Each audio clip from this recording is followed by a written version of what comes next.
Hi, my name's Mitch, your host for Sleep Audiobooks. Missing jewels, mummies' curses, kidnapped prime ministers, and suspicious untimely deaths are no match for the infamous Hercule Poirot. From the vantage point of Arthur Hastings, Poirot's close friend and Watson-esque narrator, Hercule Poirot investigates and solves a myriad of complex cases, with an uncanny ability to find clues and deduce the true happenings of various crimes and mysteries. It's no surprise Poirot has got an ego to boot, but it is easily forgivable as his character is both enthusiastic and empathetic when the moment calls for it. Agatha Christie's wildly popular book Poirot Investigates was first published in 1924, and while not the first book to introduce the Belgian detective, is still a wonderful collection of short stories that have been famously adapted to film and radio.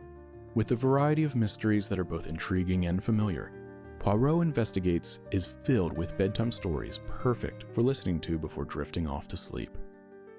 So without further ado, here is Poirot Investigates by Agatha Christie, read by Luke Roberts, exclusively for the Sleep Audiobooks YouTube channel and sleepaudiobooks.com. A Sleep Audiobooks exclusive. Poirot Investigates by Agatha Christie, read by Luke Roberts for the Sleep Audiobooks YouTube channel and sleepaudiobooks.com. The Adventure of the Western Star. I was standing at the window of Poirot's rooms looking idly out on the street below. "That's queer," I ejaculated suddenly beneath my breath. "What is, mon ami?" asked Poirot placidly from the depths of his comfortable chair. "Deduce, Poirot, from the following facts. Here is a young lady, richly dressed, fashionable hat, magnificent furs. She is coming along slowly, looking up at the houses as she goes. Unknown to her, she is being shadowed by 3 men and a middle-aged woman. They have just been joined by an errand boy, who points after the girl, gesticulating as he does so. What drama is this being played? Is the girl a crook? And are the shadowers detectives preparing to arrest her?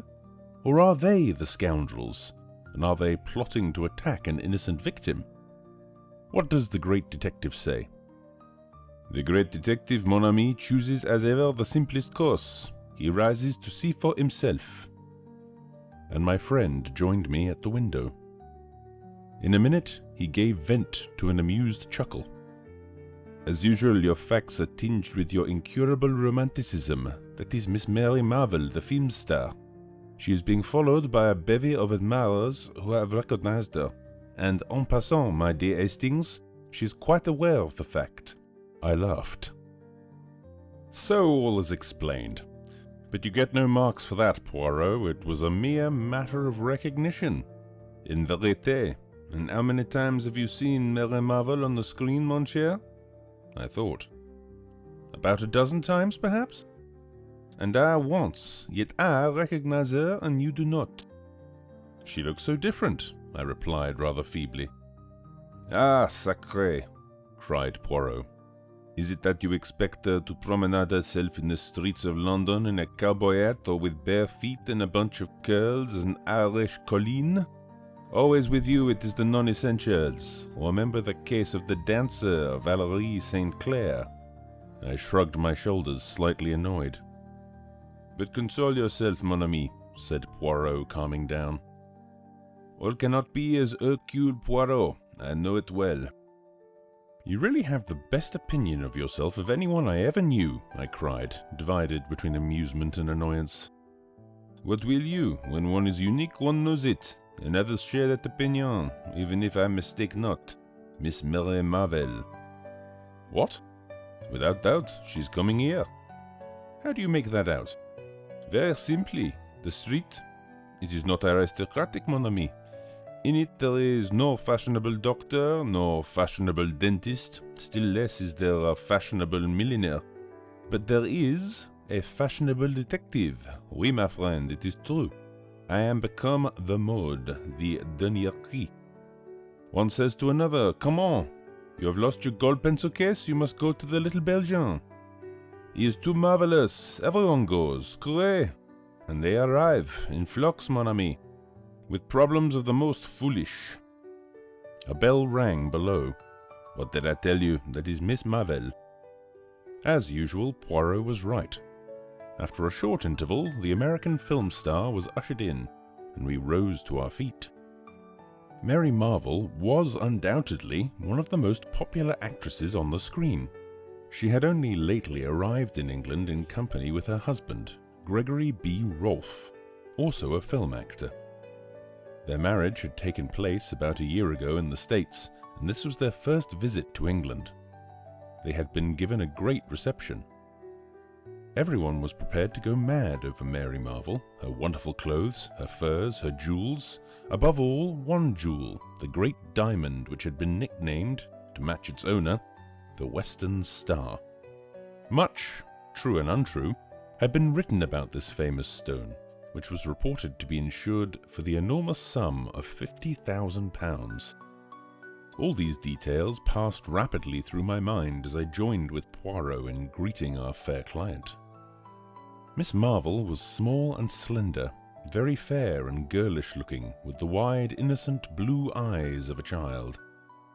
Poirot drew forward a chair for her, and she commenced talking at once. "You will probably think me very foolish, Monsieur Poirot, but Lord Cronshaw was telling me last night how wonderfully you cleared up the mystery of his nephew's death, and I felt that I just might have your advice. I dare say it's only a silly hoax. Gregory says so. But it's just worrying me to death." She paused for breath. Poirot beamed encouragement. "Proceed, madame. You comprehend I am still in the dark." "It's these letters." Miss Marvel unclasped her handbag and drew out 3 envelopes which she handed to Poirot. The latter scrutinized them closely. "Cheap paper, the name and address carefully printed. Let us see the inside." He drew out the enclosure. I had joined him and was leaning over his shoulder. The writing consisted of a single sentence, carefully printed like the envelope. It ran as follows: "The great diamond, which is the left eye of the god, must return whence it came." The second letter was couched in precisely the same terms, but the third was more explicit. "You have been warned. You have not obeyed. Now the diamond will be taken from you. At the full of the moon, the 2 diamonds which are the left and right eye of the god shall return. So it is written." "The first letter I treated as a joke," explained Miss Marvel. "When I got the second, I began to wonder. The third one came yesterday, and it seemed to me that, after all, the matter might be more serious than I had imagined." "I see they did not come by post, these letters." "No, they were left by hand by a Chinaman. That is what frightens me." "Why?" "Because it was from San Francisco that Gregory bought the stone 3 years ago." "I see, madame, that you believe the diamond referred to be—" "The Western Star," finished Miss Marvel. "That's so. At the time, Gregory remembers that there was some story attached to the stone, but wasn't handing out any information. Gregory says he seemed just scared to death, and in a mortal hurry to get rid of the thing. He only asked about 1/10 of its value. It was Greg's wedding present to me." Poirot nodded thoughtfully. "The story seems of an almost unbelievable romanticism. And yet, who knows? I pray of you, Hastings, hand me my little almanac." I complied. "Voyons," said Poirot, turning the leaves. "When is the date of the full moon? Friday next. That is in 3 days' time. Eh bien, madame, you seek my advice, I give it to you. This belle histoire may be a hoax, but it may not. Therefore I counsel you to place the diamond in my keeping until after Friday next. Then we can take what steps we please." A slight cloud passed over the actress's face, and she replied constrainedly, "I'm afraid that's impossible." "You have it with you, eh?" Poirot was watching her narrowly. The girl hesitated a moment, and slipped her hand into the bosom of her gown, drawing out a long, thin chain. She leaned forward, unclosing her hand. In the palm, a stone of white fire, exquisitely set in platinum, lay and winked at us solemnly. Poirot drew in his breath with a long hiss. "Épatant," he murmured. "You permit, madame?" He took the jewel in his hand and scrutinized it keenly, then restored it to her with a little bow. A magnificent stone without the floor. Ah, centenaire, and you carry it about with you comme ça? No, I am very careful really, Monsieur Poirot. As a rule, it's locked up in my jewel case and left in the hotel's safety deposit. We're staying at the Magnificent, you know. I just brought it along today for you to see. And you will leave it with me, n'est-ce pas? You will be advised by Papa Poirot? Well, you see, it's this way, Monsieur Poirot. On Friday we're going down to Yardley Chase to spend a few days with Lord and Lady Yardley. Her words awoke a vague echo of remembrance in my mind. Some gossip. What was it now? A few years ago, Lord and Lady Yardley had paid a visit to the States. Rumour had it that his lordship had rather gone the pace out there with the assistance of some lady friends. But surely there was something more, some gossip which coupled Lady Yardley's name with that of a movie star in California. Why, it came to me in a flash. Of course, it was none other than Gregory B. Rolfe. I'll let you into a little secret, Monsieur Poirot, Miss Marvel was continuing. We've got a deal on with Lord Yardley. There's some chance of our arranging to film a play down there in his ancestral pile. At Yardley Chase? I cried, interested. Why, it's one of the show places of England. Miss Marvel nodded. I guess it's the real old feudal stuff, all right. But he wants a pretty stiff price, and of course I don't know whether the deal will go through. But Greg and I always like to combine business with pleasure. But, I demand pardon if I'm dense, madame, surely it is possible to visit Yardley Chase without taking the diamond with you? A shrewd, hard look came into Miss Marvel's eyes, which belied their childlike appearance. She looked suddenly a good deal older. I want to wear it down there. Surely, I said suddenly, there are some very famous jewels in the Yardley collection, a large diamond amongst them.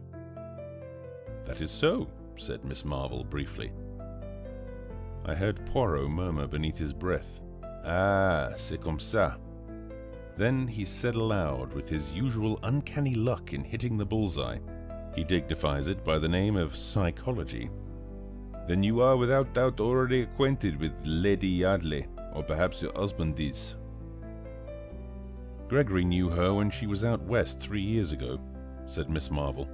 She hesitated a moment and then added abruptly, Do either of you ever see society gossip? We both pleaded guilty rather shamefacedly. I ask because in this week's number there is an article on famous jewels, and it's really very curious, she broke off. I rose, went to the table at the other side of the room, and returned with the paper in question in my hand. She took it from me, found the article, and began to read aloud. Amongst other famous stones may be included the Star of the East, a diamond in the possession of the Yardley family. An ancestor of the present Lord Yardley brought it back with him from China, and a romantic story is said to attach to it. According to this, the stone was once in the right eye of a temple god. Another diamond, exactly similar in form and size, formed the left eye, and the story goes that this jewel, too, would in course of time be stolen. One eye shall go west, the other east, till they shall meet once more. Then, in triumph shall they return to the god. It is a curious coincidence that there is, at the present time, a stone corresponding closely in description with this one, and known as the Star of the West, or the Western Star. It is the property of the celebrated film actress, Miss Mary Marvel. A comparison of the two stones would be interesting. She stopped. Épatant, murmured Poirot. Without doubt, a romance of the first water. He turned to Mary Marvel. Are you not afraid, madame? You have no superstitious terrors? You do not fear to introduce these two Siamese twins to each other, lest a Chinaman should appear and, presto, whisk them both back to China? His tone was mocking, but I fancied that an undercurrent of seriousness lay behind it. I don't believe that Lady Yardley's diamond is anything like as good a stone as mine, said Miss Marvel. Anyway, I'm going to see it. What more Poirot would have said I do not know, for at that moment the door flew open, and a splendid-looking man strode into the room. From his crisply curling black head to the tips of his patent leather boots, he was a hero fit for romance. "I said I'd call round for you, Mary," said Gregory Rolfe, "and here I am.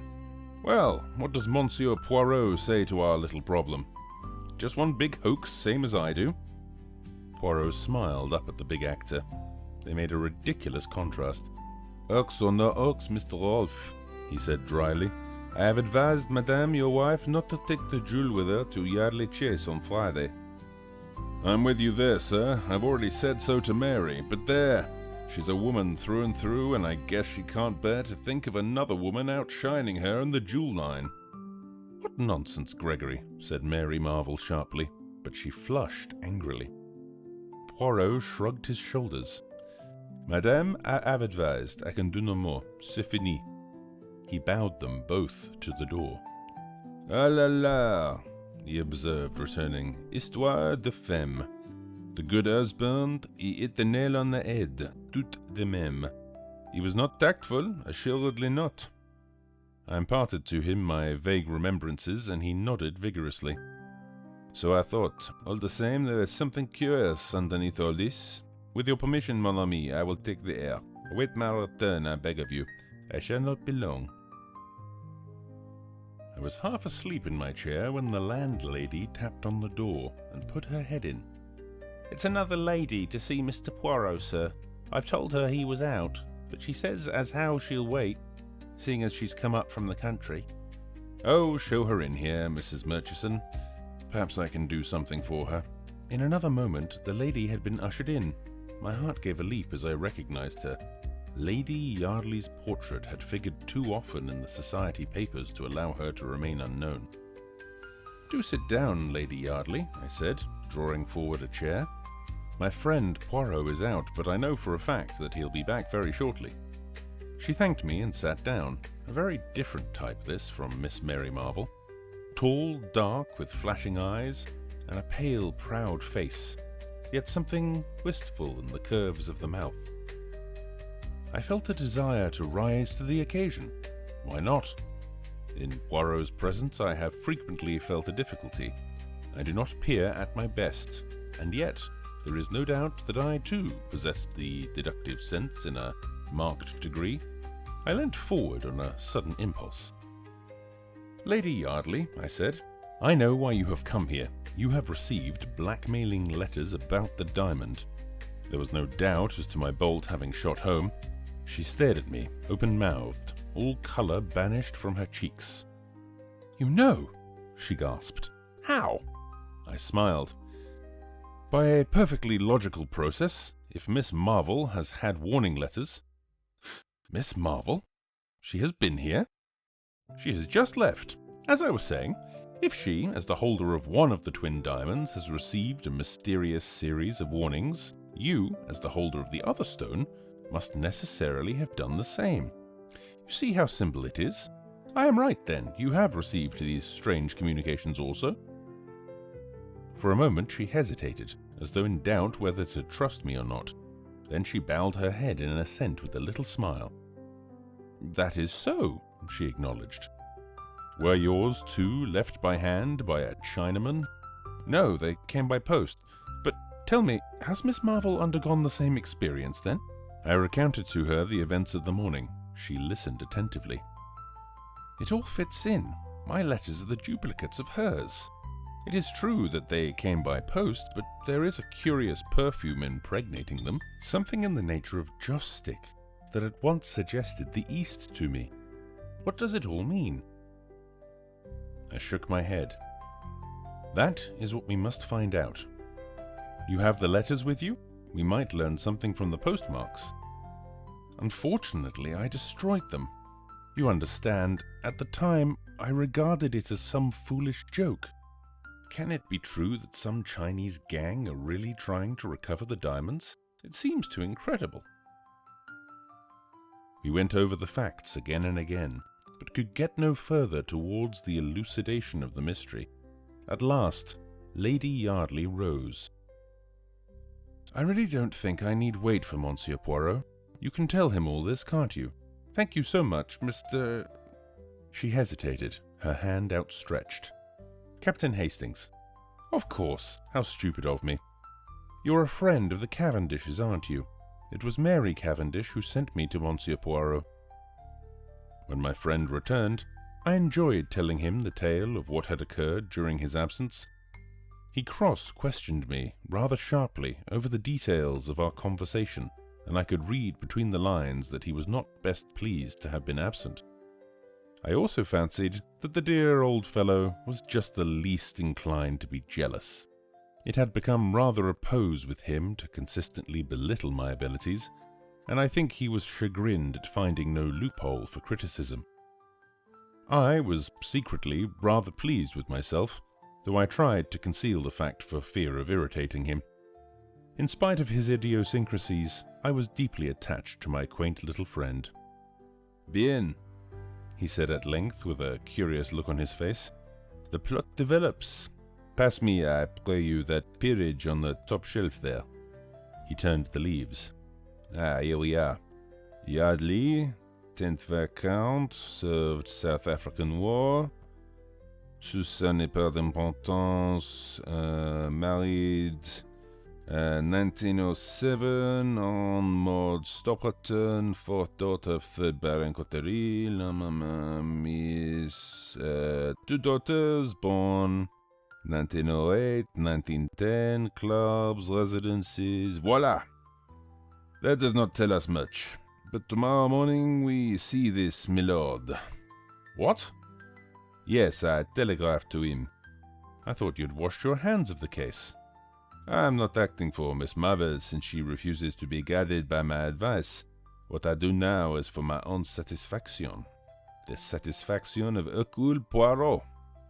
Decidedly, I must have a finger in this pie.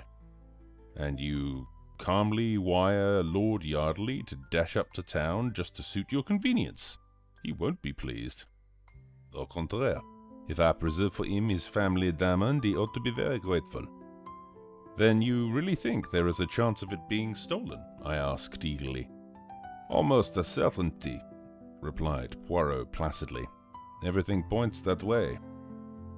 But how? Poirot stopped my eager questions with an airy gesture of the hand. Not now, I pray you. Let us not confuse the mind. And observe that peerage. How you have replaced him.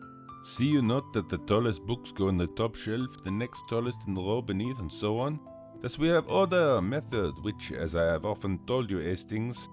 Exactly, I said hastily, and put the offending volume in its proper place.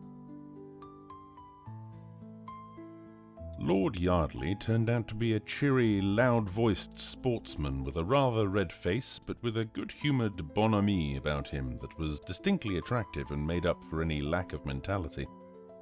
Extraordinary business this, Monsieur Poirot. Can't make head or tail of it. Seems my wife's been getting odd kinds of letters, and that this Miss Marvel's had 'em too. What does it all mean?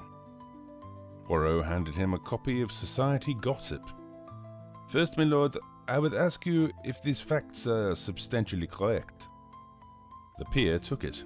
His face darkened with anger as he read. Damned nonsense, he spluttered. There's never been any romantic story attaching to the diamond. It came from India originally, I believe. I've never heard of all this Chinese god stuff. Still, the stone is known as the Star of the East. Well, what if it is? He demanded wrathfully. Poirot smiled a little, but made no direct reply. What I would ask you to do, my lord, is to place yourself in my hands. If you do so, unreservedly, I have great hopes of averting the catastrophe. And you think there's actually something in these wildcat tales? Will you do as I ask you? Of course I will, but... Bien. Then, permit that I ask you a few questions. This affair of Yardley Chase, is it, as you say, all fixed up between you and Mr. Wolfe? Oh, he told you about it, did he? No, there's nothing settled. He hesitated, the brick-red color of his face deepening. Might as well get the thing straight. I've made rather an ass of myself in many ways, Monsieur Poirot, and I'm head over ears in debt. But I want to pull up. I'm fond of the kids, and I want to straighten things up and be able to live on at the old place. Gregory Rolfe is offering me big money, enough to set me on my feet again. I don't want to do it. I hate the thought of all that crowd play-acting around the chase, but I may have to, unless... He broke off. Poirot eyed him keenly. You have, then, another string to your bow. Permit that I make a guess. It is to sell the Star of the East. Lord Yardley nodded. That's it. It's been in the family for some generations, but it's not entailed. Still, it's not the easiest thing in the world to find a purchaser. Hofburg, the Hatton Garden man, is on the lookout for a likely customer, but he'll have to find one soon, or it's a washout. One more question, permettez. Lady Yardley, which plan does she approve? Oh, she's bitterly opposed to my selling the jewel. You know what women are. She's all for this film stunt. I comprehend, said Poirot. He remained a moment or so in thought, then rose briskly to his feet. You return to Yardley Chase at once? Bien. Say no word to anyone, mind, but expect us there this evening. We will arrive shortly after 5. All right, but I don't see... Ce n'est pas d'importance, said Poirot kindly. You will that I preserve for you your diamond, n'est-ce pas? Yes, but... Then do as I say. A sadly bewildered nobleman left the room. It was 5:30 when we arrived at Yardley Chase, and followed the dignified butler to the old panelled hall with its fire of blazing logs. A pretty picture met our eyes.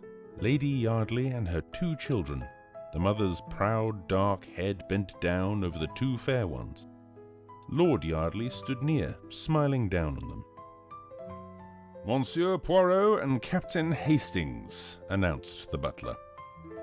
Lady Yardley looked up with a start. Her husband came forward uncertainly, his eyes seeking instruction from Poirot. The little man was equal to the occasion.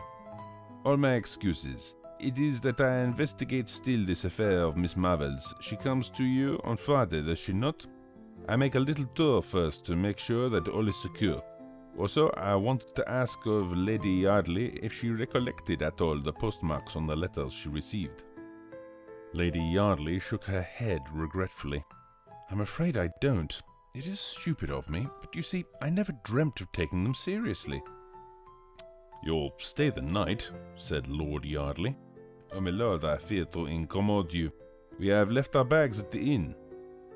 That's all right. Lord Yardley had his cue. We'll send down for them. No trouble, I assure you.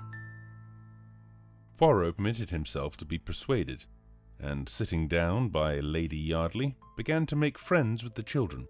In a short time they were all romping together, and had dragged me into the game. Vous êtes bonne mère, said Poirot, with a gallant little bow as the children were removed reluctantly by a stern nurse. Lady Yardley smoothed her ruffled hair. I adore them, she said, with a little catch in her voice.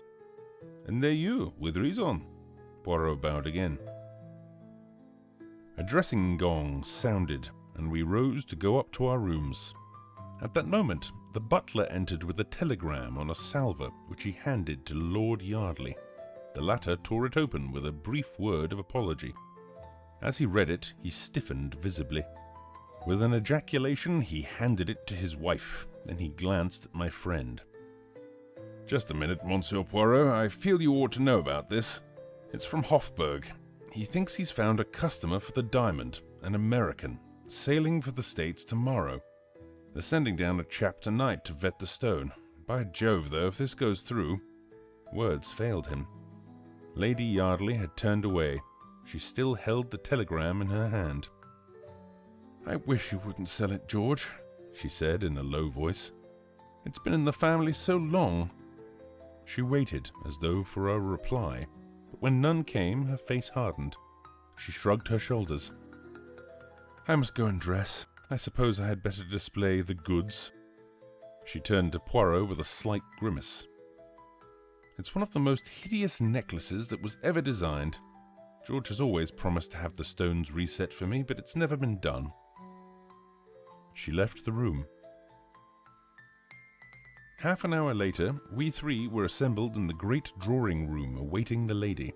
It was already a few minutes past the dinner hour. Suddenly there was a low rustle, and Lady Yardley appeared, framed in the doorway, a radiant figure in a long white shimmering dress. Round the column of her neck was a rivulet of fire. She stood there with one hand just touching the necklace. "Behold the sacrifice," she said gaily. Her ill humour seemed to have vanished. "Wait while I turn the big light on, and you shall feast your eyes on the ugliest necklace in England." The switches were just outside the door. As she stretched out her hand to them, the incredible thing happened.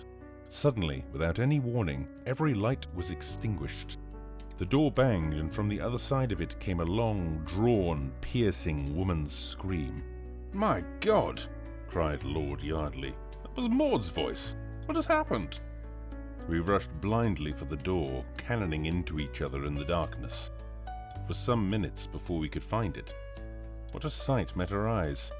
Lady Yardley lay senseless on the marble floor, a crimson mark on her white throat, where the necklace had been wrenched from her neck. As we bent over her, uncertain for the moment whether she were dead or alive, her eyelids opened. "The Chinaman," she whispered painfully. "The Chinaman, the side door." Lord Yardley sprang up with an oath. I accompanied him, my heart beating wildly. The Chinaman again. The side door in question was a small one in the angle of the wall, not more than a dozen yards from the scene of the tragedy. As we reached it, I gave a cry. There, just short of the threshold, lay the glittering necklace, evidently dropped by the thief in the panic of his flight. I swooped joyously down on it. Then I uttered another cry which Lord Yardley echoed, for in the middle of the necklace was a great gap. The Star of the East was missing. "That settles it," I breathed. These were no ordinary thieves. This one stone was all they wanted. But how did the fellow get in? Through this door. But it's always locked. I shook my head. It's not locked now, see? I pulled it open as I spoke. As I did so, something fluttered to the ground. I picked it up. It was a piece of silk, and the embroidery was unmistakable. It had been torn from a Chinaman's robe. In his haste it caught in the door, I explained. "Come, hurry, he cannot have gone far yet." But in vain we hunted and searched. In the pitch darkness of the night, the thief had found it easy to make his getaway. We returned reluctantly, and Lord Yardley sent off one of the footmen post-haste to fetch the police. Lady Yardley, aptly ministered to by Poirot, who is as good as a woman in these matters, was sufficiently recovered to be able to tell her story. "I was just going to turn on the other light," she said, "when a man sprang on me from behind. He tore my necklace from my neck with such force that I fell headlong to the floor. As I fell, I saw him disappearing through the side door. Then I realized by the pigtail and the embroidered robe that he was a Chinaman." She stopped with a shudder. The butler reappeared. He spoke in a low voice to Lord Yardley. "A gentleman from Mr. Hofburg's, my lord. He says you expect him." "Good heavens!" cried the distracted nobleman. "I must see him, I suppose." "No, not here, Mullings, in the library." I drew Poirot aside. "Look here, my dear fellow, hadn't we better get back to London?" "You think so, Hastings? Why?" "Well," I coughed delicately, "things haven't gone very well, have they? I mean, you tell Lord Yardley to place himself in your hands and all will be well, and then the diamond vanishes from under your very nose." "True," said Poirot, rather crestfallen. "It was not one of my most striking trumps." This way of describing events almost caused me to smile, but I stuck to my guns. "So, having, pardon the expression, rather made a mess of things, don't you think it would be more graceful to leave immediately?" "And the dinner, the without doubt excellent dinner, that the chef of Lord Yardley has prepared? Oh, what's dinner? I said impatiently. Poirot held up his hands in horror. Mon Dieu! Is it that in your country you treat the affairs gastronomic with a criminal indifference? There's another reason why we should get back to London as soon as possible, I continued. What is that, my friend? The other diamond, I said, lowering my voice. Miss Marvel's. Eh bien, what of it? Don't you see? His unusual obtuseness annoyed me. What had happened to his usually keen wits? They've got one now they'll go for the other. Tiens, cried Poirot, stepping back a pace and regarding me with admiration. But your brain matches to a marvel, my friend. Figure to yourself that for the moment I had not thought of that, but there is plenty of time. The full of the moon, it is not until Friday. I shook my head dubiously. The full of the moon theory left me entirely cold. I had my way with Poirot, however, and we departed immediately, leaving behind us a note of explanation and apology for Lord Yardley. My idea was to go at once to the Magnificent and relate to Miss Marvel what had occurred, but Poirot vetoed the plan and insisted that the morning would be time enough. I gave in rather grudgingly. In the morning, Poirot seemed strangely disinclined to stir out. I began to suspect that, having made a mistake to start with, he was singularly loath to proceed with the case. In answer to my persuasions, he pointed out, with admirable common sense, that as the details of the affair at Yardley Chase were already in the morning papers, the Rolfs would know quite as much as we could tell them. I gave way unwillingly. Events proved my forebodings to be justified. About 2 o'clock, the telephone rang. Poirot answered it. He listened for some moments, then with a brief bien je serai, he rang off and turned to me. What do you think, mon ami? He looked half ashamed, half excited. The diamond of Miss Marvel, it has been stolen. What? I cried, springing up. And what about the full moon now? Poirot hung his head. When did this happen? This morning, I understand. I shook my head sadly. If only you had listened to me. You see I was right. It appears so, mon ami, said Poirot cautiously. Appearances are deceptive, they say, but it certainly appears so. As we hurried in a taxi to the Magnificent, I puzzled out the true inwardness of the scheme. That full of the moon idea was clever. The whole point of it was to get us to concentrate on the Friday and so be off our guard beforehand. It is a pity that you did not realize that.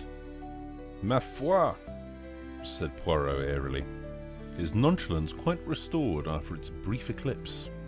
One cannot think of everything. I felt sorry for him. He did so hate failure of any kind. Cheer up, I said, consolingly. Better luck next time. At the Magnificent, we were ushered at once into the manager's office. Gregory Rolfe was there with 2 men from Scotland Yard. A pale-faced clerk sat opposite them. Rolfe nodded to us as we entered. We're getting to the bottom of it, he said. But it's almost unbelievable. How the guy had the nerve, I can't think. A very few minutes sufficed to give us the facts. Mr. Rolfe had gone out of the hotel at 11:15, and at 11:30 a gentleman, so like him in appearance as to pass muster, entered the hotel and demanded the jewel case from the safe deposit. He duly signed the receipt, remarking carelessly as he did so, "Looks a bit different from my ordinary one, but I hurt my hand getting out of the taxi." The clerk merely smiled and remarked that he saw very little difference. Rolfe laughed and said, "Well, don't run me in as a crook this time, anyway. I've been getting threatening letters from a Chinaman, and the worst of it is, I look rather like it myself. It's something about the eyes." I looked at him, said the clerk who was telling us this, and I saw at once what he meant. The eyes slanted up at the corners like an Oriental's.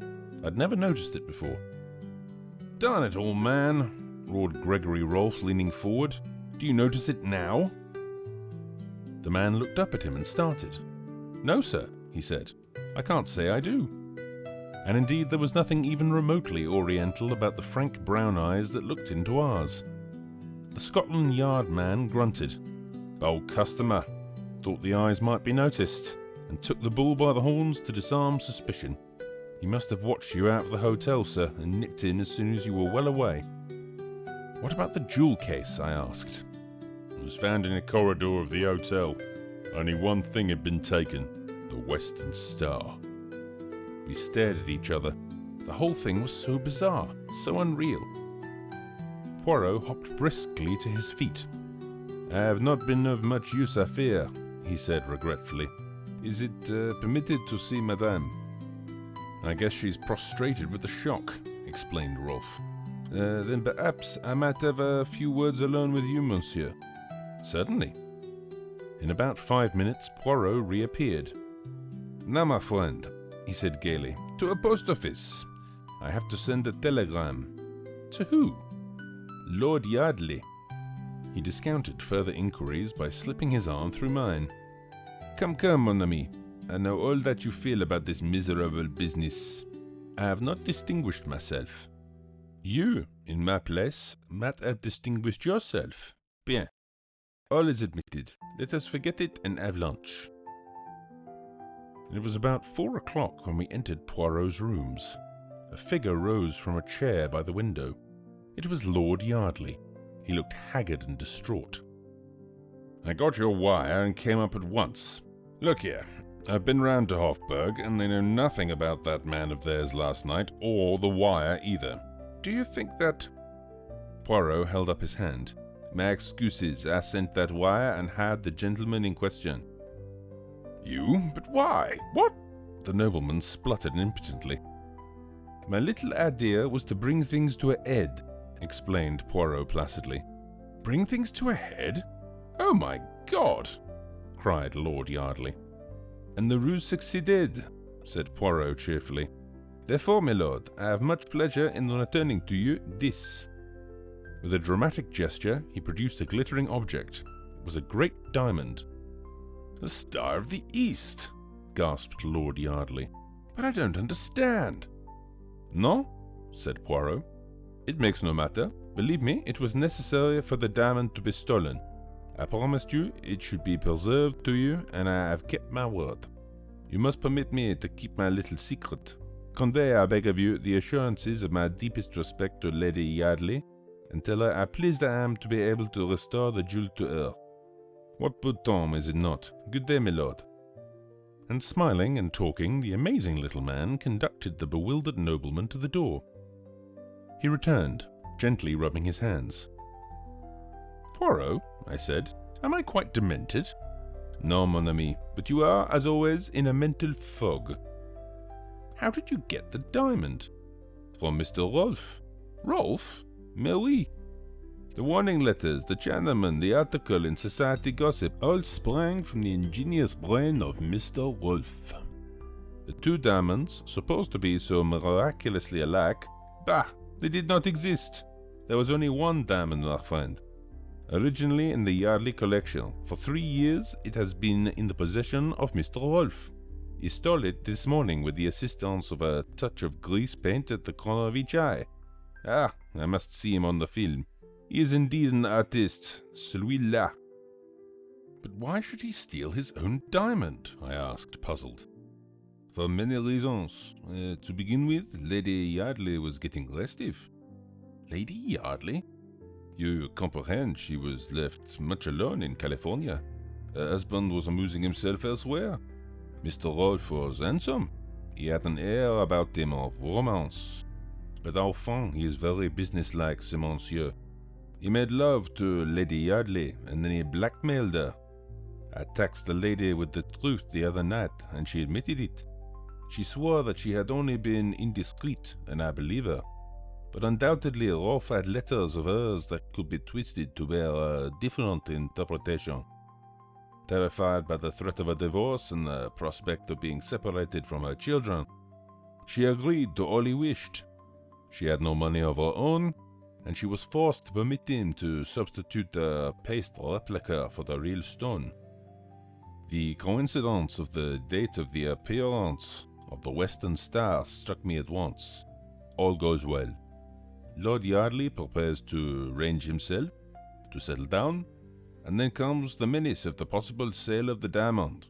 the substitution will be discovered. Without doubt, she writes off frantically to Gregory Rolfe, who has just arrived in England. He soothes her by promising to arrange all, and prepares for a double robbery. In this way, he will quiet the lady, who might conceivably tell all to her husband, an affair which would not suit a blackmailer at all. He will have £50,000 insurance money. Aha, you had forgotten that. And he will still have the diamond. At this point, I put my finger in the pie. The arrival of a diamond expert is announced. Lady Yardley, as I felt she would, immediately arranges a robbery, and does it very well too. But Hercule Poirot, he sees nothing but the facts. What happens in actuality? The lady switches off the light, bangs the door, throws the necklace down the passage, and screams.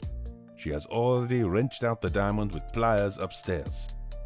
But we saw the necklace around her neck, I objected. I demand pardon, my friend. Her hand concealed the large part of it where the gap would have shown. To place a piece of silk in the door beforehand is child's play.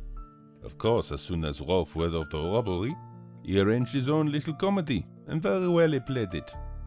What did you say to him? I asked with lively curiosity. I said to him that Lady Yardley had told her husband all, that I was empowered to recover the jewel, and that if it were not immediately handed over, proceedings would be taken. Also a few more little lies which occurred to me. He was as wax in my hands. I pondered the matter. Seems a little unfair on Mary Marvel. She has lost her diamond through no fault of her own. Bah, said Poirot brutally.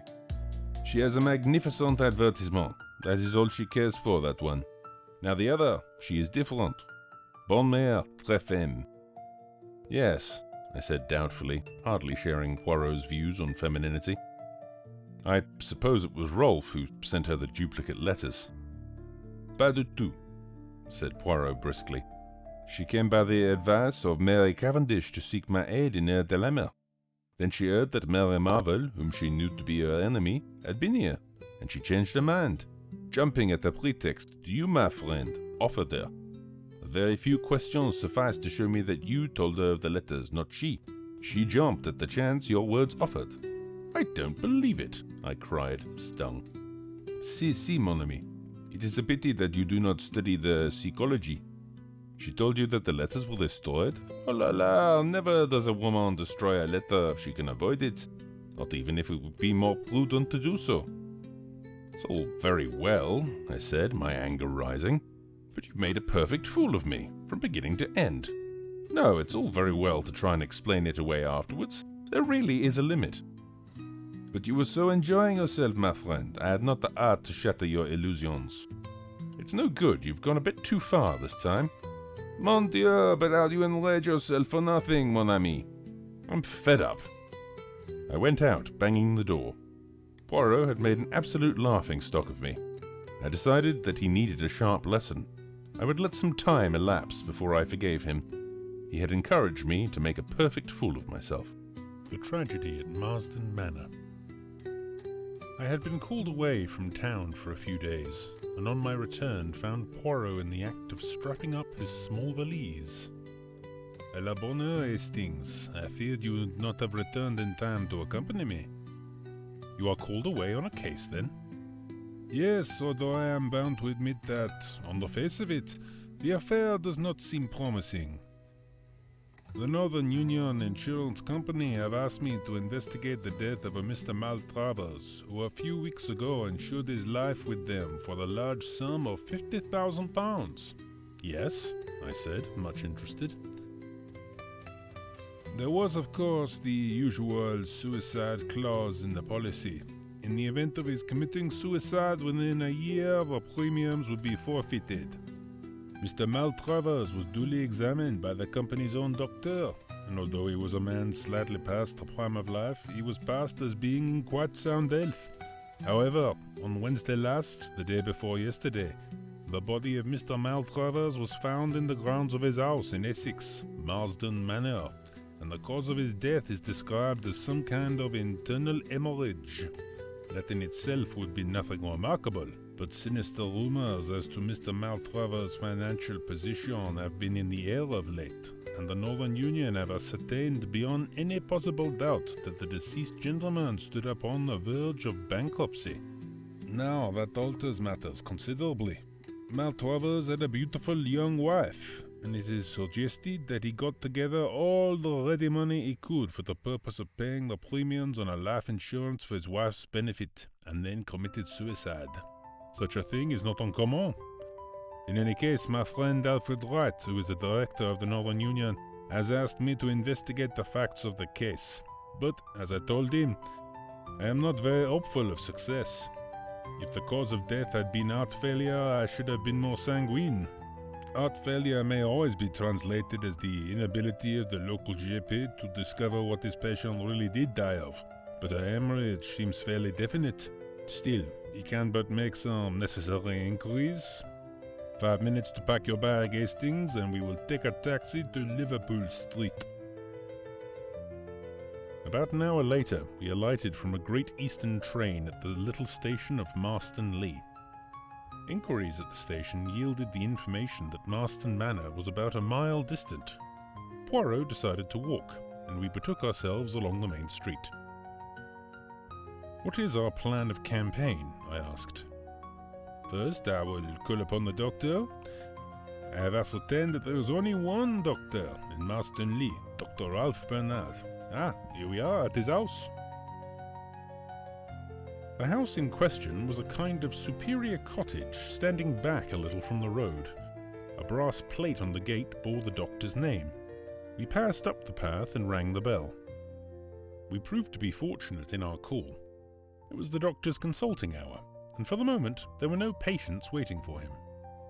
Dr. Bernard was an elderly man, high-shouldered and stooping, with a pleasant vagueness of manner. Poirot introduced himself and explained the purpose of our visit, adding that insurance companies were bound to investigate fully in a case of this kind. Of course," said Dr. Bernard vaguely. "I suppose as he was such a rich man, his life was insured for a big sum?" "You consider him a rich man, Doctor?" The doctor looked rather surprised. "Was he not?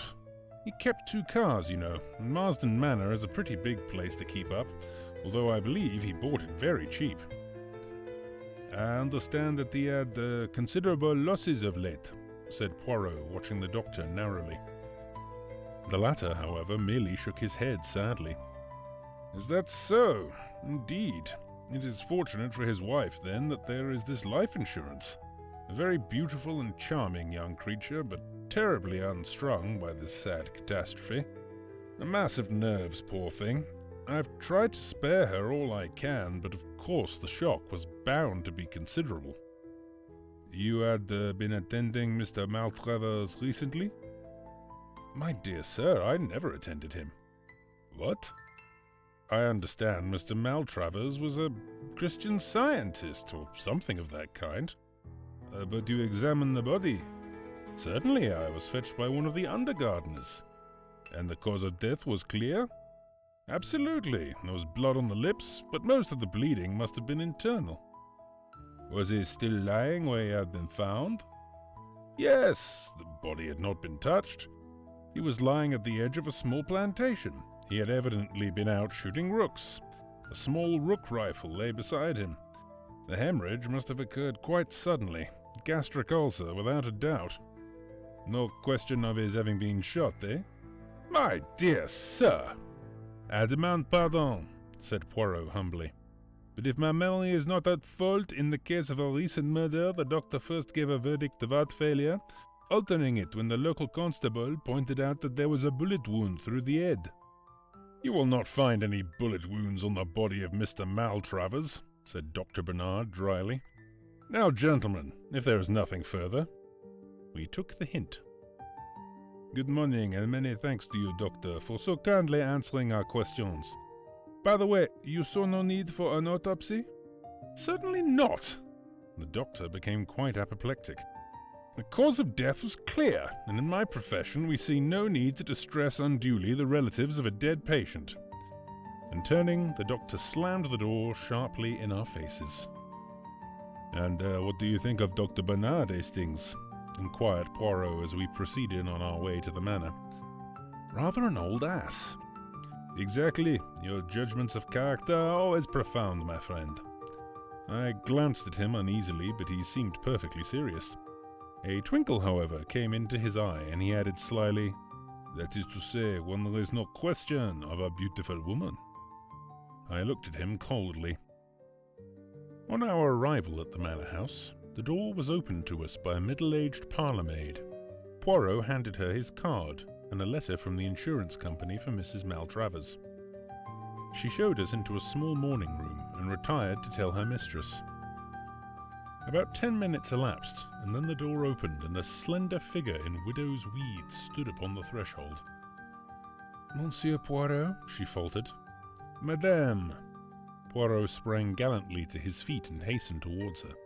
"I cannot tell you how I regret to derange you in this way.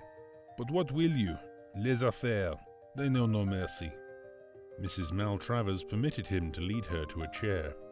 Her eyes were red with weeping, but the temporary disfigurement could not conceal her extraordinary beauty. She was about 27 or 8, and very fair, with large blue eyes and a pretty pouting mouth. "Is it something about my husband's insurance, is it? But must I be bothered now, so soon?" "Courage, my dear madame, courage. You see, your late husband insured his life for a rather large sum, and in such a case the company always has to satisfy itself as to a few details. They have empowered me to act for them. You can rest assured that I will do all in my power to render the matter not too unpleasant for you. Will you recount to me briefly the sad events of Wednesday?" "I was changing for tea when my maid came up. One of the gardeners had just run to the house. He had found—" Her voice trailed away. Poirot pressed her hand sympathetically. "I comprehend. Enough. You had seen your husband earlier in the afternoon?" "Not since lunch. I had walked down to the village for some stamps, and I believe he was out pottering round the grounds." "Shooting rooks, eh?" "Yes, he usually took his little rook rifle with him, and I heard 1 or 2 shots in the distance." "Where is this little rook rifle now?" "In the hall, I think." She led the way out of the room and found and handed the little weapon to Poirot, who examined it curiously. "2 shots fired, I see," he observed as he handed it back. "And now, madame, if I might see—" He paused delicately.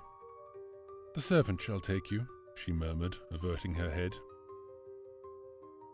The parlour-maid, summoned, led Poirot upstairs. I remained with the lovely and unfortunate woman. It was hard to know whether to speak or remain silent. I essayed 1 or 2 general reflections, to which she responded absently, and in a very few minutes Poirot rejoined us.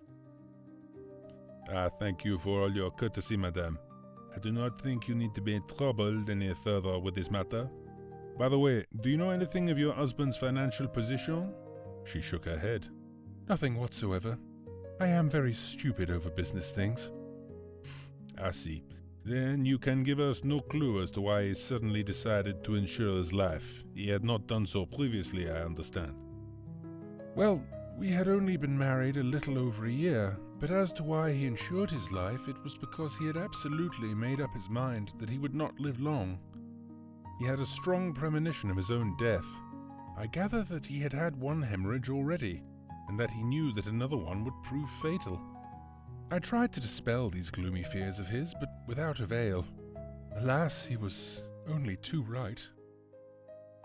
Tears in her eyes, she bade us a dignified farewell. Poirot made a characteristic gesture as we walked down the drive together. "Eh bien, that is that. Back to London, my friend. There appears to be no mouse in this mousehole. And yet—" "Yet what?" "A slight discrepancy, that is all. You noticed it?" "You did not. Still, life is full of discrepancies, and assuredly the man cannot have taken his own life. There is no poison that would fill his mouth with blood. No, I must resign myself to the fact that all here is clear and above board. But who is this?" A tall young man was striding up the drive towards us. He passed us without making any sign, but I noted that he was not ill-looking, with a lean, deeply bronzed face that spoke of life in a tropic clime. A gardener who was sweeping up leaves had paused for a minute in his task, and Poirot ran quickly up to him. "Tell me, après you, who is that gentleman? Do you know him?" "I don't know his name, sir, though I did hear it. He was staying down here last week for a night. Tuesday it was." "Quick, mon ami, let us follow him." We hastened up the drive after the retreating figure. A glimpse of a black-robed figure on the terrace at the side of the house, and our quarry swerved, and we after him, so that we were witnesses of the meeting. Mrs. Maltravers almost staggered where she stood, and her face blanched noticeably. "You!" she gasped. "I thought you were on the sea, on your way to East Africa." "I got some news from my lawyers that detained me," explained the young man. "My old uncle in Scotland died unexpectedly and left me some money. Under the circumstances, I thought it better to cancel my passage. Then I saw this bad news in the paper, and I came down to see if there was anything I could do. You'll want someone to look after things for you a bit, perhaps." At that moment they became aware of our presence. Poirot stepped forward, and with many apologies, explained that he had left his stick in the hall. Rather reluctantly, it seemed to me, Mrs. Maltravers made the necessary introduction. "Monsieur Poirot, Captain Black." A few minutes' chat ensued, in the course of which Poirot elicited the fact that Captain Black was putting in at the Anchor Inn. The missing stick not having been discovered, which was not surprising, Poirot uttered more apologies and we withdrew. We returned to the village at a great pace, and Poirot made a beeline for the Anchor Inn. "Here we establish ourselves until our friend the captain returns," he explained. "You noticed that I emphasized the point that we were returning to London by the first train? Possibly you thought I meant it, but no. You observed Mrs. Maltravers' face when she caught sight of this young Black. She was clearly taken aback, and Ambiance, he was very devoted, did you not think so? And he was here on Tuesday night, the night before Mr. Maltravers died. We must investigate the doings of Captain Black Hastings." In about half an hour we espied our quarry approaching the inn. Poirot went out and accosted him, and presently brought him up to the room we had engaged. "I have been telling Captain Black of the mission which brings us here," he explained. "You can understand, Monsieur le Capitaine, that I am anxious to arrive at Mr. Maltravers' state of mind immediately before his death, and that at the same time I do not wish to distress Mrs. Maltravers unduly by asking her painful questions. Now, you were here just before the occurrence and can give us equally valuable information." "I'll do anything I can to help you, I'm sure," replied the young soldier, "but I'm afraid I didn't notice anything out of the ordinary. You see, although Maltravers was an old friend of my people's, I didn't know him very well." "You came down when?" "Tuesday afternoon. I went up to town early Wednesday morning as my boat sailed from Tilbury about 12 o'clock. But some news I got made me alter my plans, as I dare say you heard me explain to Mrs. Maltravers." "You are returning to East Africa, I understand." "Yes, I've been out there ever since the war. A great country." "Exactly. Now, what was the talk about at dinner on Tuesday night?" "Oh, I don't know, the usual odd topics. Maltravers asked after my people, and then we discussed the question of German reparations, and then Mrs. Maltravers asked a lot of questions about East Africa, and I told them one or two yarns. That's about all, I think." "Thank you." Poirot was silent for a moment. Then he said gently, "With your permission, I should like to try a little experiment. You have told us all that your conscious self knows. I want now to question your subconscious self." "Psychoanalysis, what?" said Black with visible alarm. "Oh no," said Poirot reassuringly. "You see, it is like this. I give you a word, you answer with another, and so on. Any word. The first one you think of. Shall we begin?" "All right," said Black slowly, but he looked uneasy. "Note down the words, please, Hastings," said Poirot. Then he took from his pocket his big turnip-faced watch and laid it on the table beside him. "We will commence. Day." There was a moment's pause, and then Black replied, "Night." As Poirot proceeded, his answers came quicker. "Name," said Poirot. "Place, Bernard." shore, Tuesday, dinner, journey, ship, country, Uganda, story, lions, rook rifle, farm, shot, suicide, elephant, tusks, money, lawyers. Thank you, Captain Black. Perhaps you could spare me a few minutes in about half an hour's time? Certainly. The young soldier looked at him curiously and wiped his brow as he got up. And now, Hastings, said Poirot, smiling at me as the door closed behind him, you see it all, do you not? I don't know what you mean. Does that list of words tell you nothing? I scrutinized it, but was forced to shake my head. I will assist you. To begin with, Black answered well within the normal time limit, with no pauses, so we can take it that he himself has no guilty knowledge to conceal. Day to night and place to name are normal associations. I began work with Bernard, which might have suggested the local doctor had he come across him at all. Evidently he had not. After our recent conversation, he gave dinner to my Tuesday, but journey and country were answered by ship and Uganda, showing clearly that it was his journey abroad that was important to him, and not the one which brought him down here. Story recalls him one of the lion stories he told at dinner. I proceed to rook rifle, and he answered with the totally unexpected word, farm.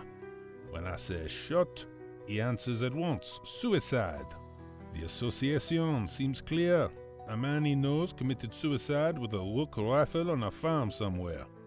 Remember, too, that his mind is still on the stories he told at dinner, and I think you will agree that I shall not be far from the truth if I recall Captain Black and ask him to repeat the particular suicide story which he told at the dinner table on Tuesday evening.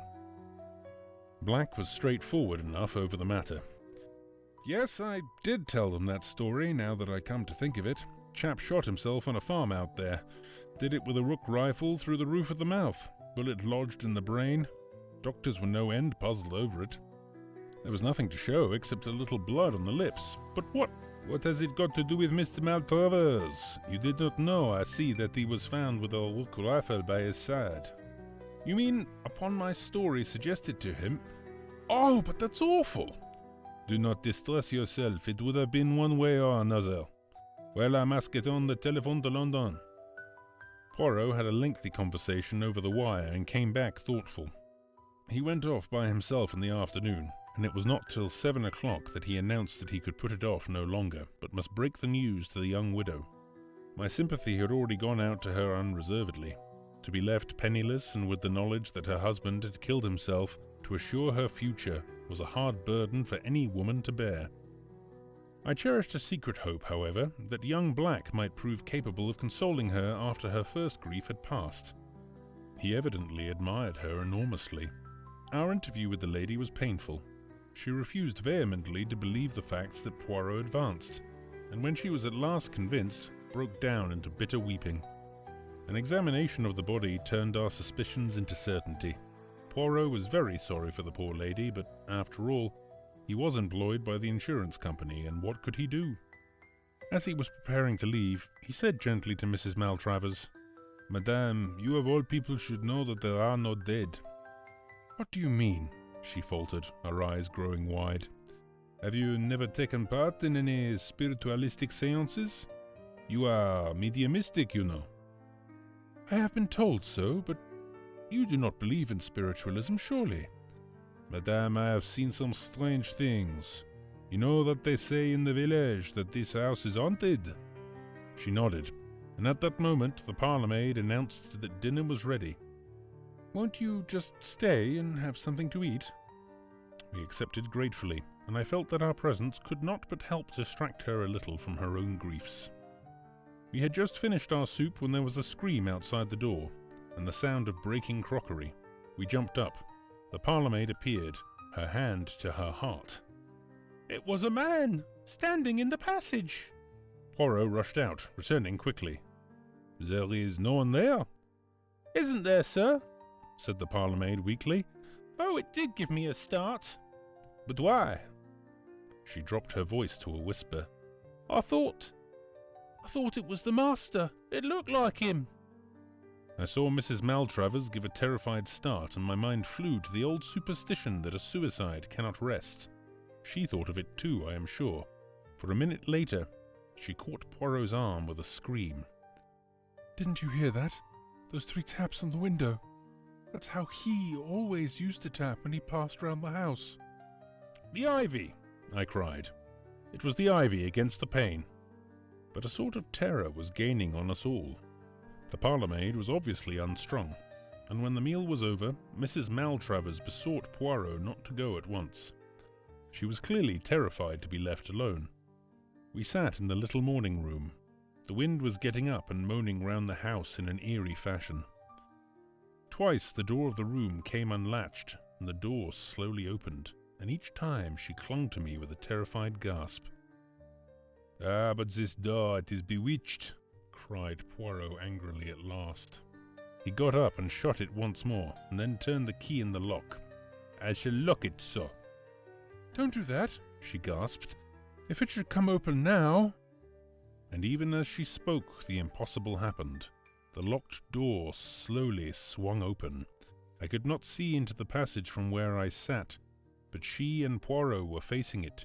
She gave one long shriek as she turned to him. "You saw him, there, in the passage?" she cried. He was staring down at her with a puzzled face, then shook his head. "I saw him, my husband. You must have seen him too." "Madam, I saw nothing. You are not well and strong." "I'm perfectly well, Oh, God!" Suddenly, without any warning, the lights quivered and went out.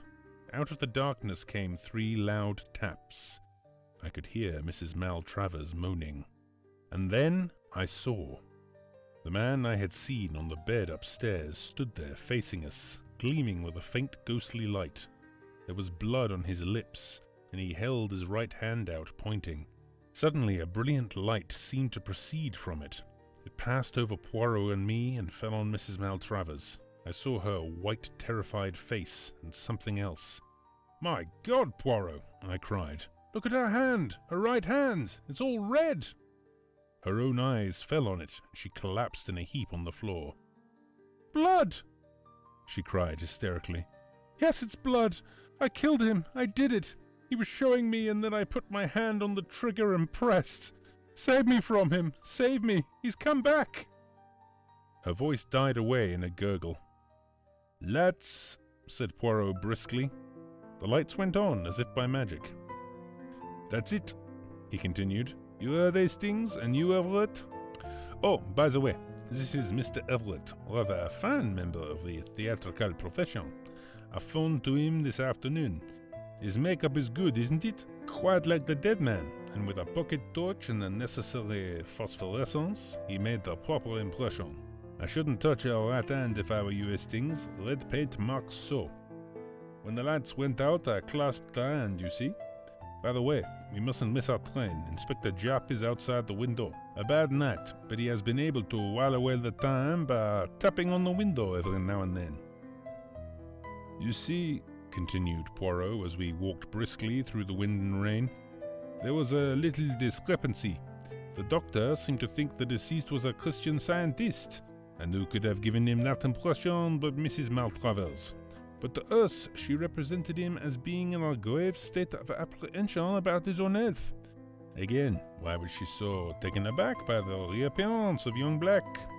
And lastly, although I know that convention decrees that a woman must make a decent pretense of mourning for her husband, I do not care for such heavily rouged eyelids. You did not observe them, Hastings, no? As I always tell you, you see nothing." Well, there it was. There were the 2 possibilities. Did Black's story suggest an ingenious method of committing suicide to Mr. Maltravers? Or did his other listener, the wife, see an equally ingenious method of committing murder? I incline to the latter view. To shoot himself in the way indicated, he would probably have had to pull the trigger with his toe, or at least so I imagine.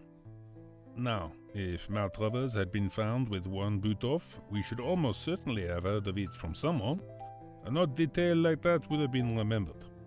No, as I say, I incline to the view that it was a case of murder, not suicide. But I realized that I had not a shadow of proof in support of my theory. Hence, the elaborate little comedy that you saw played tonight. Even now, I don't quite see all the details of the crime, I said. Let us start from the beginning. Here is a shrewd and scheming woman who, knowing her husband's financial débâcle and tired of the elderly male she has only married for his money, induces him to insure his life for a large sum, and then seeks for the means to accomplish her purpose. An accident gives her that, the young soldier's strange story. The next afternoon, when Monsieur le Capitaine, as she thinks, is on the high seas, she and her husband are strolling round the grounds. What a curious story that was last night, she observes. Could a man shoot himself in such a way? Do show me if it is possible. The poor fool, he shows her. He places the end of the rifle in his mouth. She stoops down and puts her finger on the trigger, laughing up at him. And now, sir, she says saucily, supposing I pull the trigger. And then Hastings, she pulls it. End of The Tragedy at Marsden Manor. Part 3. The Adventure of the Cheap Flat.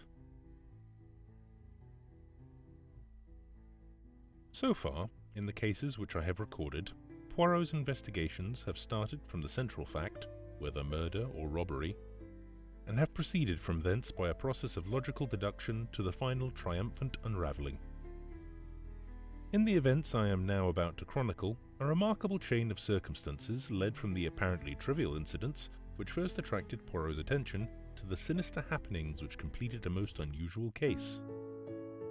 I had been spending the evening with an old friend of mine, Gerald Parker. There had been, perhaps, about half a dozen people there, besides my host and myself, and the talk fell, as it was bound to do sooner or later, wherever Parker found himself, on the subject of house hunting in London. Houses and flats were Parker's special hobby. Since the end of the war, he had occupied at least half a dozen different flats and maisonettes. No sooner was he settled anywhere than he would light unexpectedly upon a new find, and would forthwith depart bag and baggage. His moves were nearly always accomplished at a slight pecuniary gain, for he had a shrewd business head, but it was sheer love of the sport that actuated him, and not a desire to make money at it. We listened to Parker for some time with the respect of the novice for the expert. Then it was our turn, and a perfect babble of tongues was let loose. Finally, the floor was left to Mrs. Robinson, a charming little bride who was there with her husband. I had never met them before, as Robinson was only a recent acquaintance of Parker's. "Talking of flats," she said, "have you heard of our piece of luck, Mr. Parker? We've got a flat at last, in Montague Mansions." "Well," said Parker, "I've always said there are plenty of flats, at a price." "Yes, but this isn't at a price. It's dirt cheap, £80 a year." "But Montague Mansions is just off Knightsbridge, isn't it? Big handsome building? Or are you talking of a poor relation of the same name stuck in the slums somewhere?" "No, it's the Knightsbridge one. That's what makes it so wonderful." "Wonderful is the word. It's a blinking miracle. But there must be a catch somewhere. Big premium, I suppose." "No premium. Oh, hold my head, somebody," groaned Parker. "But we've got to buy the furniture," continued Mrs. Robinson. "Ah!" Parker brisked up. "I knew there was a catch. For £50, and it's beautifully furnished." "I give it up," said Parker. "The present occupants must be lunatics with a taste for philanthropy." Mrs. Robinson was looking a little troubled. A little pucker appeared between her dainty brows. "It is queer, isn't it? You don't think that the place is haunted?" "Never heard of a haunted flat," declared Parker decisively. No. Mrs. Robinson appeared far from convinced. "But there were several things about it all that struck me as, well, queer." "For instance," I suggested. "Ah," said Parker, "our criminal expert's attention is aroused. Unburden yourself to him, Mrs. Robinson. Hastings is a great unraveller of mysteries." I laughed, embarrassed but not wholly displeased with the role thrust upon me. "Oh, not really queer, Captain Hastings, but when we went to the agents, Stosser and Paul, we haven't tried them before because they only have the expensive Mayfair flats. But we thought, at any rate, it would do no harm. Everything they offered us was $400 and $500 a year, or else huge premiums. And then, just as we were going, they mentioned that they had a flat at 80. But that they doubted if it would be any good our going there because it had been on their books for some time. And they had sent so many people to see it that it was almost sure to be taken. Snapped up, as the clerk put it. Only people were so tiresome in not letting them know, and then they went on sending, and people get annoyed at being sent to a place that had perhaps been let sometime." Mrs. Robinson paused for some much-needed breath, and then continued. "We thanked him and said that we quite understood it would probably be no good, but that we should like an order all the same, just in case. And we went there straight away in a taxi, for, after all, you never know. Number 4 was on the second floor, and just as we were waiting for the lift, Elsie Ferguson, she's a friend of mine, Captain Hastings, and they are looking for a flat too, came hurrying down the stairs. 'Ahead of you for once, my dear,' she said, 'but it's no good, it's already let.' That seemed to finish it, but, well, as John said, the place was very cheap, we could afford to give more, and perhaps if we offered a premium. A horrid thing to do, of course, and I feel quite ashamed of telling you, but you know what flat hunting is." I assured her that I was well aware that in the struggle for house room the baser side of human nature frequently triumphed over the higher, and that the well-known rule of dog-eat-dog always applied. So we went up, and would you believe it, the flat wasn't let at all. We were shown over it by the maid, and then we saw the mistress, and the thing was settled then and there. Immediate possession and £50 for the furniture. We signed the agreement the next day, and we are to move in tomorrow." Mrs. Robinson paused triumphantly. "What about Mrs. Ferguson?" asked Parker. "Let's have your deductions, Hastings." "Obvious, my dear Watson," I quoted lightly. "She went to the wrong flat." "Oh, Captain Hastings, how clever of you!" cried Mrs. Robinson admiringly. I rather wished Poirot had been there. Sometimes I have the feeling that he rather underestimates my capabilities. The whole thing was rather amusing, and I propounded the thing as a mock problem to Poirot on the following morning. He seemed interested, and questioned me rather narrowly as to the rents of flats in various localities. "A curious story," he said thoughtfully. "Excuse me, Hastings, I must take a short stroll." When he returned, about an hour later, his eyes were gleaming with a peculiar excitement. He laid his stick on the table, and brushed the nap of his hat with his usual tender care before he spoke. "It is as well, mon ami, that we have no affairs of moment on hand. We can devote ourselves wholly to the present investigation." "What investigation are you talking about?" "The remarkable cheapness of your friends, Mrs. Robinson's new flat." "Poirot, you're not serious." "I am most serious. Figure to yourself, my friend, that the real rent of those flats is £350. I have just ascertained that from the landlord's agents, and yet this particular flat is being sublet at £80. Why?" "There must be something wrong with it. Perhaps it is haunted, as Mrs. Robinson suggested." Poirot shook his head in a dissatisfied manner. "Then again, how curious it is that our friend tells her the flat is let, and when she goes up, behold, it is not so at all." "But surely you agree with me that the other woman must have gone to the wrong flat. That's the only possible solution." "You may or not be right on that point, Hastings. The fact still remains that numerous other applicants were sent to see it, and yet, in spite of its remarkable cheapness, it was still in the market when Mrs. Robinson arrived. That shows there must be something wrong about it." "Mrs. Robinson did not seem to notice anything amiss. Very curious, is it not? Did she impress you as being a truthful woman, Hastings?" "She was a delightful creature." "Évidemment, since she renders you incapable of replying to my question. Describe her to me, then." "Well, she's tall and fair. Her hair is really a beautiful shade of auburn." "Always you have a penchant for auburn hair," murmured Poirot. "But continue." "Blue eyes and a very nice complexion, and, well, that's all, I think," I concluded lamely. "And her husband?" "Oh, he's quite a nice fellow, nothing startling." "Dark or fair?" "I don't know, betwixt and between, and just an ordinary sort of face." Poirot nodded. Yes, there are hundreds of these average men, and anyway, you bring more sympathy and appreciation to your description of women.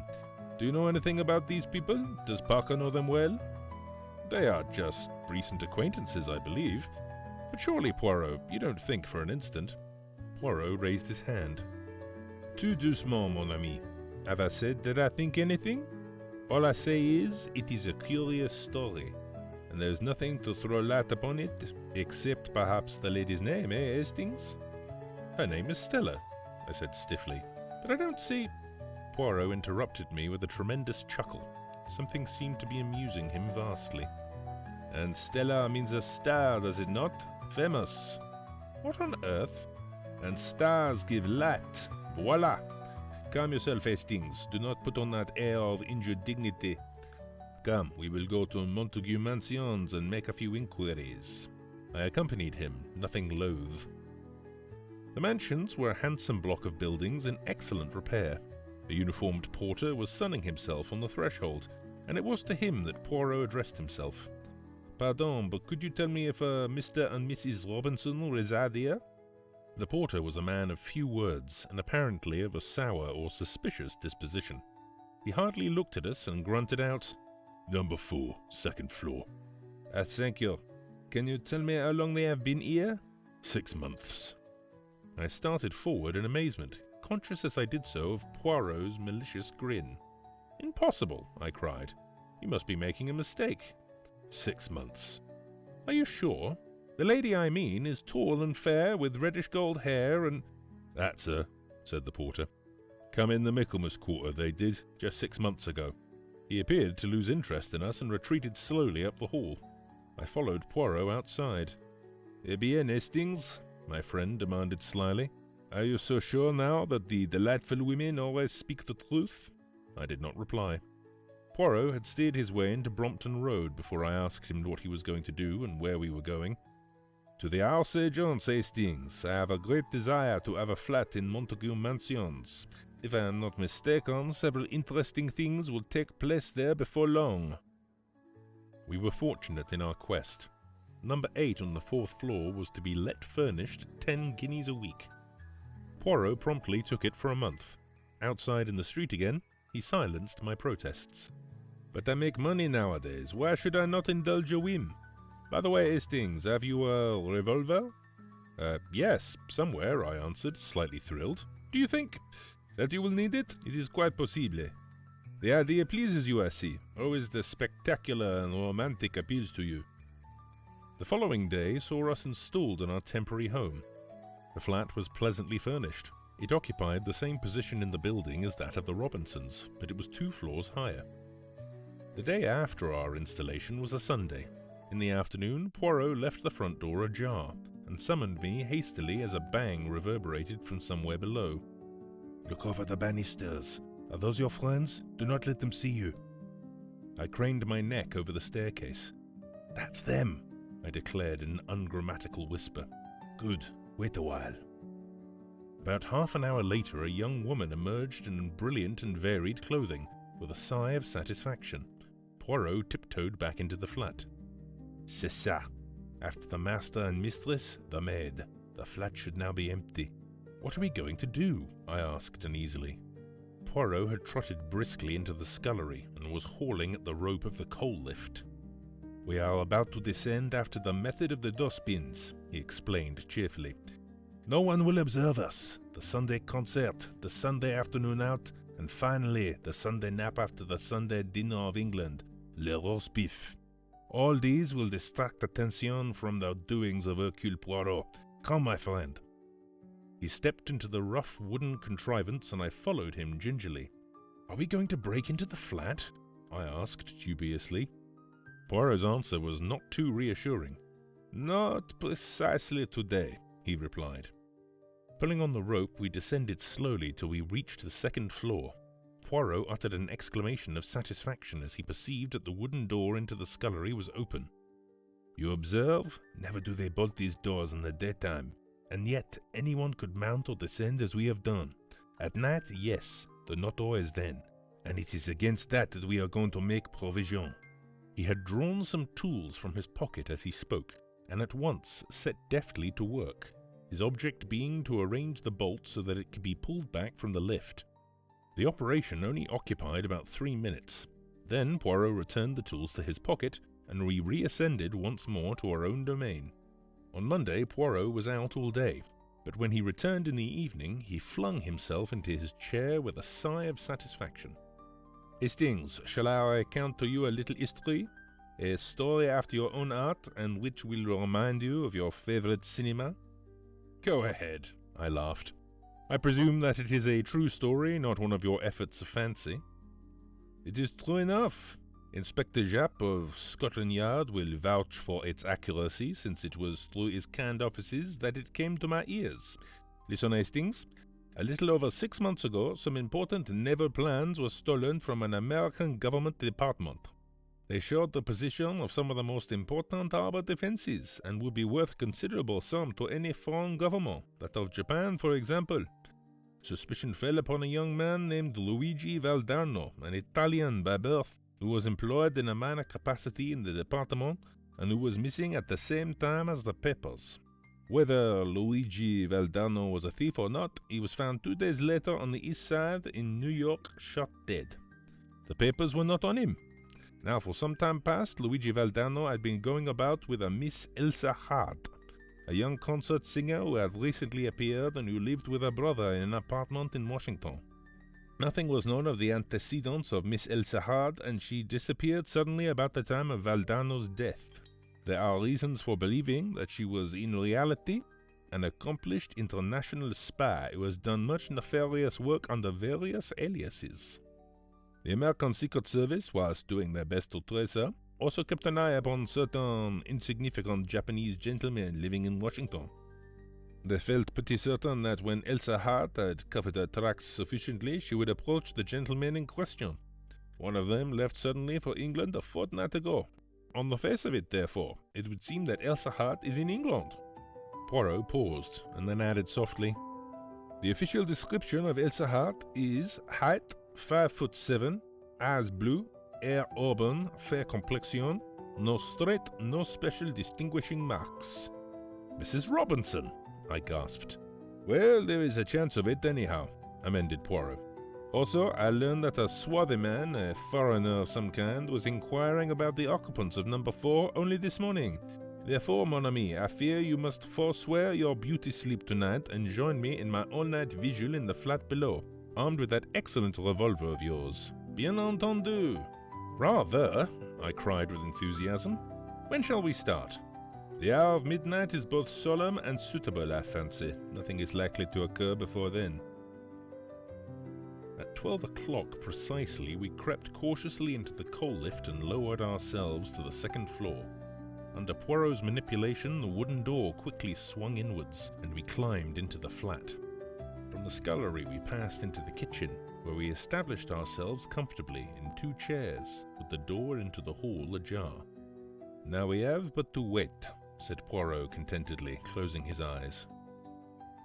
To me, the waiting appeared endless. I was terrified of going to sleep. Just when it seemed to me that I had been there about 8 hours, and had, as I had found out afterwards, in reality been exactly 1 hour and 20 minutes, a faint scratching sound came to my ears. Poirot's hand touched mine. I rose, and together we moved carefully in the direction of the hall. The noise came from there. Poirot placed his lips to my ear.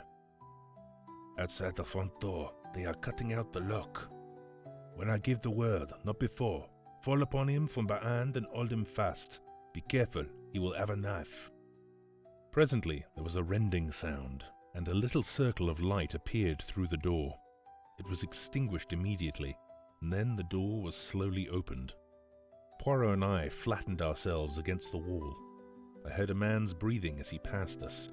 Then he flashed on his torch, and as he did so, Poirot hissed in my ear, "Allez!" We sprang together. Poirot, with a quick movement, enveloped the intruder's head with a light woolen scarf whilst I pinioned his arms. The whole affair was quick and noiseless. I twisted a dagger from his hand, and as Poirot brought down the scarf from his eyes whilst keeping it wound tightly round his mouth, I jerked up my revolver where he could see it and understand that resistance was useless. As he ceased to struggle, Poirot put his mouth close to his ear and began to whisper rapidly. After a minute, the man nodded. Then, enjoining silence with a movement of the hand, Poirot led the way out of the flat and down the stairs. Our captive followed, and I brought up the rear with the revolver. When we were out in the street, Poirot turned to me. "There is a taxi waiting just round the corner. Give me the revolver. We shall not need it now." "But if this fellow tries to escape?" Poirot smiled. "He will not." I returned in a minute with the waiting taxi. The scarf had been unwound from the stranger's face, and I gave a start of surprise.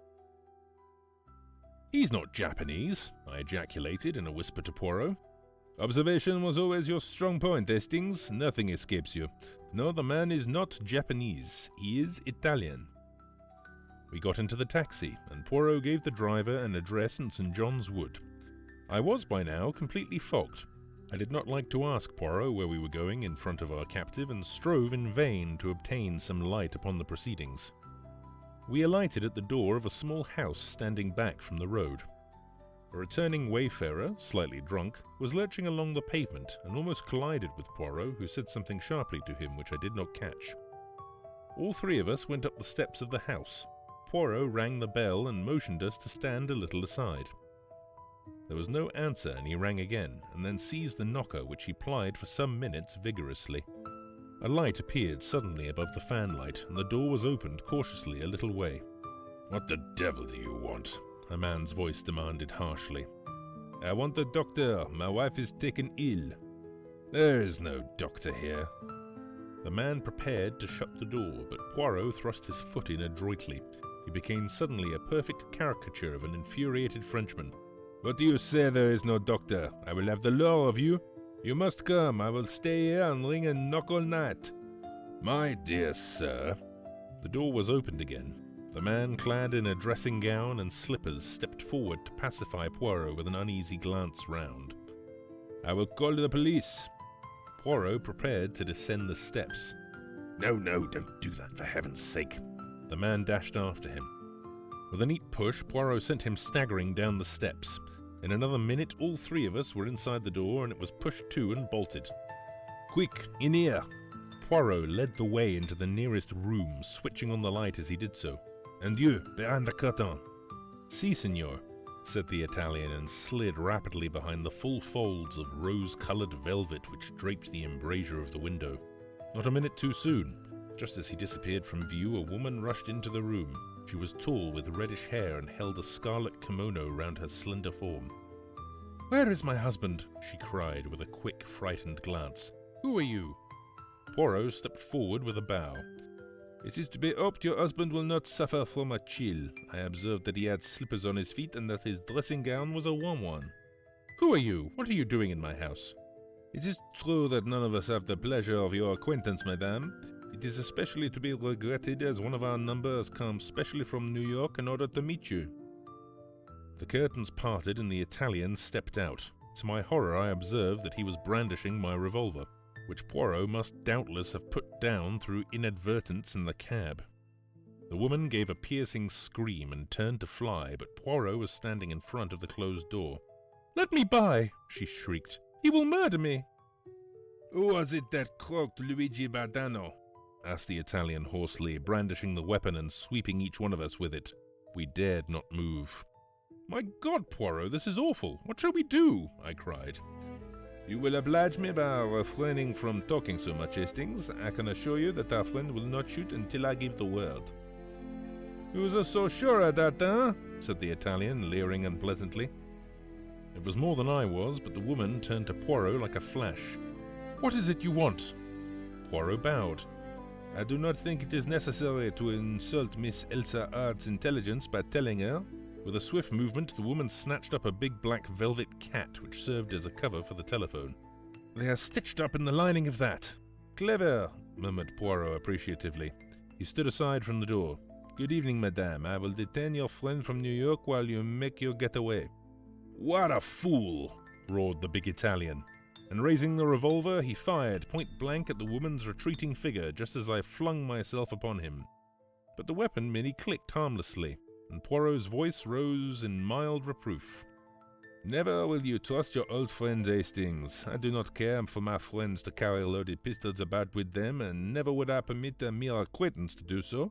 No, no, mon ami." This to the Italian, who was swearing hoarsely. Poirot continued to address him in a tone of mild reproof. "See now what I have done for you. I have saved you from being hanged. And do not think that our beautiful lady will escape. No, no, the house is watched, back and front. Straight into the arms of the police they will go. Is not that a beautiful and consoling thought? Yes, you may leave the room now, but be careful, be very careful. I is gone. And my friend Hastings looks at me with eyes of reproach. But it was all so simple. It was clear from the first that out of several hundred, probably, applicants for number 4, Montague Mansions, only the Robinsons were considered suitable. Why? What was there that singled them out from the rest? At practically a glance. Their appearance? Possibly. But it was not so unusual. Their name, then. But there's nothing unusual about the name of Robinson, I cried. It's quite a common name. Ah, sapristi. But exactly. That was the point. Elsa Hart and her husband, or brother, or whatever he really is, come from New York and take a flat in the name of Mr. and Mrs. Robinson. Suddenly they learn that one of these secret societies, the Mafia or Camorra, or to which doubtless Luigi Valderno belonged, is on their track. What do? They hit on a scheme of transparent simplicity. Evidently they knew that their pursuers were not personally acquainted with either of them. What then can be simpler? They offer the flat at an absurdly low rental. Of the thousands of young couples in London looking for flats, there cannot fail to be several Robinsons. It is only a matter of waiting. If you will look at the name Robinson in the telephone directory, you will realize that a fair-haired Mrs. Robinson was pretty sure to come along sooner or later. Then what will happen? The Avenger arrives. He knows the name, he knows the address. He strikes. All is over. Vengeance is satisfied. And Miss Elsa Hart has escaped by the skin of her teeth once more. By the way, Hastings, you must present me to the real Mrs. Robinson, that delightful and truthful creature. What will they think when they find that their flat has been broken into? We must hurry back. Ah, that sounds like Japanese friends arriving. A mighty tattoo sounded on the knocker. How did you know this address? I asked as I followed Poirot out the hall. Oh, of course. You had the first Mrs. Robinson followed when she left the other flat. À la bonne heure, Hastings. You use your graces at last. Now for a little surprise. Softly unbolting the door, he stuck the cat's head round the edge and ejaculated a piercing meow. The Scotland Yard inspector, who was standing outside with another man, jumped in spite of himself. "It's only Monsieur Poirot at one of his little jokes," he exclaimed as Poirot's head followed that of the cat. "Let us in, monsieur. You have our friends safe and sound?" "Yes, we got the birds all right, but they hadn't the goods with them." "I see. So you come to search. Well, I'm about to depart with Hastings, but I should like to give you a little lecture upon the history and habits of the domestic cat." "For the Lord's sake, have you gone completely balmy?" "The cat," declaimed Poirot, "was worshipped by the ancient Egyptians. It is still regarded as a symbol of good luck if a black cat crosses your path. This cat crossed your path tonight, Jap. To speak of the interior of any animal or any person is not, I know, considered polite in England. The interior of this cat is perfectly delicate. I refer to the lining." With a sudden grunt, the second man seized the cat from Poirot's hand. "Forgot to introduce you," said Jap. "Mr. Poirot, this is Mr. Burt of the United States Secret Service." The American's trained fingers had felt what he was looking for. He held out his hand, and for a moment speech failed him. Then he rose to the occasion. "Pleased to meet you," said Mr. Burt. End of The Adventure of the Cheap Flat. Story number 4. The Mystery of Hunter's Lodge. "After all," murmured Poirot, "it is possible that I shall not die this time." Coming from a convalescent influenza patient, I hailed the remark as showing a beneficial optimism. I myself had been the first sufferer from the disease. Poirot in his turn had gone down. He was now sitting up in bed, propped up with pillows, his head muffled with a woolen shawl, and was slowly sipping a particularly noxious tisane which I had prepared according to his directions. His eyes rested with pleasure upon a neatly graduated row of medicine bottles which adorned the mantelpiece. "Yes, yes," my little friend continued. Once more I shall be myself again, the great Hercule Poirot, the terror of evildoers. Figure to yourself, mon ami, that I have a little paragraph to myself in society gossip. But yes, it is. Go it, criminals, all out. Hercule Poirot. And believe me, girls, he's some Hercules. Our own pet society detective can't get a grip on you. 'Cause why? 'Cause he's got la grippe himself. I laughed. Good for you, Poirot. You're becoming quite a public character.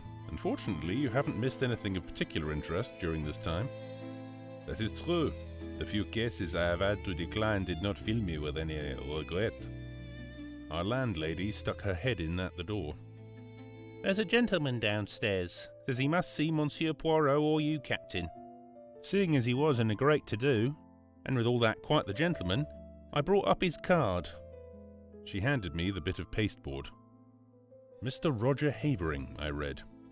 Poirot motioned with his head towards the bookcase, and I obediently pulled forth Who's Who.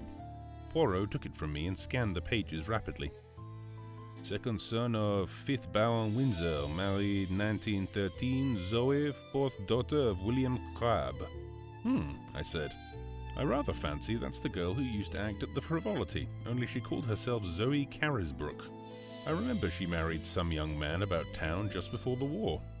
Would it interest you, Hastings, to go down and hear what our visitor's particular little trouble is? Make him all my excuses. Roger Havering was a man of about 40, well set up and of smart appearance. His face, however, was haggard, and he was evidently labouring under great agitation. Captain Hastings, you are Monsieur Poirot's partner, I understand. It is imperative that he should come with me to Derbyshire today. I'm afraid that's impossible, I replied. Poirot is ill in bed, influenza. His face fell. Dear me, that is a great blow to me. The matter on which you wish to consult him is serious? My God, yes. My uncle, the best friend I have in the world, was foully murdered last night. Here in London? No, in Derbyshire. I was in town and received a telegram from my wife this morning. Immediately upon its receipt, I determined to come round and beg Monsieur Poirot to undertake the case. If you will excuse me a minute, I said, struck by a sudden idea. I rushed upstairs, and in a few brief words acquainted Poirot with the situation. He took any further words out of my mouth. I see. You want to go yourself, is it not so? Well, why not? You should know my methods by now. All I ask is that you should report to me fully every day and follow implicitly any instructions I may wire you. To this I willingly agreed. An hour later, I was sitting opposite Mr. Havering in a first-class carriage on the Midland Railway, speeding rapidly away from London. To begin with, Captain Hastings, you must understand that Hunter's Lodge, where we are going, and where the tragedy took place, is only a small shooting box in the heart of the Derbyshire moors. Our real home is near Newmarket, and we usually rent a flat in town for the season. Hunter's Lodge is looked after by a housekeeper who is quite capable of doing all we need when we run down for an occasional weekend. Of course, during the shooting season, we take down some of our own servants from Newmarket. My uncle, Mr. Harrington Pace, as you may know, my mother was a Miss Pace of New York, has for the last 3 years made his home with us. He never got on well with my father or my elder brother, and I suspect that my being somewhat of a prodigal son myself rather increased than diminished his affection towards me. Of course, I am a poor man, and my uncle was a rich one. In other words, he paid the piper. But though exacting in many ways, he was not really hard to get on with, and we all three lived very harmoniously together. 2 days ago, my uncle, rather wearied with some recent gaieties of ours in town, suggested that we should run down to Derbyshire for a day or two. My wife telegraphed to Mrs. Middleton, the housekeeper, and we went down that same afternoon. Yesterday evening I was forced to return to town, but my wife and my uncle remained on. This morning I received this telegram. He handed it over to me. Come at once. Uncle Harrington murdered last night. Bring good detective if you can, but do come. Zoe. Then as yet you know no details? No, and I suppose it will be in the evening papers. Without doubt the police are in charge. It was about 3 o'clock when we arrived at the little station of Elmer's Dale. From there, a 5-mile drive brought us to the small grey stone building in the midst of the rugged moors. A lonely place, I observed with a shiver. Havering nodded. I shall try and get rid of it. I could never live here again. We unlatched the gate and were walking up the narrow path to the oak door when a familiar figure emerged and came to meet us. "Jap!" I ejaculated. The Scotland Yard inspector grinned at me in a friendly fashion before addressing my companion. "Mr. Havering, I think. I've been sent down from London to take charge of this case, and I'd like to have a word with you, if I may, sir. My wife... I've seen your good lady, sir, and the housekeeper. I won't keep you a moment, but I'm anxious to get back to the village now that I've seen all there is to see here." "I know nothing as yet as to what—" "Exactly," said Jap soothingly. "But there are just one or two little points I'd like your opinion about all the same. Captain Hastings here, he knows me, and he'll go on up to the house and tell them you're coming. What have you done with the little man, by the way, Captain Hastings?" "He's ill in bed with influenza." "Is he now? I'm sorry to hear that. Rather the case of the cart without the horse, your being here without him, isn't it?" And on his rather ill-timed jest, I went on to the house. I rang the bell as Jap had closed the door behind him. After some moments, it was opened to me by a middle-aged woman in black. "Mr. Havering will be here in a moment," I explained. "He has been detained by the inspector.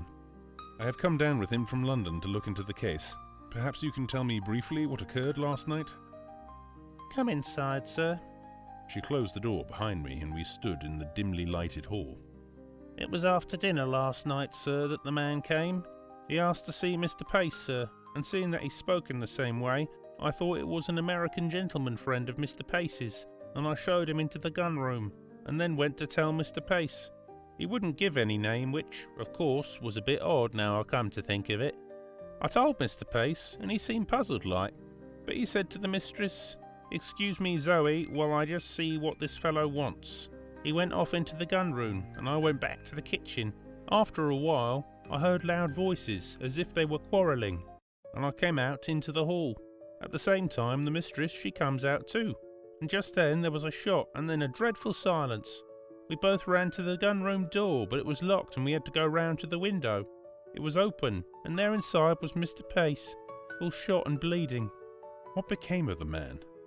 "He must have got away through the window, sir, before we got to it." "And then?" "Mrs. Havering sent me to fetch the police. 5 miles to walk it was. They came back with me, and the constable, he stayed all night, and this morning the police gentleman from London arrived." "What was this man like who called to see Mr. Pace?" The housekeeper reflected. "He had a black beard, sir, and was about middle-aged. He had on a light overcoat. Beyond the fact that he spoke like an American, I didn't notice much about him." "I see. Now I wonder if I can see Mrs. Havering." "She's upstairs, sir. Shall I tell her?" "If you please. Tell her that Mr. Havering is outside with Inspector Jap, and that the gentleman he has brought back with him from London is anxious to speak to her as soon as possible." "Very good, sir." I was in a fever of impatience to get all the facts. Jap had 2 or 3 hours' start of me, and his anxiety to be gone made me keen to be close at his heels. Mrs. Havering did not keep me waiting long. In a few minutes I heard a light step descending the stairs, and looked up to see a very handsome young woman coming towards me. She wore a flame-coloured jumper that set off the slender boyishness of her figure. On her dark head was a little hat of flame-coloured leather. Even the present tragedy could not dim the vitality of her personality. I introduced myself, and she nodded in quick comprehension. "Of course, I have often heard of you and your colleague, Monsieur Poirot. You have done some wonderful things together, haven't you? It was very clever of my husband to get you so promptly. Now, will you ask me questions? That is the easiest way, isn't it, of getting to know all you want to about this dreadful affair?" "Thank you, Mrs. Havering. Now, what time was it that this man arrived?" "It must have been just before 9 o'clock. We had finished dinner and were sitting over our coffee and cigarettes." "Your husband had already left for London?" "Yes, he went up by the 6:15. "Did he go by car to the station, or did he walk?" "One came out from the garage in Elmersdale to fetch him in time for the train." "Was Mr. Pace quite his usual self?" "Absolutely, most normal in every way." "Now, can you describe this visitor at all?" "I'm afraid not. I didn't see him. Mrs. Middleton showed him straight into the gun room and then came to tell my uncle." "What did your uncle say?" "He seemed rather annoyed, but went off at once. It was about 5 minutes later that I heard the sound of raised voices. I ran out into the hall and almost collided with Mrs. Middleton. Then we heard the shot. The gun-room door was locked on the inside, and we had to go right round the house to the window. Of course, that took some time, and the murderer had been able to get well away. My poor uncle, her voice faltered, had been shot through the head. I saw at once that he was dead. I sent Mrs. Middleton for the police. I was careful to touch nothing in the room, but to leave it exactly as I found it. I nodded approval. Now, as to the weapon. Well, I can make a guess at it, Captain Hastings. A pair of revolvers of my husband's were mounted upon the wall. One of them is missing. I pointed this out to the police, and they took the other one away with them. When they have extracted the bullet, I suppose they will know for certain. May I go to the gun room? Certainly. The police have finished with it, but the body has been removed. She accompanied me to the scene of the crime. At that moment, Havering entered the hall, and with a quick apology, his wife ran to him. I was left to undertake my investigations alone. I may as well confess at once that they were rather disappointing. In detective novels, clues abound, but here I could find nothing that struck me as out of the ordinary, except a large blood stain on the carpet where I judged the dead man had fallen. I examined everything with painstaking care, and took a couple of pictures of the room with my little camera which I had brought with me. I also examined the ground outside the window, but it appeared to have been so heavily trampled underfoot that I judged it was useless to waste time over it. Nope, I had seen all that Hunter's Lodge had to show me. I must go back to Elmersdale and get in touch with Jap. Accordingly, I took leave of the Haverings and was driven off in the car that had brought us up from the station. I found Jap at the Matlock Arms, and he took me forthwith to see the body. Harrington Pace was a small, spare, clean-shaven man, typically American in appearance. He had been shot through the back of the head, and the revolver had been discharged at close quarters. "Turned away for a moment," remarked Jap, "and the other fellow snatched up a revolver and shot him. The one Mrs. Havering handed over to us was fully loaded, and I suppose the other one was also. Curious what darn fool things people do. Fancy keeping 2 loaded revolvers hanging up on your wall." "What do you think of the case?" I asked, as we left the gruesome chamber behind us. "Well, I'd had my eye on Havering to begin with." "Oh, yes," noting my exclamation of astonishment. "Havering has 1 or 2 shady incidents in his past. When he was a boy at Oxford, there was some funny business about the signature on one of his father's cheques. All hushed up, of course. Then, he's pretty heavily in debt now, and they're the kinds of debts he wouldn't like to go to his uncle about, whereas you may be sure the uncle's will would be in his favour. Yes, I'd got my eye on him, and that's why I wanted to speak to him before he saw his wife. But their statements dovetail all right, and I've been to the station, and there's no doubt whatever that he left by the 6:15. That gets up to London about 10:30. He went straight to his club, he says, and if that's confirmed all right, why, he couldn't have been shooting his uncle here at 9 o'clock in a black beard." "Ah, yes, I was going to ask you what you thought about the beard." Jap winked. "I think it grew pretty fast. Grew in the 5 miles from Elmersdale to Hunter's Lodge. Americans that I've met are mostly clean-shaven. Yes, it's among Mr. Pace's American associates that we'll have to look for the murderer. I questioned the housekeeper first, and then her mistress, and their stories agree all right, but I'm sorry Mrs. Havering didn't get a look at the fellow.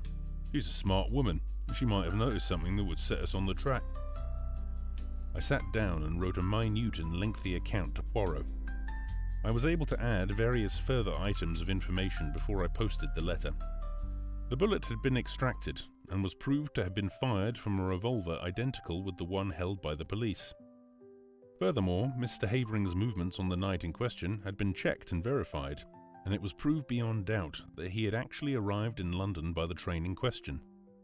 And, thirdly, a sensational development had occurred. A city gentleman, living at Ealing, on crossing Haven Green to get to the district railway station that morning, had observed a brown paper parcel stuck between the railings. Opening it, he found that it contained a revolver. He handed the parcel over to the local police, and before night it was proved to be the one we were in search of, the fellow to that given us by Mrs. Havering. 1 bullet had been fired from it. All this I added to my report. A wire from Poirot arrived while I was at breakfast the following morning. Of course, black-bearded man was not Havering. Only you or Jap would have such an idea. Wire me description of housekeeper and what clothes she wore this morning. Same of Mrs. Havering. Do not waste time taking photographs of interiors. They are underexposed and not in the least artistic. It seemed to me that Poirot's style was unnecessarily facetious. I also fancied he was a shade jealous of my position on the spot with full facilities for handling the case.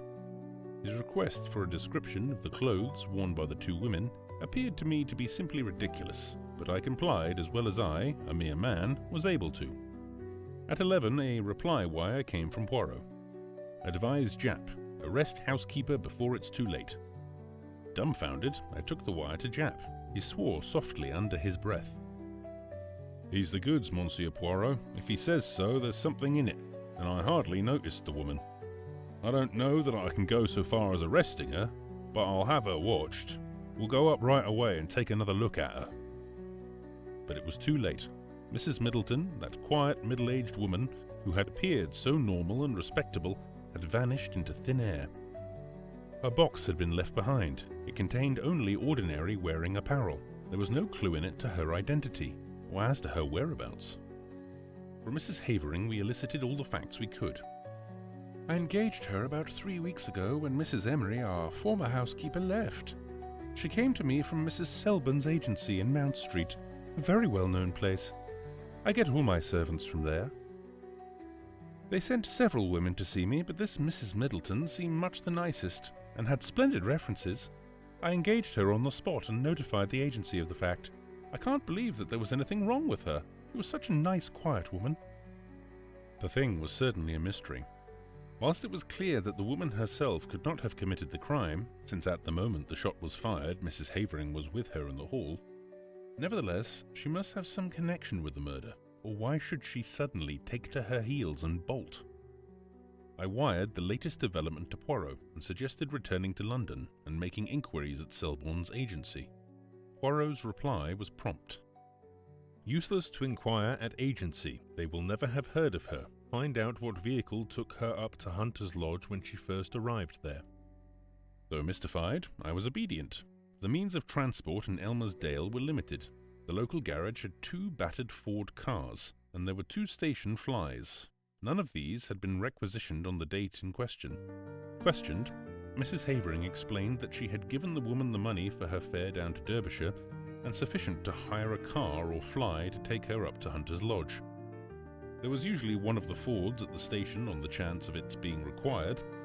Taking into consideration the further fact that nobody at the station had noticed the arrival of a stranger, black-bearded or otherwise, on the fatal evening, everything seemed to point to the conclusion that the murderer had come to the spot in a car, which had been waiting near at hand to aid his escape, and that the same car had brought the mysterious housekeeper to her new post.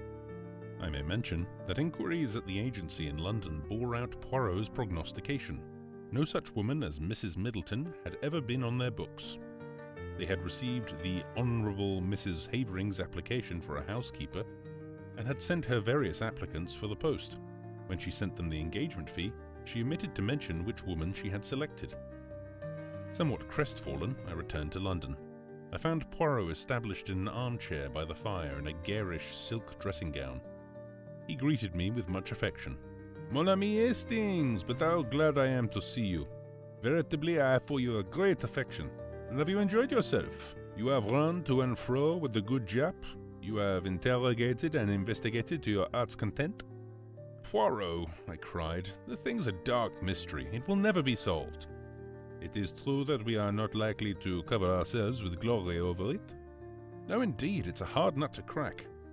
"Oh, as far as that goes, I am very good at cracking the nuts. A veritable squirrel." "It is not that which embarrasses me.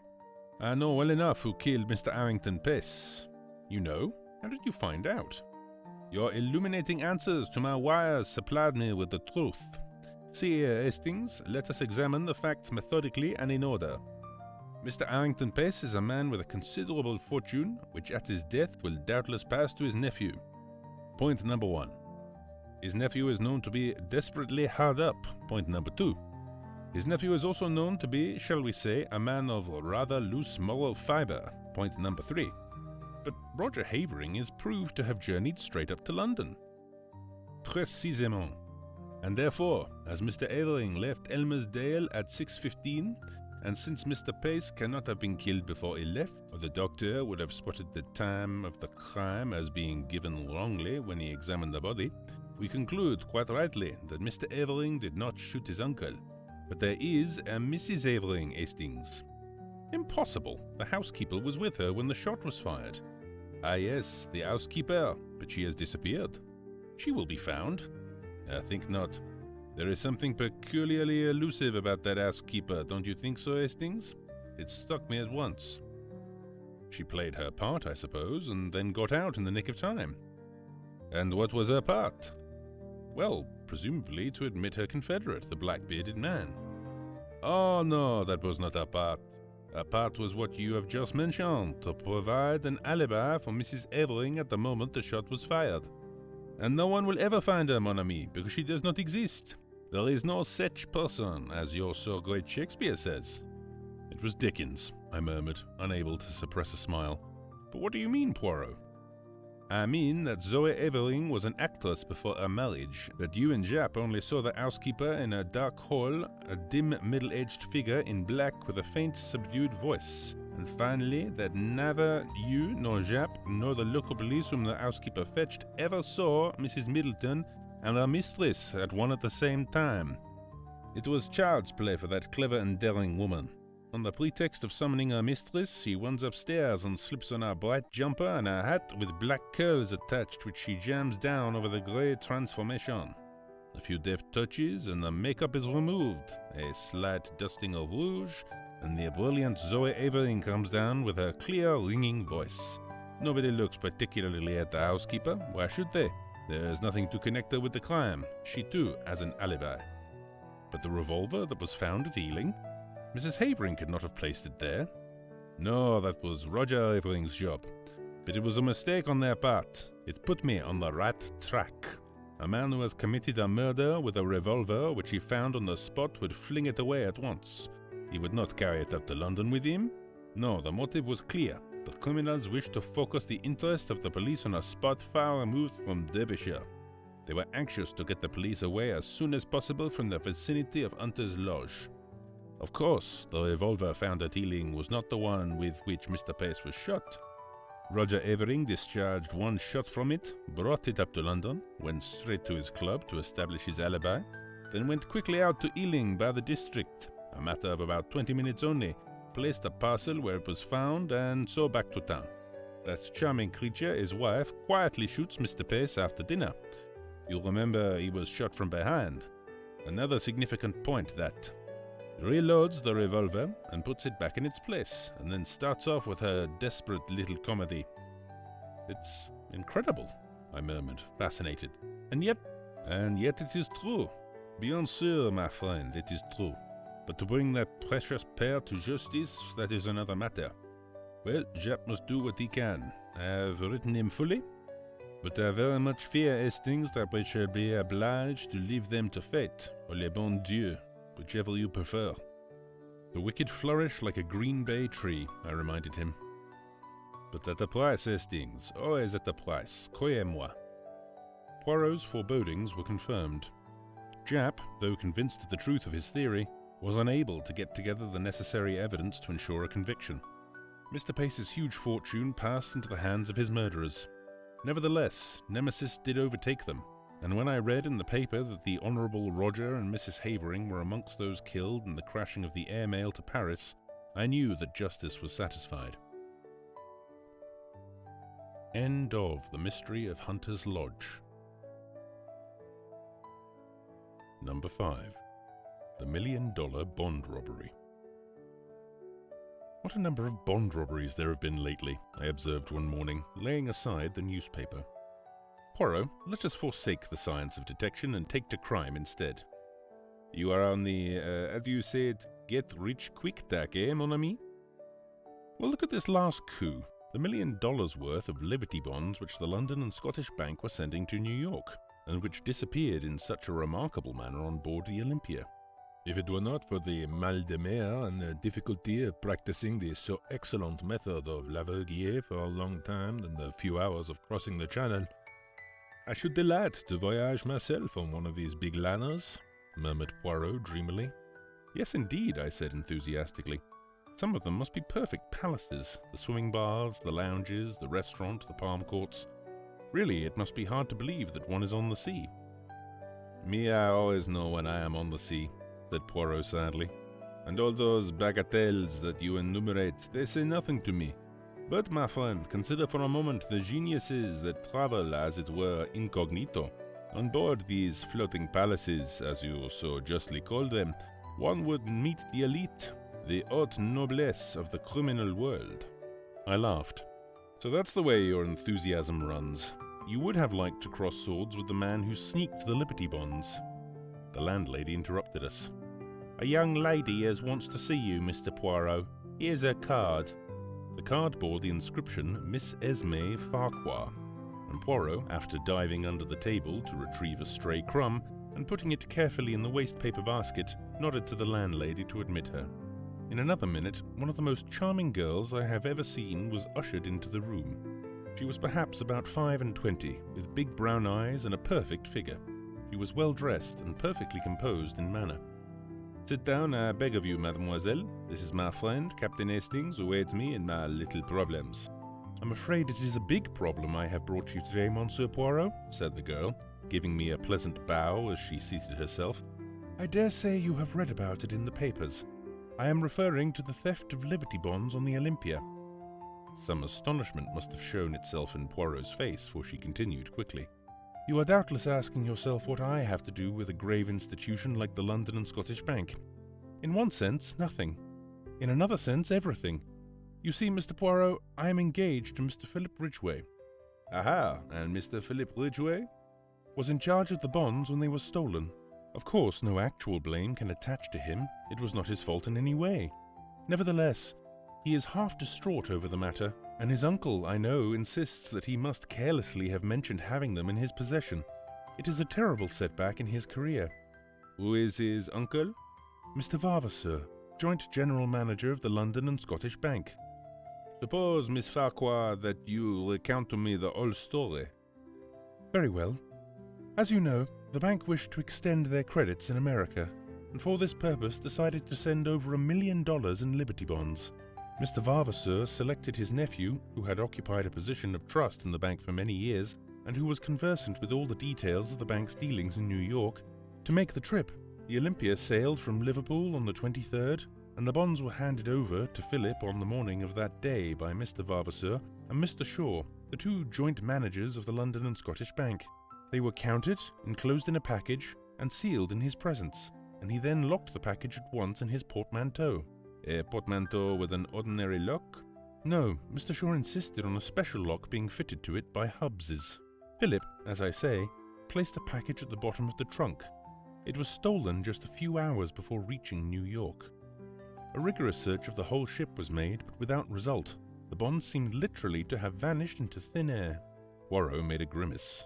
But they did not vanish absolutely, since I gather they were sold in small parcels within half an hour of the docking of the Olympia. Well, undoubtedly the next thing is for me to see Mr. Ridgway. I was about to suggest that you should lunch with me at the Cheshire Cheese. Philip will be there. He is meeting me, but does not yet know that I have been consulting you on his behalf. We agreed to this suggestion readily enough, and drove there in a taxi. Mr. Philip Ridgway was there before us, and looked somewhat surprised to see his fiancée arriving with two complete strangers. He was a nice-looking young fellow, tall and spruce, with a touch of greying hair at the temples, though he could not have been much over 30. Miss Farquhar went up to him and laid her hand on his arm. "You must forgive my acting without consulting you, Philip," she said. "Let me introduce you to Monsieur Hercule Poirot, of whom you must often have heard, and his friend, Captain Hastings." Ridgway looked very astonished. "Of course I have heard of you, Monsieur Poirot," he said, as he shook hands. "But I had no idea that Esme was thinking of consulting you about our trouble." "I was afraid you would not let me do it, Philip," said Miss Farquhar meekly. "So you took care to be on the safe side," he observed with a smile. "I hope Monsieur Poirot will be able to throw some light on this extraordinary puzzle, for I confess that I am nearly out of my mind with worry and anxiety about it." Indeed, his face looked drawn and haggard, and showed only too clearly the strain under which he was labouring. "Well, well," said Poirot, Let us lunch, and over lunch we will put our heads together and see what can be done. I want to hear Mr. Ridgway's story from his own lips." Whilst we discussed the excellent steak and kidney pudding of the establishment, Philip Ridgway narrated the circumstances leading to the disappearance of the bonds. His story agreed with that of Miss Farquhar in every particular. When he had finished, Poirot took up the thread with a question. "What exactly led you to discover that the bonds had been stolen, Mr. Ridgway?" He laughed rather bitterly. "The thing stared me in the face, Mr. Poirot. I couldn't have missed it. My cabin trunk was half out from under the bunk, and all scratched and cut where they'd tried to force the lock." "But I understood that it had been opened with a key." "That's so. They tried to force it, but couldn't, and, in the end, they must have got it unlocked somehow or other." "Curious," said Poirot, his eyes beginning to flicker with the green light I knew so well. "Very curious. They waste much time trying to prise it open, and then, sapristi! They find that they have the key all the time. Each of Hobbs's locks are unique." "That's just why they couldn't have had the key. It never left me day or night." "You are sure of that?" "I can swear to it. And besides, if they had had the key or a duplicate, why should they waste time trying to force an obviously unforceable lock?" "Ah, there is exactly the question we are asking ourselves. I venture to prophesy that the solution, if we ever find it, will hinge on that curious fact. I beg of you not to assault me if I ask you one more question. Are you perfectly certain you did not leave the trunk unlocked?" Philip Ridgway merely looked at him, and Poirot gesticulated apologetically. "Ah, but these things can happen, I assure you. Very well, the bonds were stolen from the trunk. What did the thief do with them? How did he manage to get ashore with them?" "Ah," cried Ridgway. "That's just it. How? Word was passed to the customs authorities, and every soul that left the ship was gone over with a tooth comb." "And the bonds, I gather, made a bulky package?" "Certainly they did. They could hardly have been hidden on board, and anyway, we know they weren't because they were offered for sale within an hour of the Olympia's arrival, long before I got the cables going and the numbers sent out. One broker swears he bought some of them even before the Olympia got in. But you can't send bonds by wireless." "Not by wireless, but did any tug come alongside?" "Only the official ones, and that was after the alarm was given when everyone was on the lookout. I was watching out myself for their being passed over to someone that way. My God, Monsieur Poirot, this thing will drive me mad.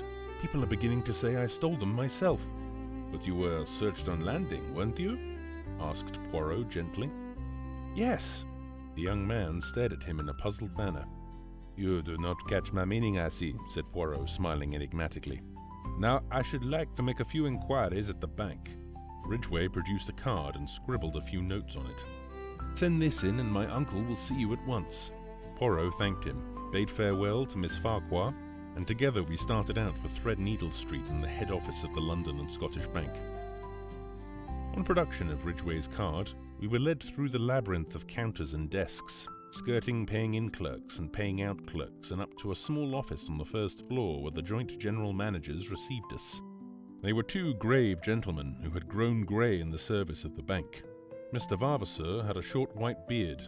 Mr. Shaw was clean-shaven. "I understand you are strictly a private inquiry agent," said Mr. Vavasour. "Quite so, quite so. We have, of course, placed ourselves in the hands of Scotland Yard. Inspector McNeil has charge of the case. A very able officer, I believe." "I am sure of it," said Poirot politely. "You will permit a few questions on your nephew's behalf? About this lock, who ordered it from Hobbs's?" "I ordered it myself," said Mr. Shaw. "I would not trust to any clerk in the matter. As to the keys, Mr. Ridgway has one, and the other two are held by my colleague and myself." "And no clerk has had access to them?" Mr. Shaw turned inquiringly to Mr. Vavasour. "I think I am correct in saying that they have remained in the safe where we placed them on the 23rd, said Mr. Vavasour. "My colleague was unfortunately taken ill a fortnight ago. In fact, on the very day that Philip left us. He has only just recovered." "Severe bronchitis is no joke to a man of my age," said Mr. Shaw ruefully. "But I am afraid Mr. Vavasour has suffered from the hard work entailed by my absence, especially with this unexpected worry coming on top of everything." Poirot asked a few more questions. I judged that he was endeavouring to gauge the exact amount of intimacy between uncle and nephew. Mr. Varvas's answers were brief and punctilious. His nephew was a trusted official in the bank and had no debts or money difficulties that he knew of. He had been entrusted with similar missions in the past. Finally, we were politely bowed out. "I am disappointed," said Poirot as we emerged into the street. "You hope to discover more? They're such stodgy old men." "It is not their stodginess which disappoints me, mon ami.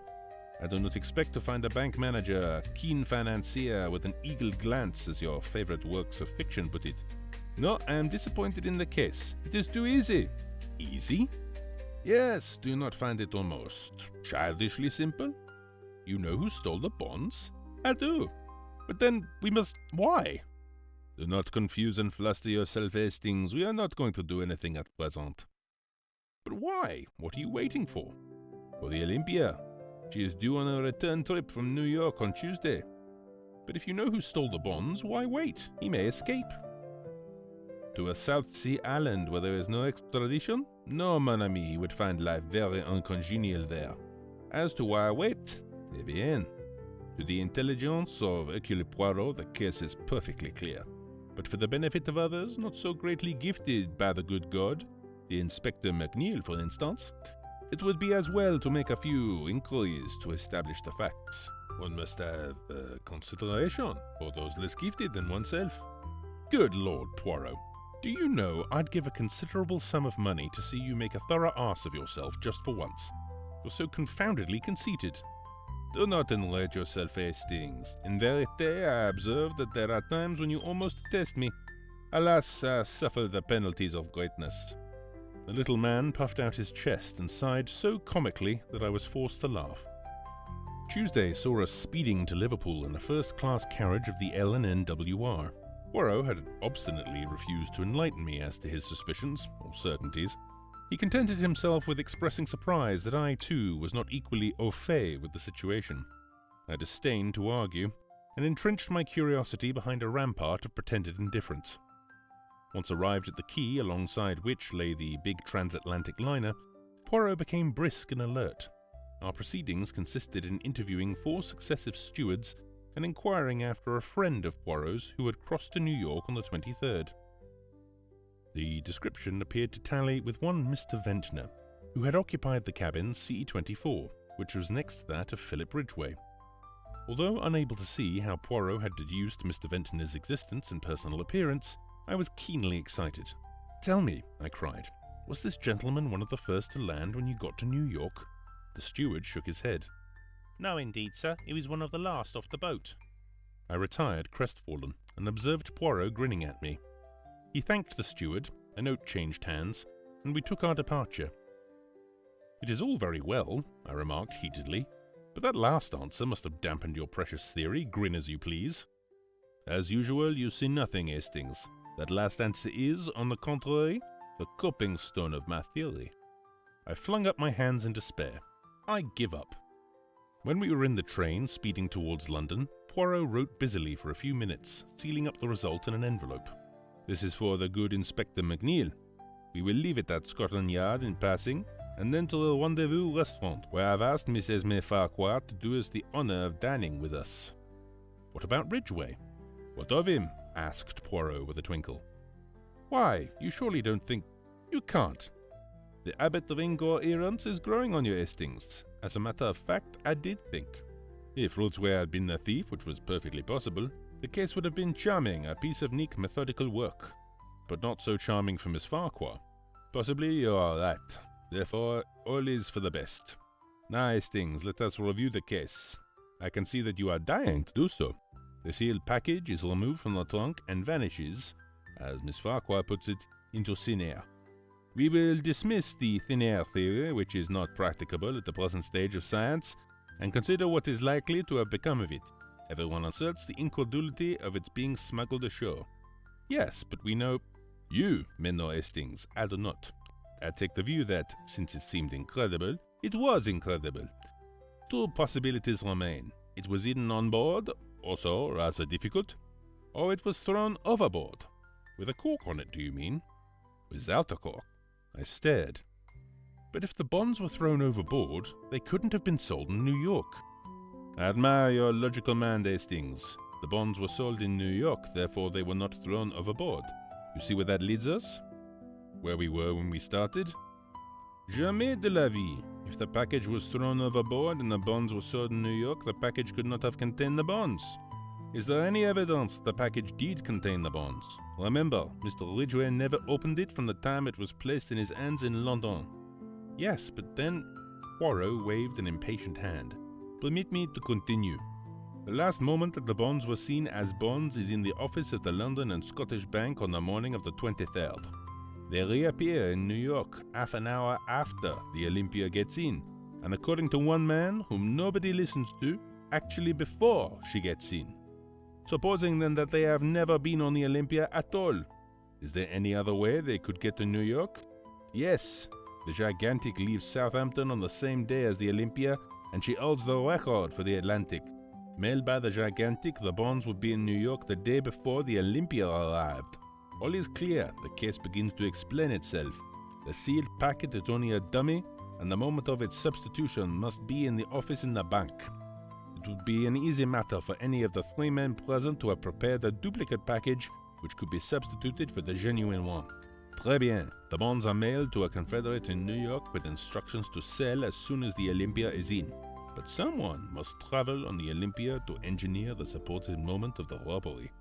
But why? Because if Ridgway merely opens the packet and finds it a dummy, suspicion flies at once to London. No, the man on board in the cabin next door does his work, pretends to force the lock in an obvious manner so as to draw immediate attention to the theft, really unlocks the trunk with a duplicate key, throws the package overboard, and waits until last to leave the boat. Naturally, he wears glasses to conceal his eyes, and is an invalid since he does not want to run the risk of meeting Ridgway. He steps ashore in New York and returns by the first boat available. But which was he? The man who had a duplicate key, the man who ordered the lock, the man who has not been severely ill with bronchitis at his home in the country. Enfin, that stodgy old man, Mr. Shaw. There are criminals in high places sometimes, my friend. Ah, here we are. Mademoiselle, I have succeeded. You permit?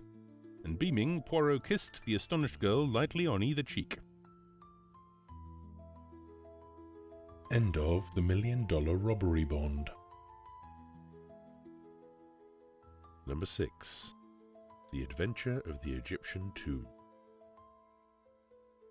I have always considered that one of the most thrilling and dramatic of the many adventures I have shared with Poirot was that of our investigation into the series of strange deaths which followed upon the discovery and opening of the tomb of King Men-Hara. Hard upon the discovery of the tomb of Tutankhamun by Lord Carnarvon, Sir John Willard and Mr. Bleibner of New York, pursuing their excavations not far from Cairo, in the vicinity of the pyramids of Giza, came unexpectedly on a series of funeral chambers. Greatest interest was aroused by their discovery. The tomb appeared to be that of King Men-Hara, one of the shadowy kings of the 8th dynasty when the old kingdom was falling to decay. Little was known about this period, and the discoveries were fully reported in the newspapers. An event soon occurred which took a profound hold on the public mind. Sir John Willard died quite suddenly of heart failure. More sensational newspapers immediately took the opportunity of reviving all the old superstitious stories connected with the ill luck of certain Egyptian treasures. The unlucky mummy at the British Museum, that hoary old chestnut, was dragged out with fresh zest, was quietly denied by the museum, but nevertheless enjoyed all its usual vogue. A fortnight later, Mr. Bleibner died of acute blood poisoning, and a few days afterwards, a nephew of his shot himself in New York. The curse of Men-Hara was the talk of the day, and the magic power of dead and gone Egypt was exalted to a fetish point. It was then that Poirot received a brief note from Lady Willard, widow of the dead archaeologist, asking him to go and see her at her house in Kensington Square. I accompanied him. Lady Willard was a tall, thin woman dressed in deep mourning. Her haggard face bore eloquent testimony to her recent grief. "It is kind of you to have come so promptly, Monsieur Poirot." "I am at your service, Lady Willard. You wish to consult me?" "You are, I am aware, a detective. But it is not only as a detective that I wish to consult you. You are a man of original views, I know. You have imagination, experience of the world. Tell me, Monsieur Poirot, what are your views on the supernatural? Poirot hesitated for a moment before he replied. He seemed to be considering. Finally, he said, "Let us not misunderstand each other, Lady Willard. It is not a general question that you are asking me there. It has a personal application, has it not? You are referring obliquely to the death of your late husband." "That is so," she admitted. "You want me to investigate the circumstances of his death?" "I want you to ascertain for me exactly how much is newspaper chatter, and how much may be said to be founded on fact. 3 deaths, Monsieur Poirot, each one explicable, taken by itself, but taken together surely an almost unbelievable coincidence, and all within a month of the opening of the tomb. It may be mere superstition, it may be some potent curse from the past that operates in ways undreamed of by modern science. Fact remains, 3 deaths, and I am afraid, Monsieur Poirot, horribly afraid. It may not yet be the end." "For whom do you fear?" "For my son. When the news of my husband's death came, I was ill. My son, who has just come down from Oxford, went out there. He brought the body home, but now he has gone out again in spite of my prayers and entreaties. He is so fascinated by the work that he intends to take his father's place and carry on the system of excavations. You may think me a foolish, credulous woman, but, Monsieur Poirot, I am afraid, supposing that the spirit of the dead king is not yet appeased. Perhaps to you I seem to be talking nonsense." "No, indeed, Lady Willard," said Poirot quickly. "I do believe in the force of superstition, one of the greatest forces the world has ever known." I looked at him in surprise. I should never have credited Poirot with being superstitious, but the little man was obviously in earnest. "What you really demand is that I shall protect your son? I will do my utmost to keep him from harm."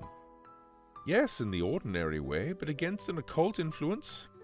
"In the volumes of the Middle Ages, Lady Willard, you will find many ways of counteracting black magic. Perhaps they knew more than we moderns with all our boasted science. Now let us come to facts, that I may have guidance.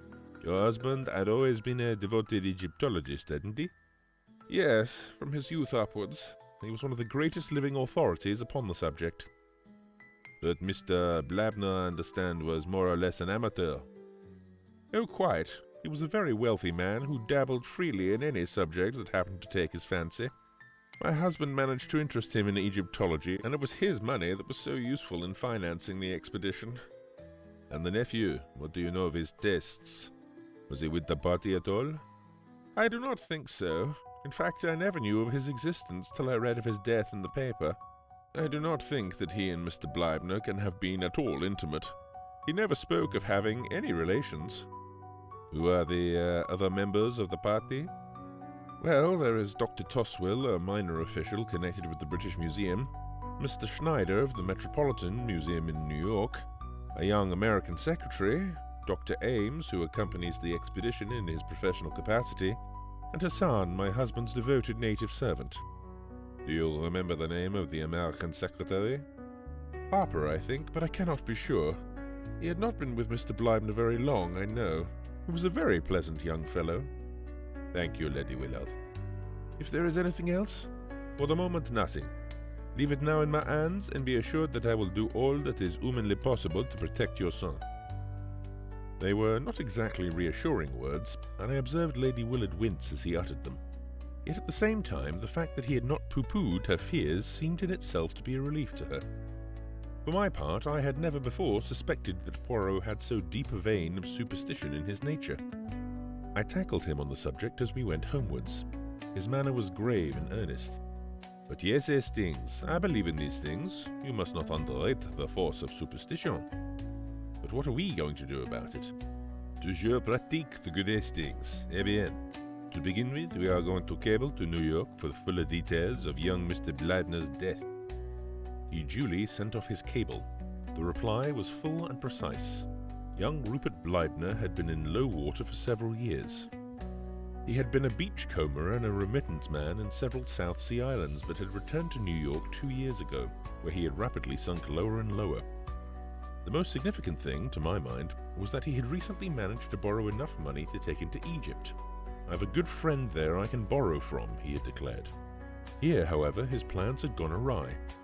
He had returned to New York, cursing his skinflint of an uncle who cared more for the bones of the dead and gone kings than his own flesh and blood. It was during his sojourn in Egypt that the death of Sir John Willard occurred.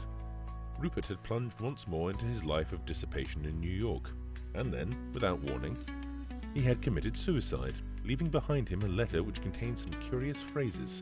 It seemed written in a sudden fit of remorse. He referred to himself as a leper and an outcast, and the letter ended by declaring that such as he were better dead. A shadowy theory leapt into my brain. I had never really believed in the vengeance of a long-dead Egyptian king. I saw here a more modern crime. Supposing this young man had decided to do away with his uncle, preferably by poison. By mistake, Sir John Willard receives his fatal dose. The young man returns to New York haunted by his crime. The news of his uncle's death reaches him. He realizes how unnecessary his crime has been, and stricken with remorse, takes his own life. I outlined my solution to Poirot. He was interested. "It is ingenious what you have thought of there. Decidedly, it is ingenious. It may even be true. But you leave out of count the fatal influence of the tomb." I shrugged my shoulders.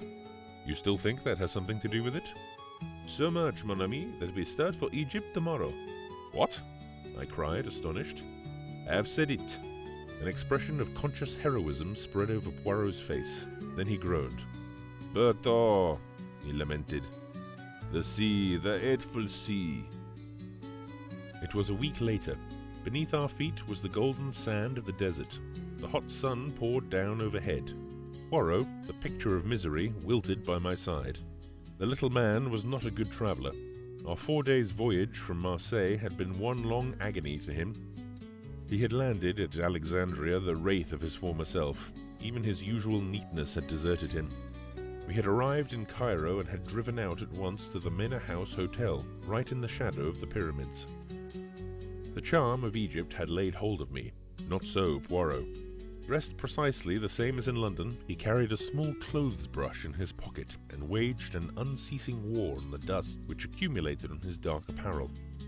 "And my boots, regard them, Hastings, my boots of the neat patent leather, usually so smart and shining. See, the sand is inside them, which is painful, and outside them, which outrages the eyesight. Also the heat, it causes my moustaches to become limp, but limp." "Look at the Sphinx," I urged. "Even I can feel the mystery and the charm it exhales." Poirot looked at it discontentedly. "It is not the air happy," he declared. "How could it, half buried in the sand in that untidy fashion? Ah, this cursed sand." "Come now, there's a lot of sand in Belgium," I reminded him, mindful of a holiday spent at Noc-sur-Mer in the midst of La Dune Impeccable, as the guidebook had phrased it. "Not in Brussels," declared Poirot. He gazed at the pyramids thoughtfully. "It is true that they, at least, are of a shape solid and geometrical, but their surface is of an unevenness most unpleasing. And the palm trees, I like them not. Not even do they plant them in rows." I cut short his lamentations by suggesting that we should start for the camp. We were to ride there on camels, and the beasts were patiently kneeling, waiting for us to mount, in charge of several picturesque boys headed by a voluble dragoman. I pass over the spectacle of Poirot on a camel. He started by groans and lamentations and ended by shrieks, gesticulations, and invocations to the Virgin Mary and every saint in the calendar. In the end, he descended ignominiously and finished the journey on a diminutive donkey. I must admit that a trotting camel is no joke for the amateur. I was stiff for several days. At last, we neared the scene of the excavations. A sunburnt man with a grey beard and white clothes and wearing a helmet came to meet us. "Monsieur Poirot and Captain Hastings, we received your cable. I'm sorry that there was no one to meet you in Cairo. An unforeseen event occurred which completely disorganized our plans." Poirot paled. His hand, which had stolen to his clothes brush, stayed its course. "Not another death," he breathed. "Yes." "Sir Guy Willard?" I cried. "No, Captain Hastings, my American colleague, Mr. Schneider." "And the cause?" demanded Poirot. "Tetanus." I blanched. All around me I seemed to feel an atmosphere of evil, subtle and menacing. A horrible thought flashed across me. Supposing I were the next? "Mon Dieu," said Poirot in a very low voice. "I do not understand this. It is horrible. Tell me, monsieur, there is no doubt that it was tetanus?" "I believe not, but Dr. Ames will tell you more than I can do." Of course, you are not the doctor." "My name is Toswell." This, then, was the British expert described by Lady Willard as being a minor official at the British Museum. There was something at once grave and steadfast about him that took my fancy. "If you will come with me," continued Dr. Toswell, "I will take you to Sir Guy Willard. He was most anxious to be informed as soon as you should arrive." We were taken across the camp to a large tent. Dr. Toswell lifted up the flap and we entered. 3 men were sitting inside. "Monsieur Poirot and Captain Hastings have arrived, Sir Guy," said Dr. Toswell. The youngest of the 3 men jumped up and came forward to greet us. There was a certain impulsiveness to his manner which reminded me of his mother. He was not nearly so sunburnt as the others, and that fact, coupled with a certain haggardness round the eyes, made him look older than his 22 years. He was clearly endeavouring to bear up under a severe mental strain. He introduced his 2 companions, Dr. Ames, a capable-looking man of 30-odd with a touch of greying hair at the temples, and Mr. Harper, the secretary, a pleasant, lean young man wearing the national insignia of horn-rimmed spectacles. After a few minutes' desultory conversation, the latter went out, and Dr. Toswell followed him. We were left alone with Sir Guy and Dr. Ames. "Please ask any questions you want to ask, Monsieur Poirot," said Willard. "We are utterly dumbfounded at this strange series of disasters. But it can't be anything but coincidence." There was a nervousness about his manner which rather belied the words. I saw that Poirot was keenly studying him. "Your art is really in this work, Sir Guy?" "Rather. No matter what happens or what comes of it, the work is going on. Make up your mind to that." Poirot wheeled round on the other. "What have you to say to that, Monsieur le Docteur?"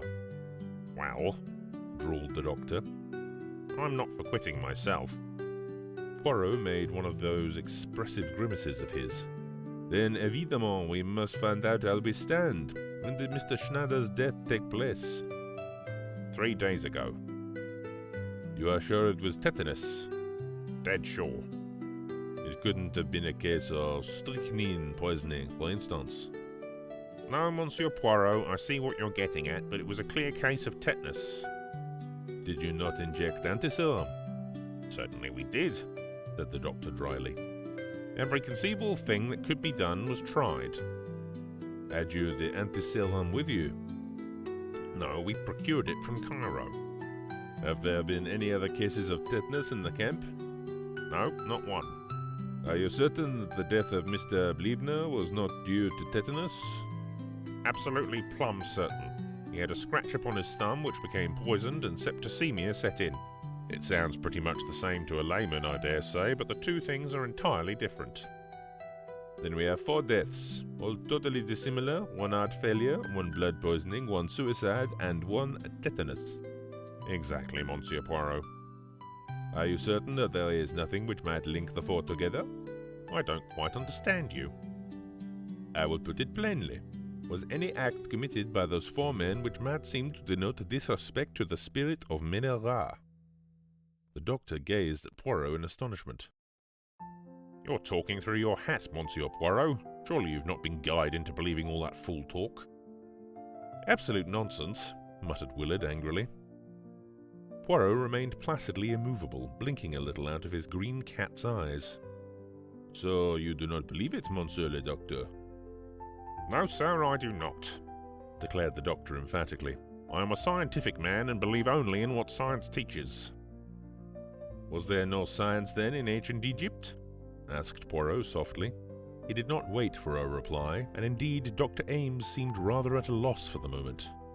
No, do not answer me, but tell me this. What do the native workmen think?" "I guess," said Dr. Ames, "that where white folk lose their heads, natives aren't going to be far behind. I'll admit that they're getting what you might be called scared, but they've no cause to be." "I wonder," said Poirot non-committally. Sir Guy leant forward. "Surely," he cried incredulously, "you cannot believe in... But the thing's absurd. You can know nothing of ancient Egypt if you think that." For answer, Poirot produced a little book from his pocket, an ancient tattered volume. As he held it out, I saw its title, The Magic of the Egyptians and Chaldeans. Then, wheeling round, he strode out of the tent. The doctor stared at me. "What is his little idea?" The phrase, so familiar on Poirot's lips, made me smile as it came from another. "I don't know exactly," I confessed. "He's got some plan of exorcising the evil spirits, I believe."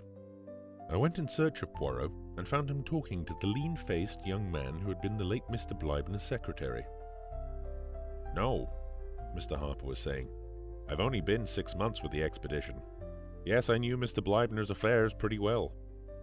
"Can you account to me anything concerning his nephew?" "He turned up here one day, not a bad-looking fellow. I'd never met him before, but some of the others had.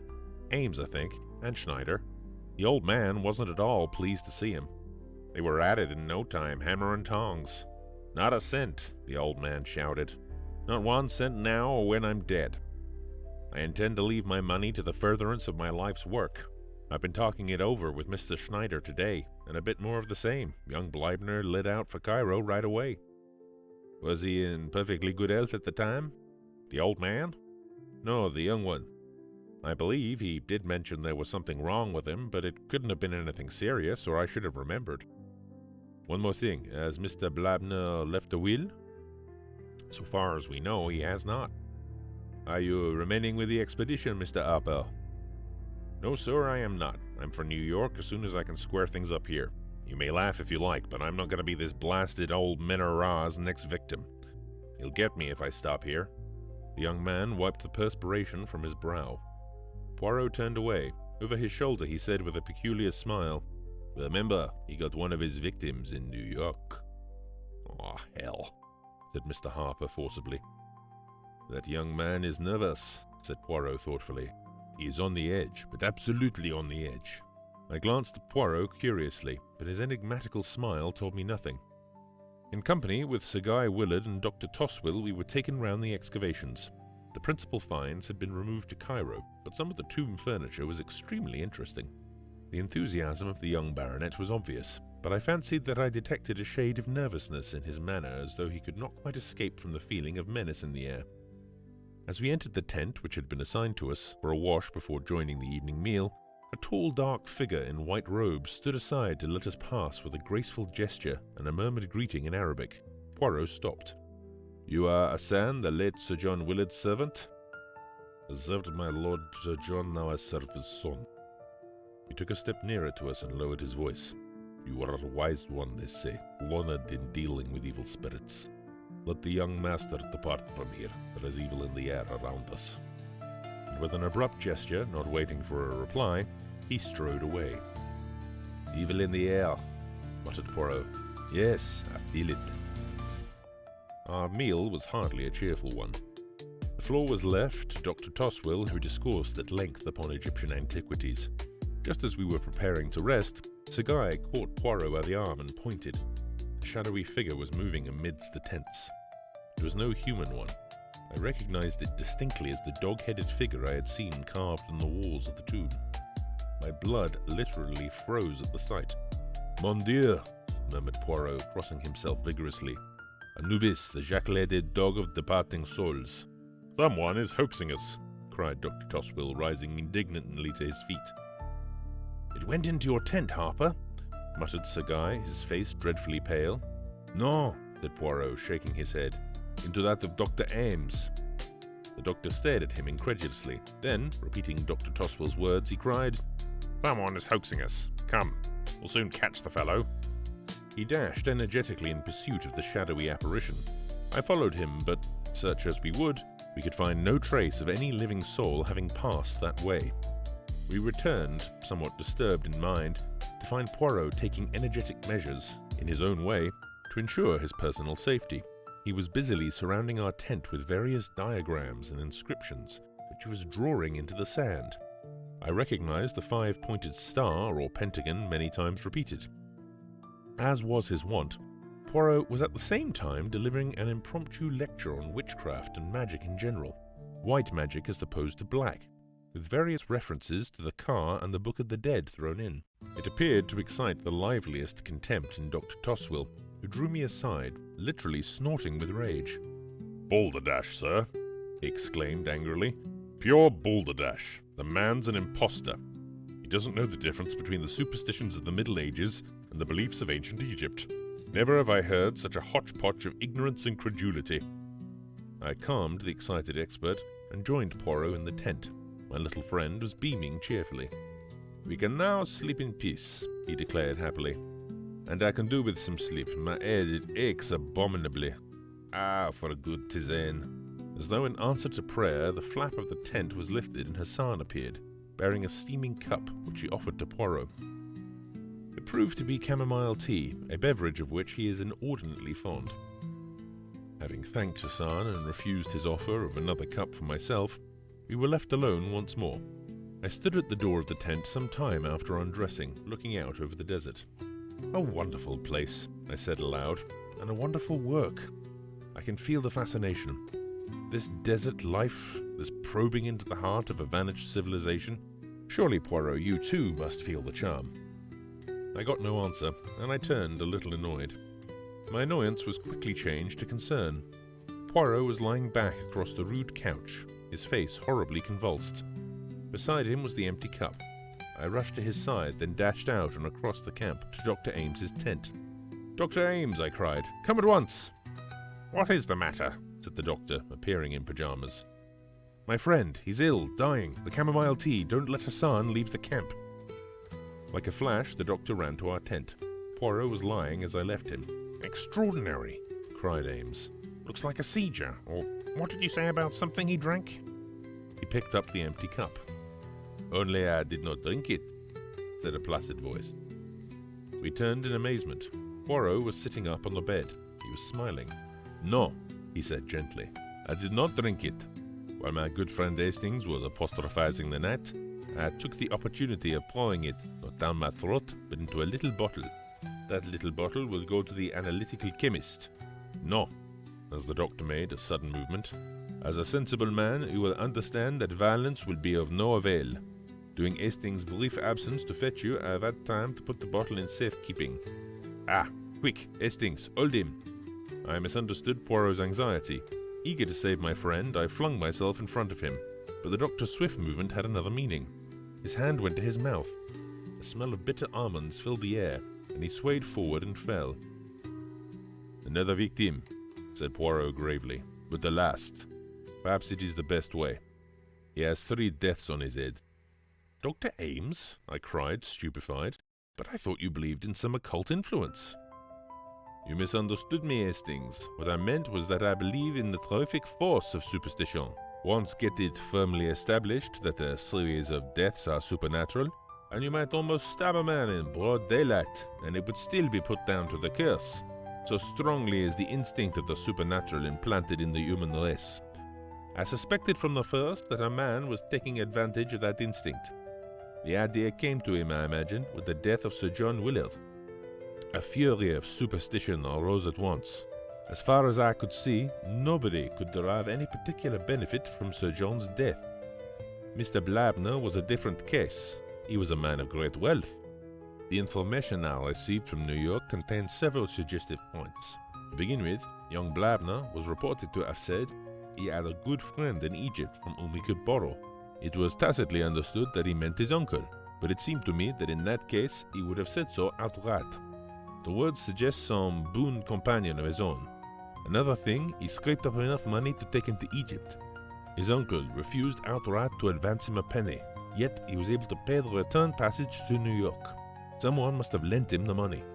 All that was very thin, I objected.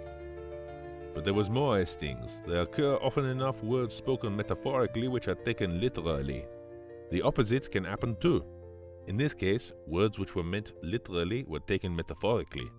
Young Blabner wrote plainly enough, "I am a leper," but nobody realized that he shot himself because he believed that he had contracted the dread disease of leprosy. "What?" I ejaculated. "It was the clever invention of a diabolical mind. Young Blabner was suffering some minor skin trouble. He had lived in the South Sea Islands where the disease is common enough. Ames was a former friend of his and a well-known medical man. He would never dream of doubting his word. When I arrived here, my suspicions were divided between Harper and Dr. Ames. but I soon realized that only the doctor could have perpetrated and concealed the crimes. And I learnt from Harper that he was previously acquainted with young Blabner. Doubtless, the latter at some time or another had made a will or had insured his life in favor of the doctor. The latter saw his chance of acquiring wealth. It was easy for him to inoculate Mr. Blabner with the deadly germs. Then the nephew, overcome with despair at the dread news his friend had conveyed to him, shot himself. Mr. Blabner, whatever his intentions, had made no will. His fortune would pass to his nephew, and from him to the doctor.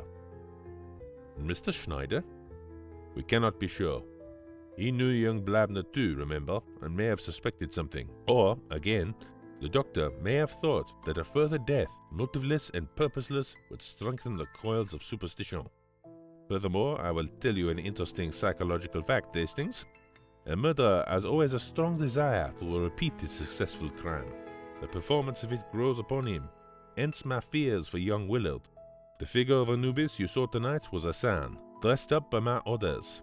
I wanted to see if I could frighten the doctor, but it would take more than the supernatural to frighten him. I could see that he was not entirely taken in by my pretenses of belief in the occult. The little comedy I played for him did not deceive him. I suspect that he would endeavor to make me the next victim. But in spite of la mer maudite, the heat abominable, and the annoyances of the sand, the little grey cell still fonctionned. Poirot proved to be perfectly right in his premises.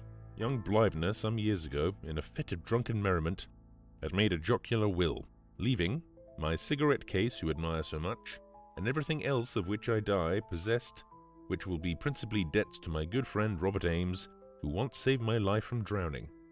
The case was hushed up as far as possible, and, to this day, people talk of the remarkable series of deaths in connection with the tomb of Men-Hara as a triumphal proof of the vengeance of a bygone king upon the desecrators of his tomb, a belief which, as Poirot pointed out to me, is contrary to all Egyptian belief and thought. End of The Adventure of the Egyptian Tomb. Number 7. The Jewel Robbery at the Grand Metropolitan. Poirot, I said, a change of air would do you good.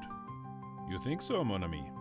I am sure of it. Eh, said my friend, smiling. It is all arranged, then? You will come? Where do you propose to take me? Brighton. As a matter of fact, a friend of mine in the city put me on to a very good thing, and, well, I have money to burn, as the saying goes. I think a weekend at the Grand Metropolitan would do us all the good in the world. Thank you, I accept most gratefully. You have the good heart to think of an old man. And the good heart, it is in the end worth all the little grey cells. Yes, I who speak to you am in danger of forgetting that sometimes. I did not quite relish the implication. I fancy that Poirot is sometimes a little inclined to underestimate my mental capacities, but his pleasure was so evident that I put my slight annoyance aside. Then that's all right, I said hastily. Saturday evening saw us dining at the Grand Metropolitan in the midst of a grey throng. All the world and his wife seemed to be at Brighton. The dresses were marvellous, and the jewels, worn sometimes with more love of display than good taste, were something magnificent. Ah, it is a sight, this, murmured Poirot. This is the home of the profiteer, is it not so, Hastings? Supposed to be, I replied. But we'll hope they aren't all tarred with the profiteering brush. Poirot gazed round him placidly.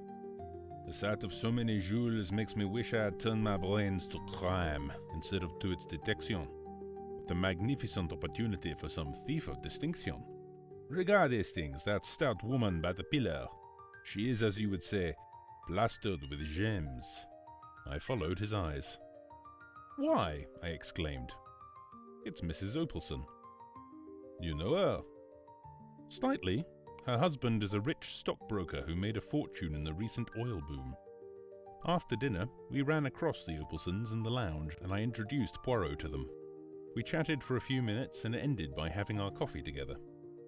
Poirot said a few words in praise of some of the costlier gems displayed on the lady's ample bosom, and she brightened up at once. It's a perfect hobby of mine, Mr. Poirot. I just love jewelry. Ed knows my weakness, and every time things go well, he brings me something new. You are interested in precious stones? I've had a good deal to do with them one time or another, madame. My profession has brought me into contact with some of the most famous jewels in the world. He went on to narrate, with discreet pseudonyms, the story of the historic jewels of a reigning house, and Mrs. Opalson listened with bated breath. "There now," she exclaimed as he ended. "If it isn't just like a play. You know, I've got some pearls of my own that have a history attached to them. I believe it's supposed to be one of the finest necklaces in the world. The pearls are so beautifully matched and so perfect in color. I declare, I really must run up and get it." "Oh, madame," protested Poirot, "you are too amiable. Pray do not derange yourself." "Oh, but I'd like to show it to you." The buxom dame waddled across to the lift briskly enough. Her husband, who had been talking to me, looked at Poirot inquiringly. "Madame, your wife is so amiable as to insist on showing me a pearl necklace," explained the latter. "Oh, the pearls." Opalson smiled in a satisfied fashion. "Well, they are worth seeing. Cost a pretty penny, too. Still, the money's there all right. I could get what I paid for them any day, perhaps more. May have to, too, if things go on as they are now. Money's confoundingly tight in the city. All this infernal EPD. He rambled on, launching into technicalities where I could not follow him. He was interrupted by a small page boy who approached and murmured something in his ear. Eh? What? I'll come at once. Not taken ill, is she? Excuse me, gentlemen." He left us abruptly. Poirot leaned back and lit one of his tiny Russian cigarettes. Then, carefully and meticulously, he arranged the empty coffee cups in a neat row and beamed happily on the result. The minutes passed. The Opalsons did not return. "Curious," I remarked at length. "I wonder when they will come back." Poirot watched the ascending spirals of smoke, and then said thoughtfully, "They will not come back." "Why?" "Because, my friend, something has happened." "What sort of thing? How do you know?" I asked curiously. Poirot smiled. "A few moments ago the manager came hurriedly out of his office and ran upstairs. He was much agitated. The lift boy is deep in talk with one of the pages. The lift bell has rung 3 times, but he heeds it not. Thirdly, even the waiters are distrait, and to make a waiter distrait—" Poirot shook his head with an air of finality. "The affair must indeed be of the first magnitude.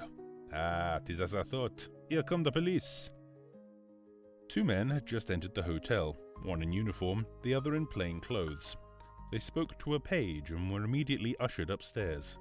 A few minutes later, the same boy descended and came up to where we were sitting.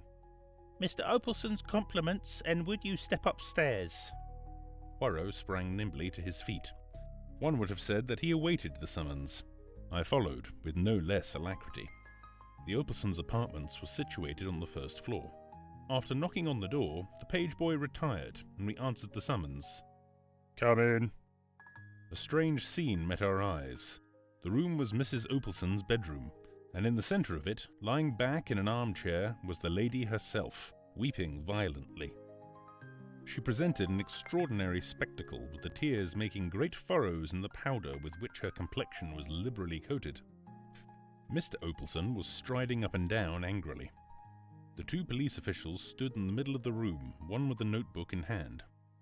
A hotel chambermaid, looking frightened to death, stood by the fireplace, and on the other side of the room a Frenchwoman, obviously Mrs. Opalson's maid, was weeping and wringing her hands with an intensity of grief that rivaled that of her mistress. Into this pandemonium stepped Poirot, neat and smiling. Immediately, with an energy surprising in one of her bulk, Mrs. Opalson sprang from her chair towards him. "There now. Ed may say what he likes, but I believe in luck. I do.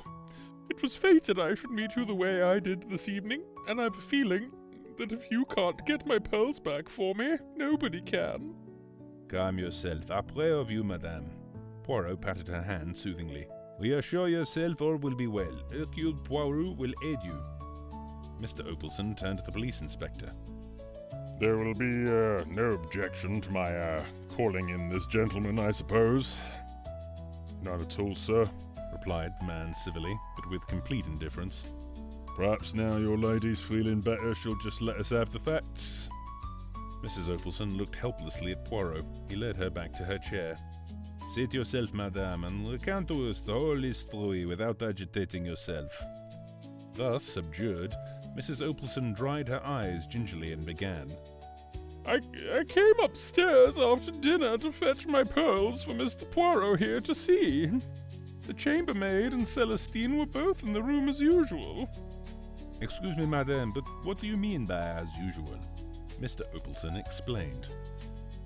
"I make it a rule that no one is to come into this room unless Celestine, the maid, is there also.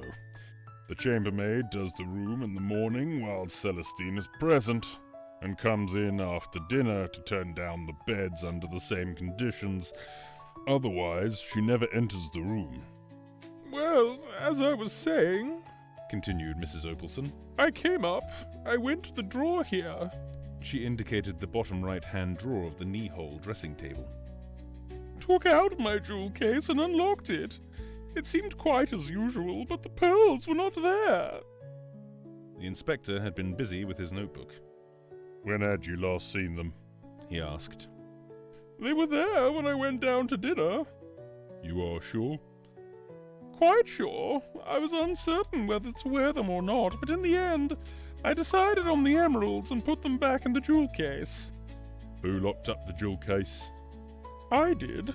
I wear the key on a chain around my neck." She held it up as she spoke. The inspector examined it and shrugged his shoulders. "The thief must have had a duplicate key. No difficult matter. The lock is quite a simple one.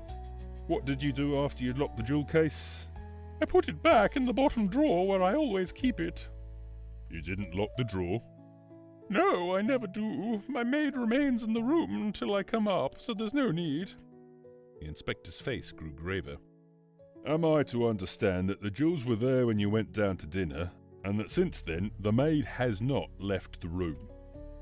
Suddenly, as though the horror of her own situation for the first time burst upon her, Celestine uttered a piercing shriek, and, flinging herself upon Poirot, poured out a torrent of incoherent French. The suggestion was infamous, that she should be suspected of robbing Madame. The police were well known to be of a stupidity incredible, but Monsieur, who was a Frenchman— Belgian, interjected Poirot, but Celestine paid no attention to the correction. Monsieur would not stand by and see her falsely accused, while that infamous chambermaid was allowed to go scot-free. She had never liked her, a bold, red-faced thing, a born thief. She had said from the first that she was not honest, and had kept a sharp watch over her too, when she was doing Madame's room.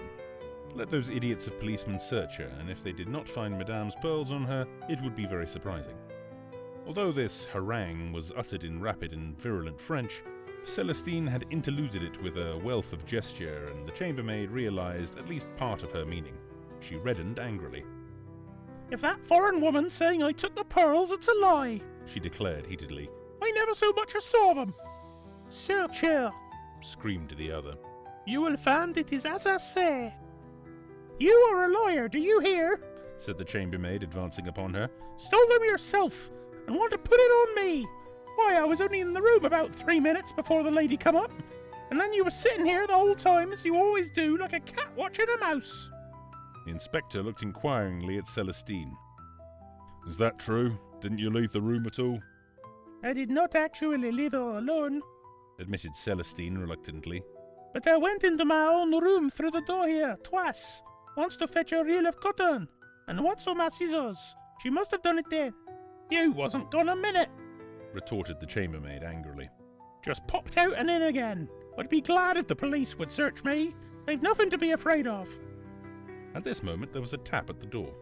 The inspector went to it. His face brightened when he saw who it was. "Ah," he said. "That's rather fortunate. I sent for one of our female searchers and she's just arrived. Perhaps if you wouldn't mind going into the room next door." He looked at the chambermaid, who stepped across the threshold with a toss of her head. The searcher followed her closely. The French girl had sunk sobbing into a chair. Poirot was looking around the room, the main features of which I have made clear by a sketch. "Where does that door lead?" he inquired, nodding his head towards the one by the window. "Into the next apartment, I believe," said the inspector. "It's bolted anyway on this side." Poirot walked across to it, tried it, then drew back the bolt and tried it again. "And on the other side as well," he remarked. "Well, that seems to rule out that." He walked over to the windows, examining each of them in turn. "And again, nothing. Not even a balcony outside." "Even if there were," said the inspector impatiently, "I don't see how that would help us. If the maid never left the room—" "Évidemment," said Poirot, not disconcerted, "as mademoiselle is positive she did not leave the room." He was interrupted by the reappearance of the chambermaid and the police searcher. Nothing, said the latter laconically. I should hope not indeed, said the chambermaid virtuously. And that French hussy ought to be ashamed of herself, taking away an honest girl's character. There, my girl, that's all right," said the inspector, opening the door. "Nobody suspects you. You go along and get on with your work." The chambermaid went unwillingly. Going to search her? She demanded, pointing at Celestine. Yes, yes. He shut the door on her and turned the key. Celestine accompanied the searcher into the small room in her turn. A few minutes later she also returned. Nothing had been found on her. The inspector's face grew graver. "I'm afraid I'll have to ask you to come along with me all the same, miss." He turned to Mrs. Opelson. "I'm sorry, madam, but all the evidence points that way. If she's not got them on her, they're hidden somewhere about the room." Celestine uttered a piercing shriek and clung to Poirot's arm. The latter bent and whispered something in the girl's ear. She looked up at him doubtfully. Si, mon enfant. I assure you it is better not to resist." Then he turned to the inspector. "You permit, monsieur, a little experiment, purely for my own satisfaction?" "Depends on what it is," replied the officer non-committally. Poirot addressed Celestine once more. "You have told us that you went into your room to fetch a reel of cotton. Whereabouts was it?" On the top shelf, on the top of the chest of drawers, monsieur. "And the scissors?" They also. "Would it be troubling you too much, mademoiselle, to ask you to repeat those two actions? You were sitting here with your work, you say." Celestine sat down, and then, at a sign from Poirot, rose, passed into the adjoining room, took up an object from the chest of drawers, and returned. Poirot divided his attention between her movements and a large turnip of a watch which he held in the palm of his hand. Again, if you please, mademoiselle." At the conclusion of the second performance, he made a note in his pocketbook and returned the watch to his pocket. "Thank you, mademoiselle. And you, monsieur," he bowed to the inspector, "for your courtesy." The inspector seemed somewhat entertained by this excessive politeness. Celestine departed in a flood of tears, accompanied by the woman and the plain-clothes official. Then, with a brief apology to Mrs. Opelson, the inspector set to work to ransack the room. He pulled out drawers, opened cupboards, completely unmade the bed, and tapped the floor. Mr. Opelson looked on skeptically. "You really think you'll find them?" "Yes, sir. It stands to reason. She hadn't time to take them out the room. The lady's discovering the robbery so soon upset her plans. No, they're here right enough. One of the two must have hidden them, and it's very unlikely for the chambermaid to have done so." "More than unlikely. Impossible," said Poirot quietly. Eh? The inspector stared. Poirot smiled modestly. "I will demonstrate. Hastings, my good friend, take my watch in your hand, with care. It is a family heirloom. Just now I timed mademoiselle's movements. Her first absence from the room was of 12 seconds, her second of 15. Now, observe my actions.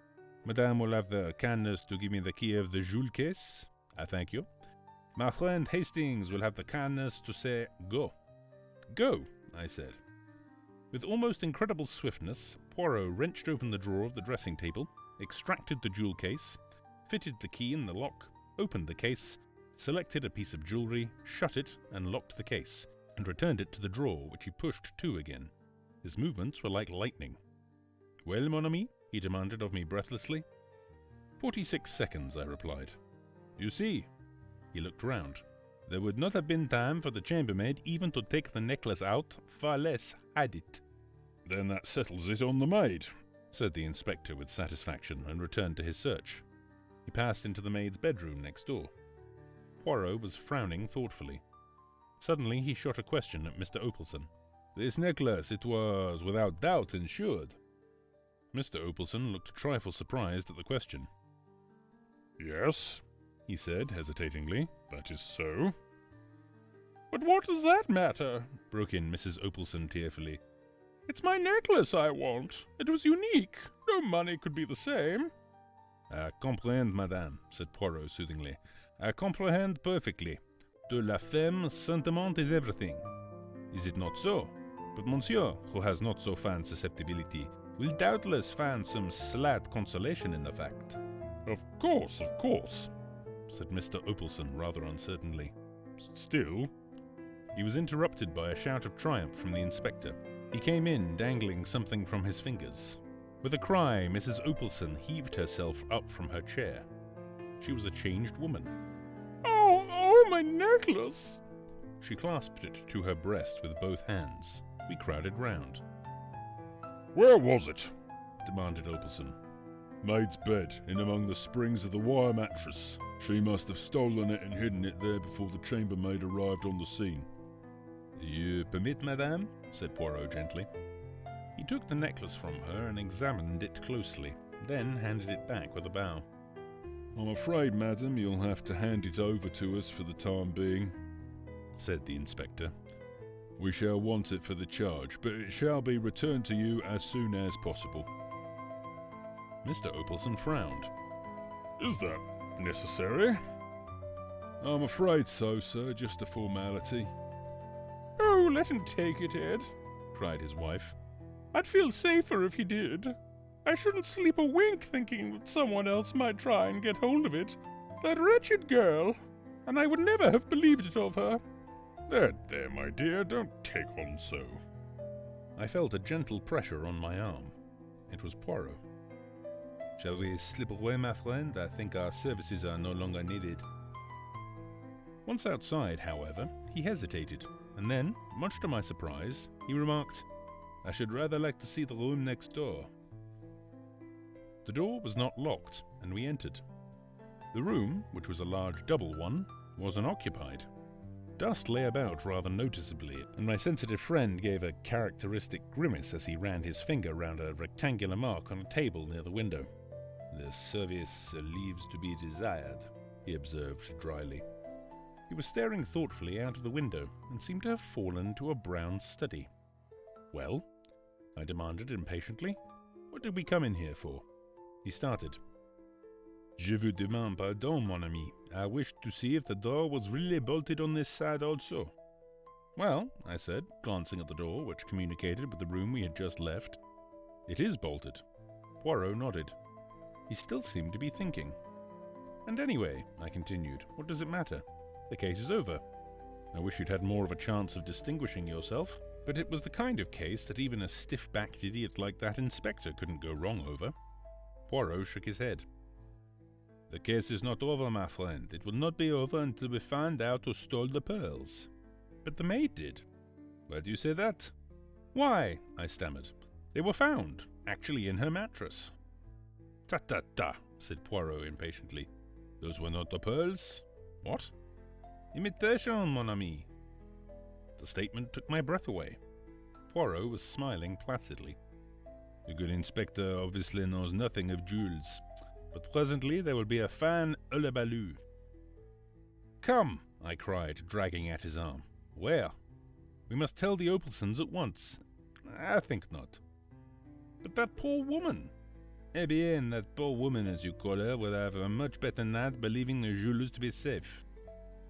But the thief may escape with them. As usual, my friend, you speak without reflection. How do you know that the pearls Mrs. Opalson locked up so carefully tonight were not the false ones, and that the real robbery did not take place at a much earlier date? Oh, I said, bewildered.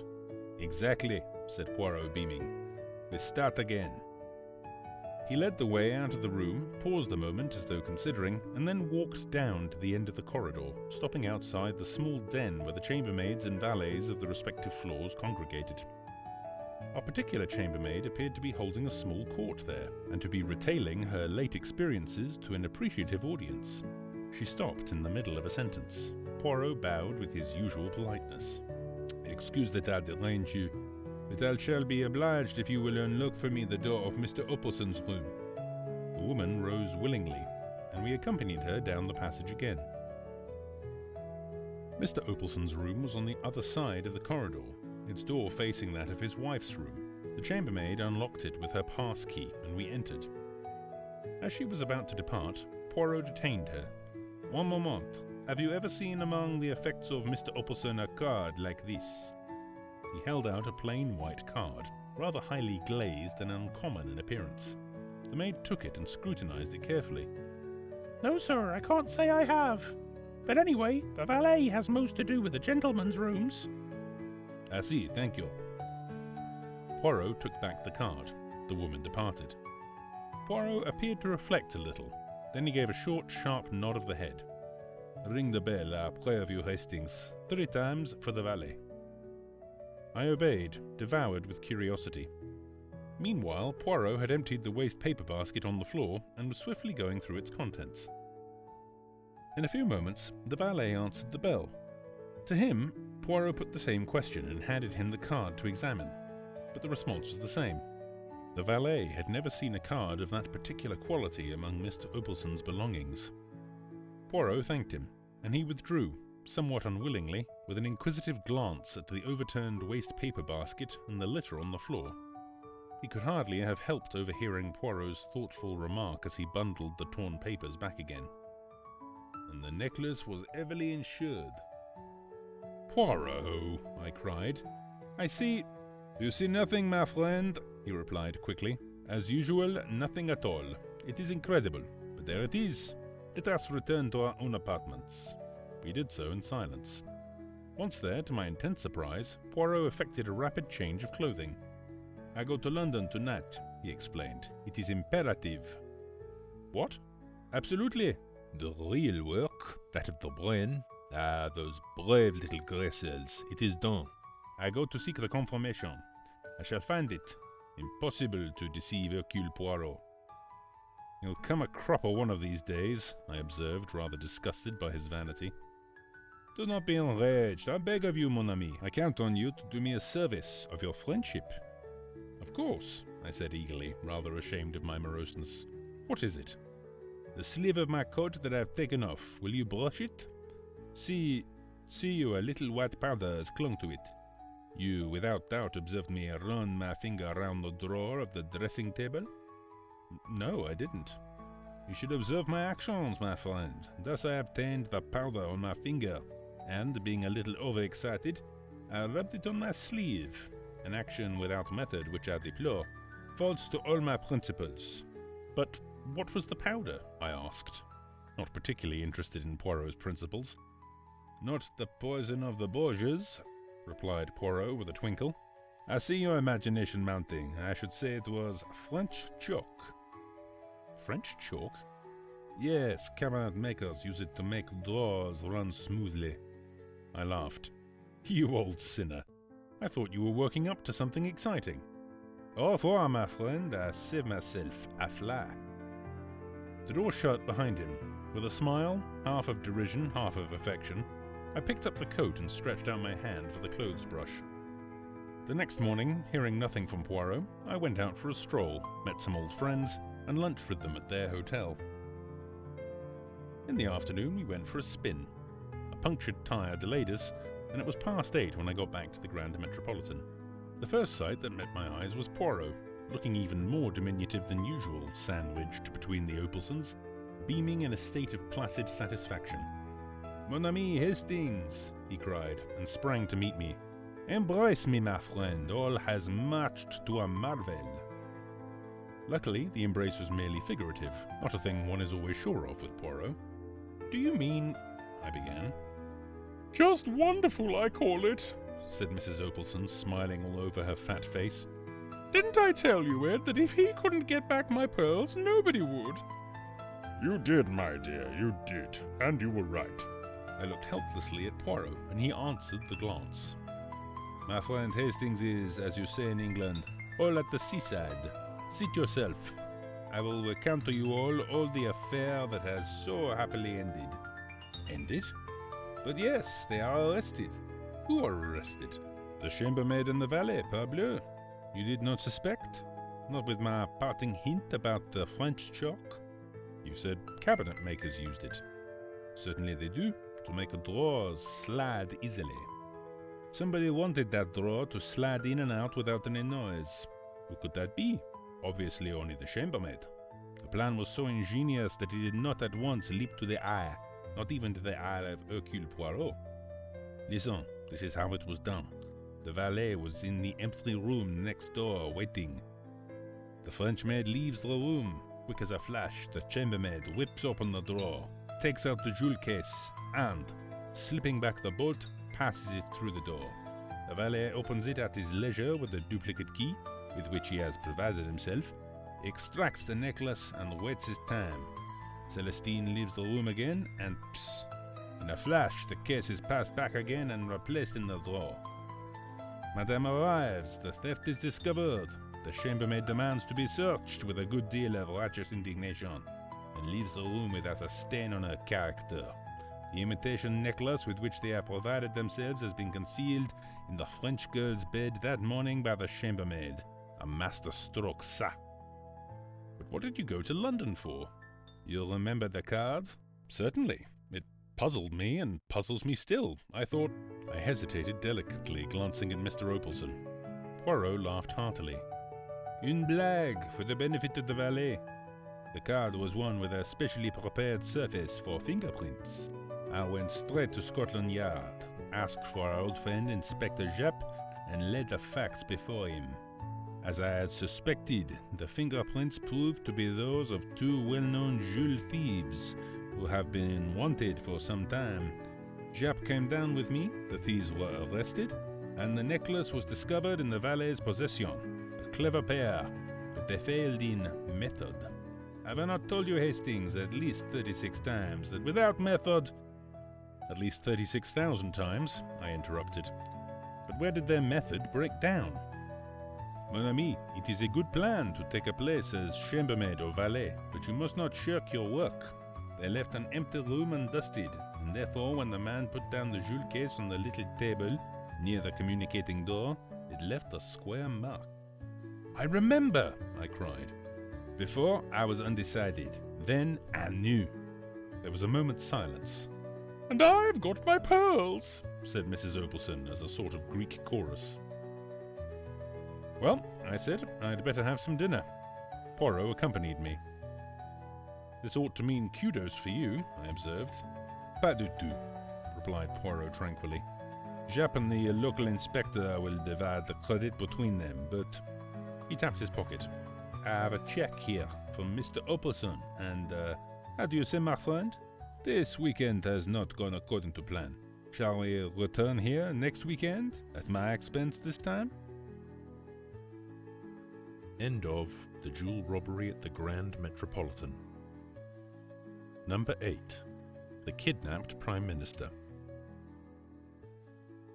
Now that war and the problems of war are things of the past, I think I may safely venture to reveal to the world the part which my friend Poirot played in a moment of national crisis.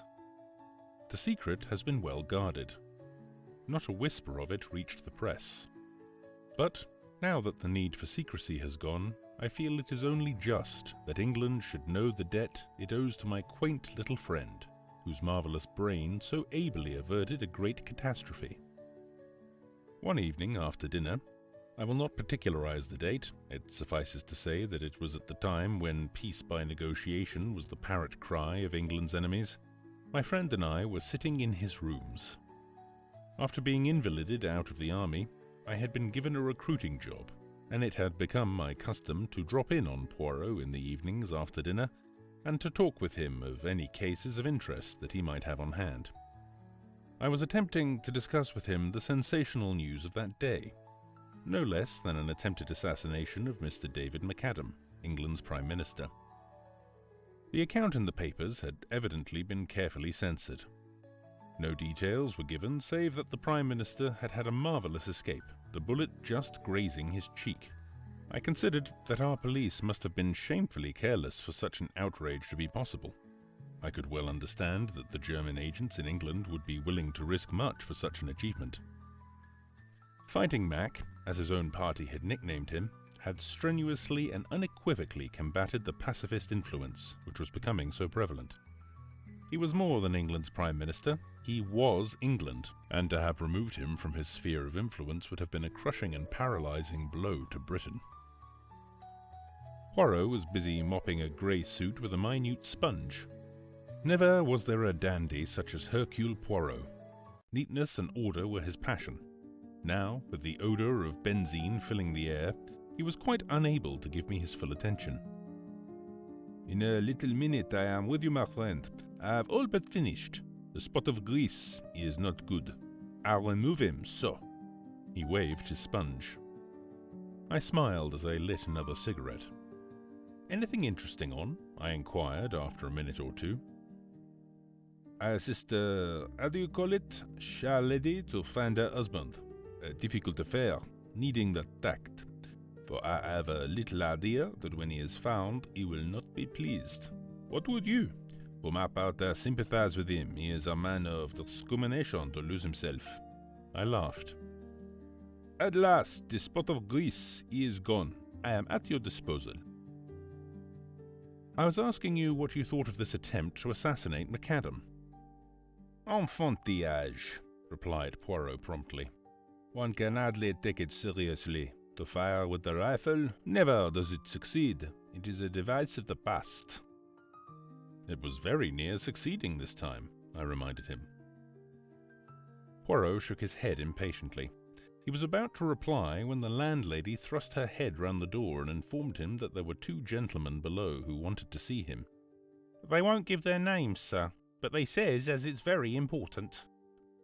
"Let them monte," said Poirot, carefully folding his grey trousers. In a few minutes the 2 visitors were ushered in, and my heart gave a leap, as in the foremost I recognised no less a personage than Lord Astaire, Leader of the House of Commons, whilst his companion, Mr. Bernard Dodge, was also a member of the War Cabinet, and, as I knew, a close personal friend of the Prime Minister. "Monsieur Poirot?" said Lord Astaire interrogatively. My friend bowed. The great man looked at me and hesitated. "My business is private." "You may speak freely before Captain Hastings," said my friend, nodding to me to remain. "He has not all the gifts, no, but I answer for his discretion." Lord Astaire still hesitated, but Mr. Dodge broke in abruptly. "Oh, come on, don't let's beat about the bush. As far as I can see, the whole of England will know the hole we're in soon enough. Time's everything." "Pray be seated, messieurs," said Poirot politely. "Will you take the big chair, my lord?" Lord Astaire started slightly. "You know me?" Poirot smiled. "Certainly. I read the little papers with the pictures. How should I not know you?" "Monsieur Poirot, I have come to consult you upon a matter of the most vital urgency. I must ask for absolute secrecy." "You have the word of Hercule Poirot. I can say no more," said my friend grandiloquently. "It concerns the Prime Minister. We are in grave trouble." "We're up a tree," interposed Mr. Dodge. "The injury is serious, then?" I asked. "What injury?" "The bullet wound." "Oh, that!" cried Mr. Dodge contemptuously. "That's old history." "As my colleague says," continued Lord Astaire, "that affair is over and done with. Luckily it failed. I wished I could say as much for the second attempt." "There's been a second attempt, then?" "Yes, though not of the same nature. Monsieur Poirot, the Prime Minister has disappeared." "What?" "He has been kidnapped." "Impossible!" I cried, stupefied. Poirot threw a withering glance at me, which I knew enjoined me to keep my mouth shut. "Unfortunately, impossible as it seems, it is only too true," continued his lordship. Poirot looked at Mr. Dodge. "You said just now, monsieur, that time was everything. What did you mean by that?" The 2 men exchanged glances, and then Lord Astaire said, "You have heard, Monsieur Poirot, of the approaching Allied Conference?" My friend nodded. "For obvious reasons, no details have been given of when and where it is to take place. But, although it has been kept out of the newspapers, the date is, of course, widely known in diplomatic circles. The conference is to be held tomorrow, Thursday, evening in Versailles. Now you perceive the terrible gravity of the situation. I will not conceal from you that the Prime Minister's presence at the conference is a vital necessity. The pacifist propaganda, started and maintained by the German agents in our midst, has been very active. It is the universal opinion that the turning point of the conference will be the strong personality of the Prime Minister. His absence may have the most serious results, possibly a premature and disastrous peace. And we have no one who can be sent in his place. He alone can represent England. Poirot's face had grown very grave. Then you regard the kidnapping of the Prime Minister as a direct attempt to prevent his being present at the conference? Most certainly I do. He was actually on his way to France at the time. And the conference is to be held? At 9 o'clock tomorrow night. Poirot drew an enormous watch from his pocket. It is now 9:15. 24 hours, said Mr. Dodge thoughtfully. And a quarter, amended Poirot. Do not forget the quarter, monsieur. It may come in useful. Now for the details. The abduction. Did it take place in England or in France? In France. Mr. McAdam crossed France this morning. He was to stay tonight as the guest of the Commander-in-Chief, proceeding tomorrow to Paris. He was conveyed across the Channel by a destroyer. At Boulogne, he was met by a car from General Headquarters and one of the Commander-in-Chief's ADCs. Eh bien? Well, they started from Boulogne, but they never arrived. What? Monsieur Poirot, it was a bogus car and a bogus ADC. The real car was found in a side road with the chauffeur and the ADC neatly gagged and bound. And the bogus car? It is still at large. Poirot made a gesture of impatience. Incredible! Surely it cannot escape attention for long? So we thought. It seemed merely a question of searching thoroughly. That part of France is under military law. We were convinced that the car could not go long unnoticed. The French police and our own Scotland Yard men and the military are straining every nerve. It is, as you say, incredible, but nothing has been discovered. At that moment a tap came at the door, and a young officer entered with a heavily sealed envelope which he handed to Lord Astaire. Just through from France, sir. I brought it in on here as you directed. The minister tore it open eagerly and uttered an exclamation. The officer withdrew. Here is news at last. This telegram has just been decoded. They have found the second car. Also the secretary, Daniels, chloroformed, gagged, and bound in an abandoned farm near Redacted. He remembers nothing, except something being pressed against his mouth and nose from behind and struggling to free himself. The police are satisfied as to the genuineness of his statement. And they have found nothing else? No. Not the Prime Minister's dead body? Then there is hope. But it is strange. Why, after trying to shoot him this morning, are they now taking so much trouble to keep him alive? Dodge shook his head. One thing's quite certain. They're determined at all costs to prevent his attending the conference. If it is humanly possible, the Prime Minister shall be there. God grant it is not too late. Now, messieurs, recount to me everything, from the beginning. I must know about this shooting affair as well.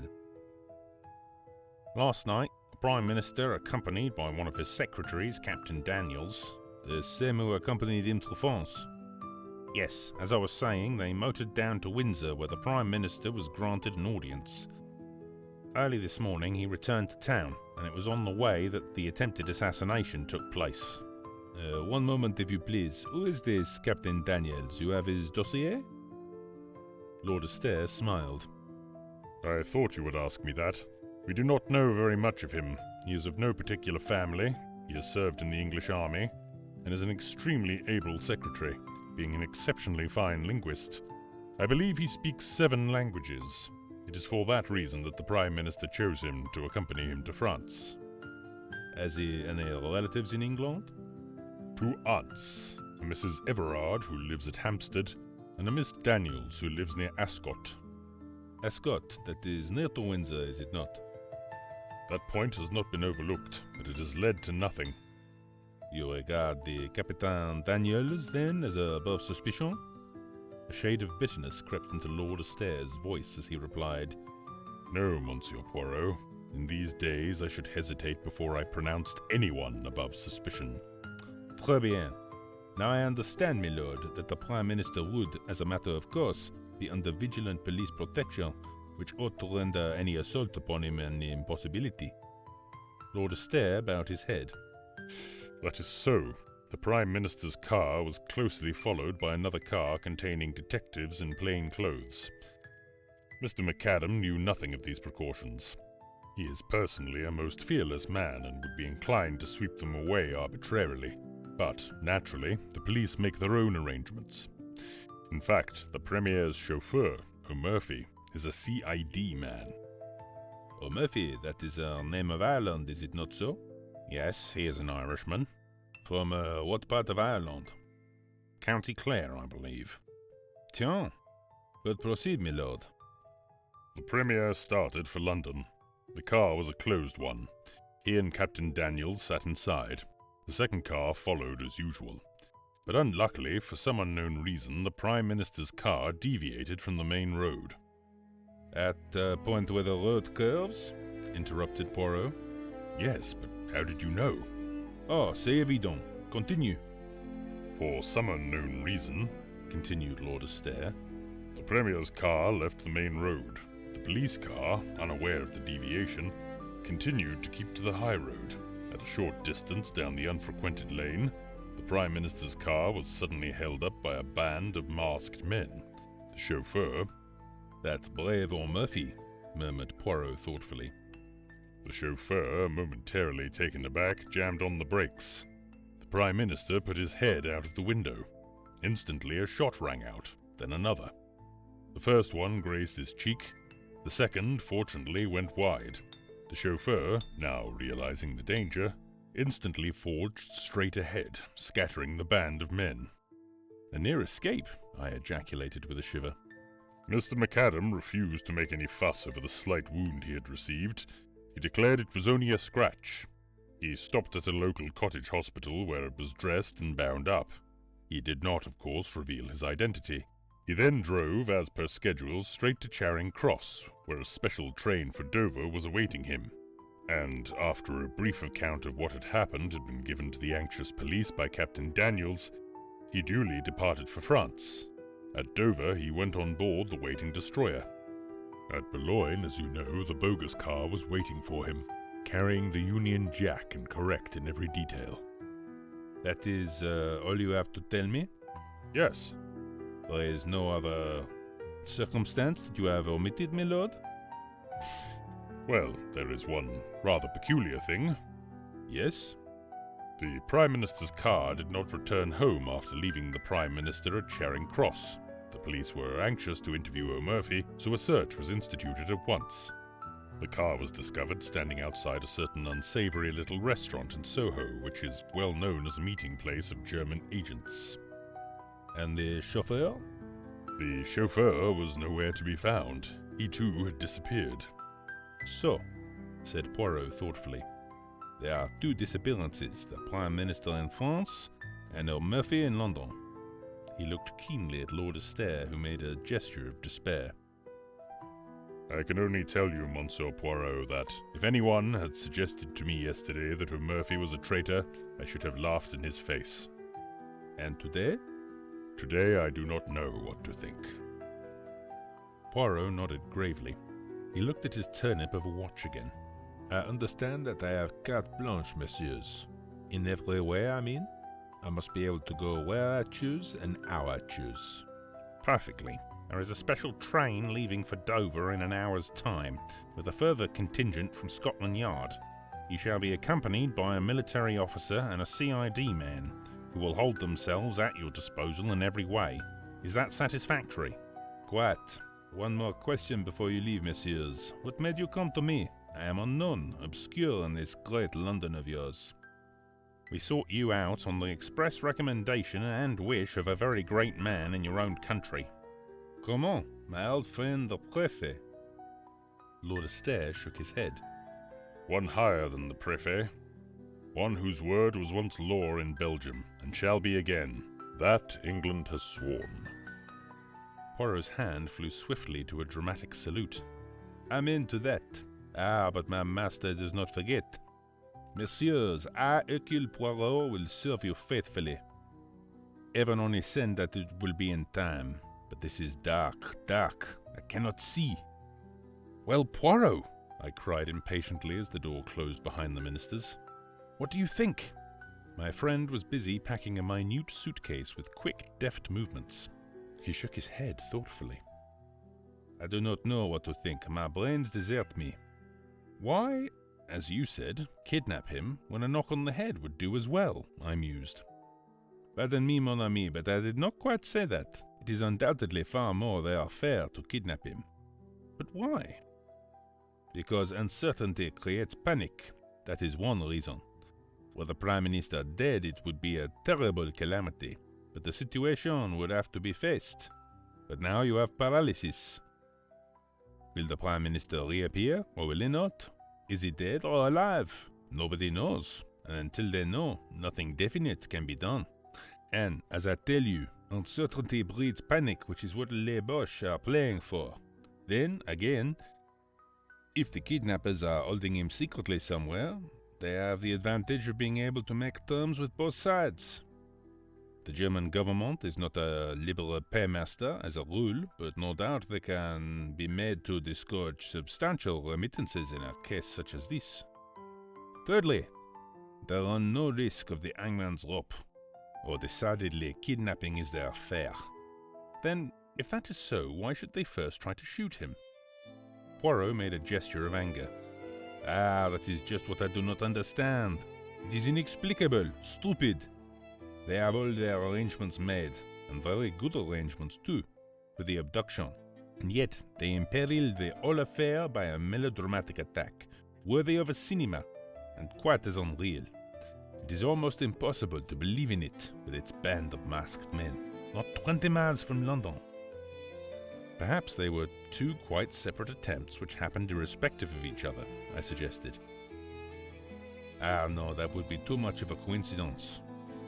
Then, further, who is the traitor? There must have been a traitor in the first affair anyway. But who was it? Daniels or Murphy? It must have been one of the two. Or why did the car leave the main road? We cannot suppose that the Prime Minister connived at his own assassination. Did Murphy take that turning of his own accord? Or was it Daniels who told him to do so? Surely it must have been O'Murphy's doing. Yes, because if it were Daniels, the Prime Minister would have heard the order and would have asked the reason. But there are altogether too many whys in this affair, and they contradict each other. If O'Murphy is an honest man, why did he leave the main road? But if he was a dishonest man, why did he start the car again when only 2 shots had been fired? Thereby, in all probability, saving the Prime Minister's life. And again, if he was honest, why did he immediately on leaving Charing Cross drive to a well-known rendezvous of German spies? It looks bad, I said. Let us look at the case with method. What we have for and against these 2 men. Take O'Murphy first. Against. That his conduct in leaving the main road was suspicious. That he is an Irishman from County Clare. That he has disappeared in a highly suggestive manner. 4. That his promptness in restarting the car saved the Premier's life. That he is a Scotland Yard man, and obviously, from the post allotted to him, a trusted detective. Now, for Daniels. There is not much against him, except that nothing is known of his antecedents, and that he speaks too many languages for a good Englishman. Pardon me, mon ami, but as linguists you are deplorable. Now for him, we have the fact that he was found gagged, bound, and chloroformed, which does not look as though he had anything to do with the matter. He might have gagged and bound himself to divert suspicion.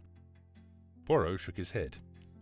The French police would make no mistake of that kind. Besides, once he had attained his object and the Prime Minister was safely abducted, there would not be much point in his remaining behind. His accomplices could have gagged and chloroformed him, of course, but I fail to see what object they hoped to accomplish by it. He can be of little use to them now, for until the circumstances concerning the Prime Minister have been cleared up, he is bound to be closely watched.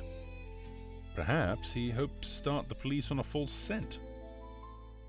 Then why did he not do so? He merely says that something was pressed over his nose and mouth and that he remembers nothing more. There is no false scent there. It sounds remarkably like the truth. Well, I said, glancing at the clock, I suppose we'd better start for the station. You may find more clues in France.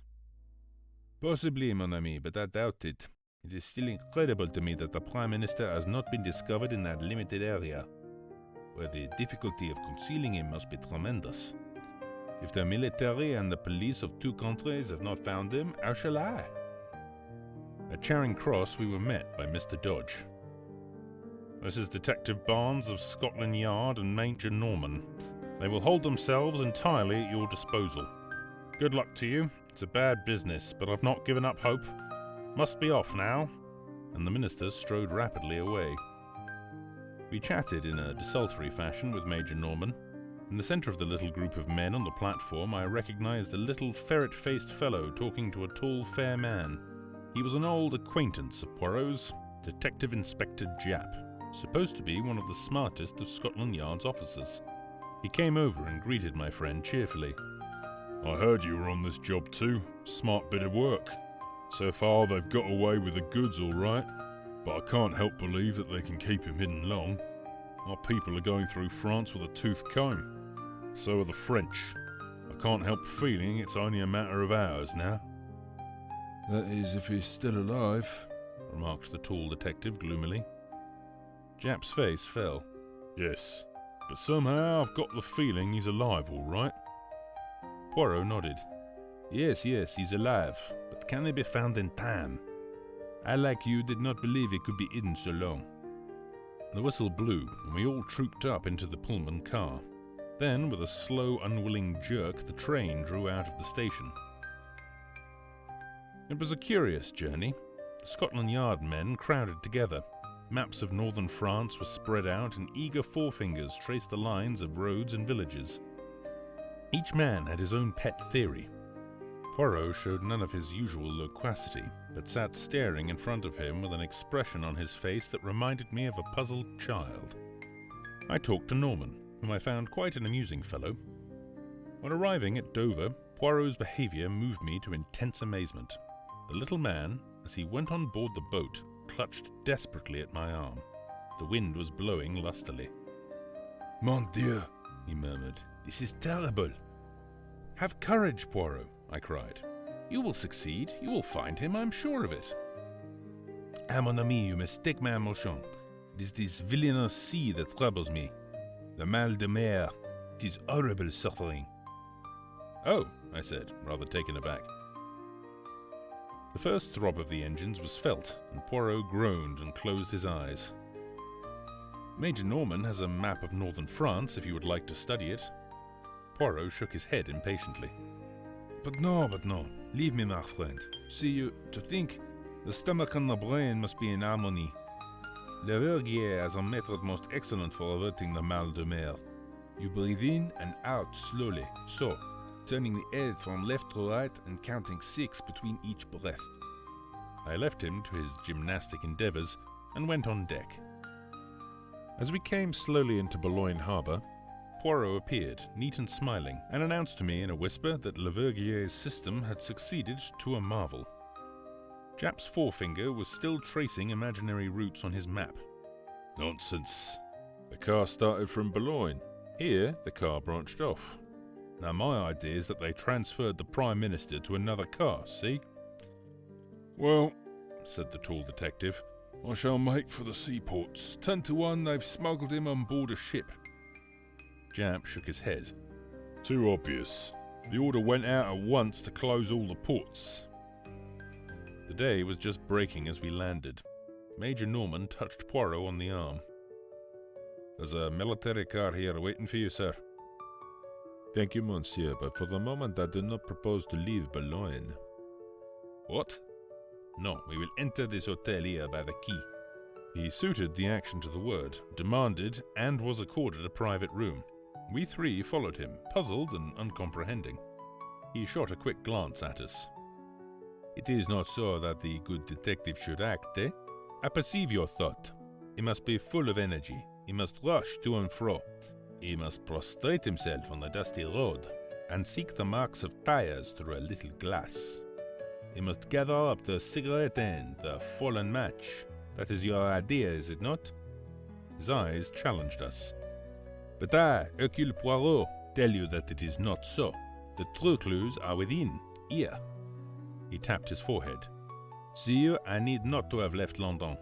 It would have been sufficient for me to sit quietly in my rooms there. All that matters is the little grey cells within. Secretly and silently they do their part until suddenly I call for a map, and I lay my finger on a spot. So, and I say, the Prime Minister is there. And it is so. With method and logic one can accomplish anything. This frantic rushing to France was a mistake. It is playing a child's game of hide and seek. But now, though it may be too late, I will set to work the right way, from within. Silence, my friends, I beg of you. And for 5 long hours the little man sat motionless, blinking his eyelids like a cat, his green eyes flickering and becoming steadily greener and greener. The Scotland Yard man was obviously contemptuous. Major Norman was bored and impatient, and I myself found the time pass with wearisome slowness. Finally, I got up and strolled as noiselessly as I could to the window. The matter was becoming a farce. I was secretly concerned for my friend. If he failed, I would have preferred him to fail in a less ridiculous manner. Out of the window, I idly watched the daily boat leave, belching forth columns of smoke as she lay alongside the quay. Suddenly, I was aroused by Poirot's voice close to my elbow. "Mes amis, let us start." I turned. An extraordinary transformation had come over my friend. His eyes were flickering with excitement. His chest was swelled to the uttermost. "I've been an imbecile, my friends, but I see daylight at last." Major Norman moved hastily to the door. "I loader the car." "There is no need, I shall not use it. Thank heaven the wind has fallen." "Do you mean that you are going to work, sir?" "No, my young friend. I am no St. Peter. I prefer to cross the sea by boat." "To cross the sea?" "Yes. To work with method one must begin from the beginning. And the beginning of this affair was in England. Therefore, we return to England." At 3 o'clock, we stood once more upon Charing Cross platform. To all our expostulations, Poirot turned a deaf ear, and reiterated again and again that to start at the beginning was not a waste of time, but the only way. On the way over, he had conferred with Norman in a low voice, and the latter had dispatched a sheaf of telegrams from Dover. Owing to the special passes held by Norman, we got through everywhere in record time. In London, a large police car was waiting for us with some plainclothes men, one of whom handed a typewritten sheet of paper to my friend. He answered my inquiring glance. "A list of the cottage hospitals within a certain radius west of London. I wired for it from Dover." We were whirled rapidly through the London streets. We were on the Bath Road. On we went through Hammersmith, Chiswick and Brentford. I began to see our objective, through Windsor and on to Ascot. My heart gave a leap. Ascot was where Daniels had an aunt living. We were after him then, not O'Murphy. We duly stopped at the gate of a trim villa. Poirot jumped out and rang the bell. I saw a perplexed frown dimming the radiance of his face. Plainly he was not satisfied. The bell was answered. He was ushered inside. In a few moments he reappeared and climbed into the car with a short, sharp shake of his head. My hopes began to die down. It was past 4 now. Even if he found certain evidence incriminating Daniels, what would be the good of it unless he could wring from someone the exact spot in France where they were holding the Prime Minister? Our return progress towards London was an interrupted one. We deviated from the main road more than once, and occasionally stopped at a small building, which I had no difficulty in recognizing as a cottage hospital. Poirot only spent a few minutes at each, but at every halt his radiant assurance was more and more restored. He whispered something to Norman, to which the latter replied, "Aye, if you turn off to the left you'll find them waiting by the bridge." We turned up a side road, and in the failing light I discerned a second car waiting by the side of the road. It contained 2 men in plain clothes. Poirot got down and spoke to them, and then we started off in a northerly direction, the other car following close behind. We drove for some time, our objective being obviously one of the northern suburbs of London. Finally, we drove up to the front door of a tall house, standing a little back from the road in its own grounds. Norman and I were left with the car. Poirot and one of the detectives went up to the door and rang.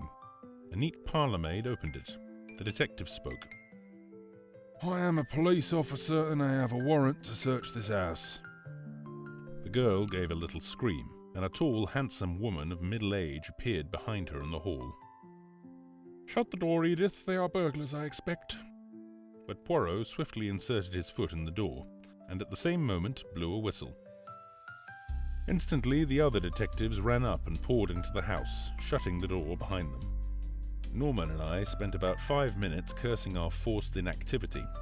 Finally, the door reopened, and the men emerged, escorting 3 prisoners, a woman and 2 men.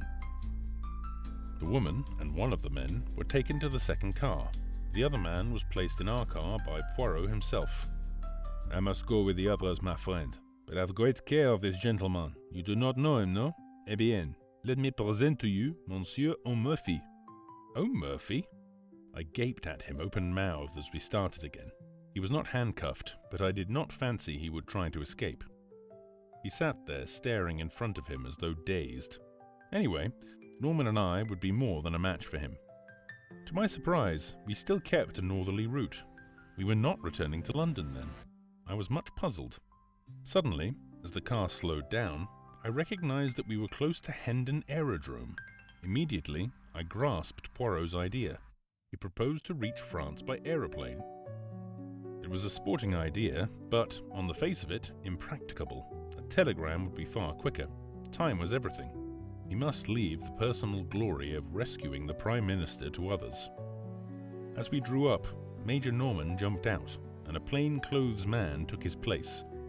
He conferred with Poirot for a few minutes, and then went off briskly. I, too, jumped out and caught Poirot by the arm. "I congratulate you, old fellow. They have told you the hiding place. But look here, you must wire to France at once. It will be too late if you go yourself." Poirot looked at me curiously for a minute or two. "Unfortunately, my friend, there are some things that cannot be sent by telegram." At that moment, Major Norman returned, accompanied by a young officer in the uniform of the Flying Corps. "This is Captain Lyle, who will fly you over to France. He can start at once." "Wrap up warmly, sir. I can lend you a coat if you like." Poirot was consulting his enormous watch. He murmured to himself, "Yes, there's time, just time." Then he looked up and bowed politely to the young officer. "I thank you, monsieur, but it is not I who am your passenger. It is this gentleman here." He moved a little aside as he spoke, and a figure came forward out of the darkness. It was the second male prisoner who had gone in the other car, and as the light fell on his face, I gave a gasp of surprise. It was the Prime Minister. "For heaven's sake, tell me all about it!" I cried impatiently as Poirot, Norman and I motored back to London. "How in the world did they manage to smuggle him back to England?" "There was no need to smuggle him back," replied Poirot dryly. "The Prime Minister has never left England. He was kidnapped on his way from Windsor to London." "What?" "I will make all clear. The Prime Minister was in his car, his secretary beside him. Suddenly a pad of chloroform is clapped on his face." "But by whom?" "By the clever linguistic Captain Daniels. As soon as the Prime Minister is unconscious, Daniels picks up the speaking tube and directs O'Murphy to turn to the right, which the chauffeur, quite unsuspicious, does. A few yards down that unfrequented road, a large car is standing, apparently broken down. Its driver signals to O'Murphy to stop. O'Murphy slows up.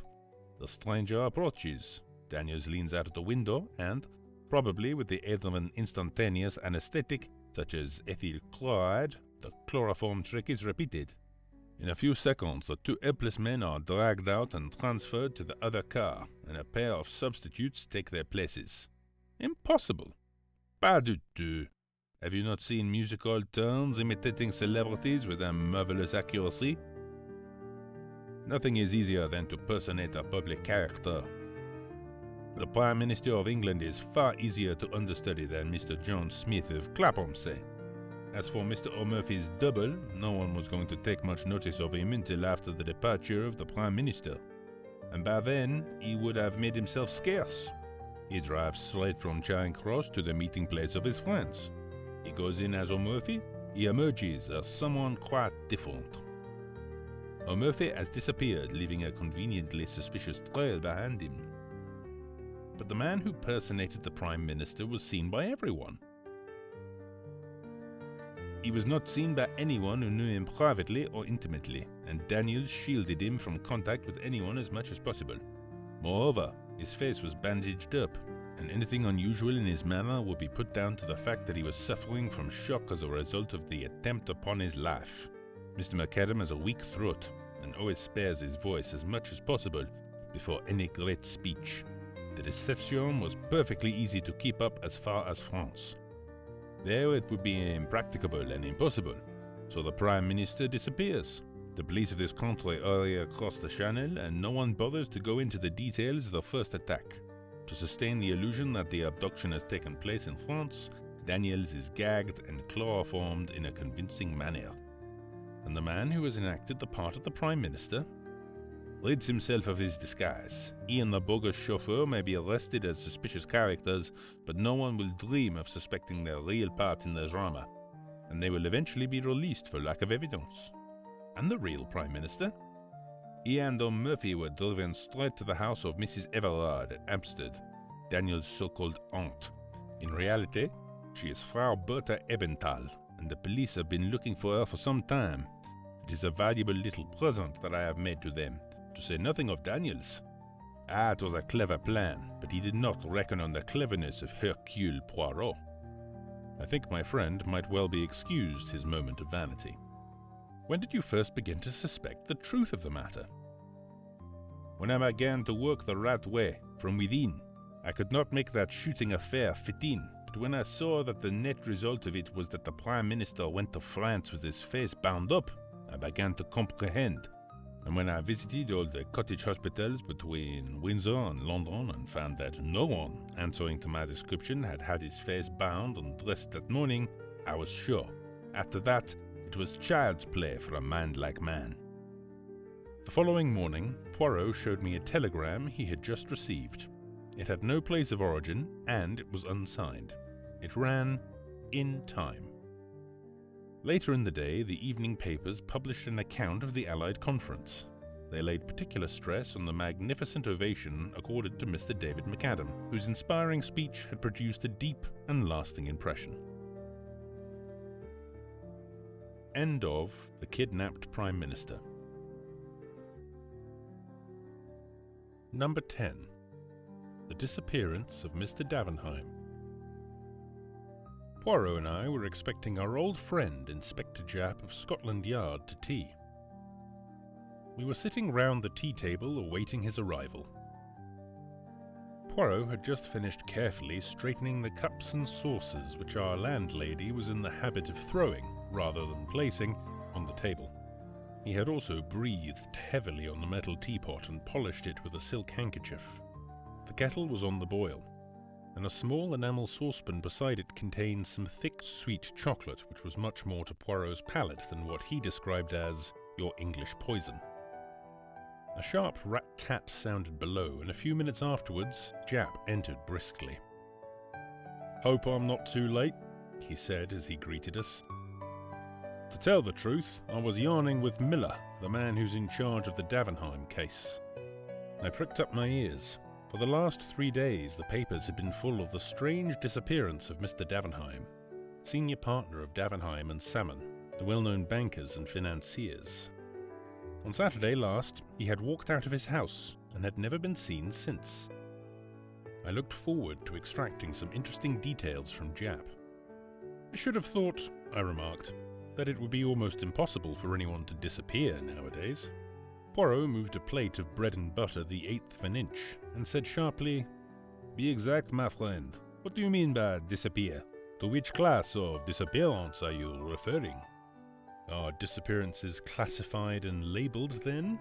I laughed. Japp smiled also. Poirot frowned at us both. "But certainly they are. They fall into 3 categories. First and most common, the voluntary disappearance. Second, the much abused loss of memory case. rare but occasionally genuine. Third, murder, and a more or less successful disposal of the body. Do you refer to all three as impossible of execution? Very nearly so, I should think. You might lose your own memory, but someone would be sure to recognize you, especially in the case of a well-known man like Davenheim. Then bodies can't be made to vanish into thin air. Sooner or later they turn up, concealed in lonely places or in trunks. Murder will out. In the same way, the absconding clerk of the domestic defaulter is bound to be run down in these days of wireless telegraphy. He can be headed off from foreign countries, ports and railway stations are watched, and as for concealment in this country, his features and appearance will be known to everyone who reads a daily newspaper. He's up against civilization. Mon ami, said Poirot, you make one error. You do not allow for the fact that a man who had decided to make away with another man, or with himself in a figurative sense, might be that rare machine, a man of method. He might bring intelligence, talent, a careful calculation of detail to the task. And then I do not see why he should not be successful in baffling the police force. But not you, I suppose, said Japp good-humouredly, winking at me. He couldn't baffle you, eh, Mr. Poirot? Poirot endeavoured, with a marked lack of success, to look modest. Me also, why not? It is true that I approach such problems with an exact science, mathematical precision, which seems, alas, only too rare in the new generation of detectives. Japp grinned more widely. I don't know, he said. Miller, the man who's on this case, is a smart chap. You may be sure he won't overlook a footprint, or a cigar ash, or a crumb even. He's got eyes that see everything. So, mon ami, said Poirot, has the London sparrow. But all the same, I should not ask the little brown bird to solve the problem of Mr. Davenheim. Come now, monsieur, you're not going to run down the value of details as clues. By no means, these things are all good in their way. The danger is they may assume undue importance. Most details are insignificant. One or two are vital.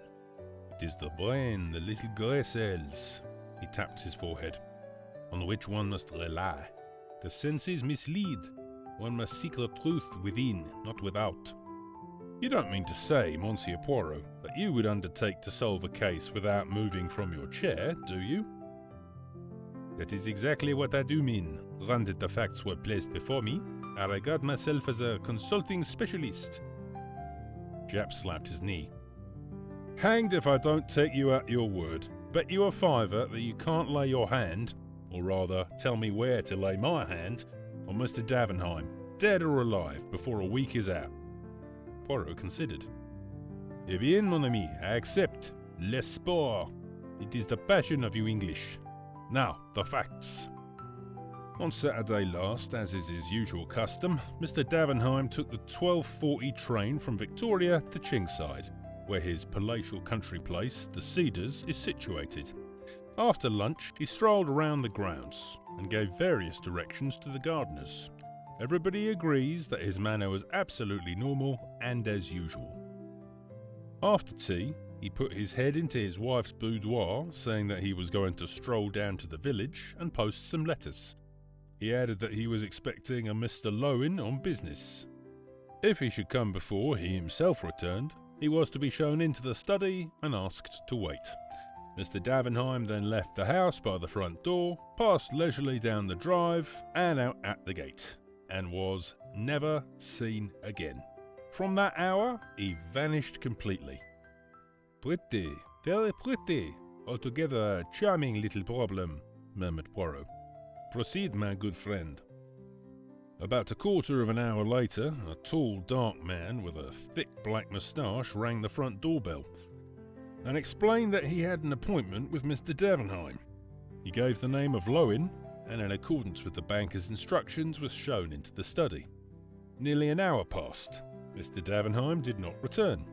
Finally, Mr. Lowen rang the bell and explained that he was unable to wait any longer, as he must catch his train back to town. Mrs. Davenheim apologised for her husband's absence, which seemed unaccountable, as she knew him to have been expecting the visitor. Mr. Lowen reiterated his regrets and took his departure. Well, as everyone knows, Mr. Davenheim did not return. Early on Sunday morning the police were communicated with, but could not make neither head nor tail of the matter. Mr. Davenheim seemed literally to have vanished into thin air. He had not been to the post office, nor had he been seen passing through the village. At the station they were positive he had not departed by any train. His own motor had not left the garage. If he had hired a car to meet him in some lonely spot, it seems almost certain that by this time, in view of the large reward offered for information, the driver of it would have come forward to tell what he knew. True, there was a small race meeting at Entfield, 5 miles away, and if he had walked to that station he might have passed unnoticed in the crowd, but since then his photograph and a full description of him have been circulated in every newspaper, and nobody has been able to give any news of him. We have, of course, received many letters from all over England, but each clue so far has ended in disappointment. On Monday morning a further sensational discovery came to light. Behind a portiere in Mr. Davenheim's study stands a safe, and that safe had been broken into and rifled.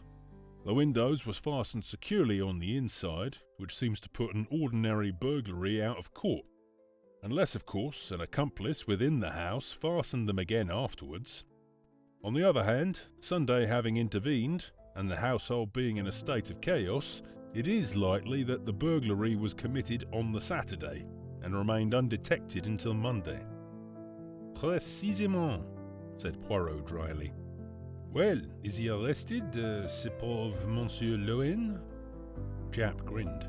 Not yet, but he's under pretty close supervision. Poirot nodded. What was taken from the safe? Have you any idea? We've been going into that with the junior partner of the firm and Mrs. Davenheim.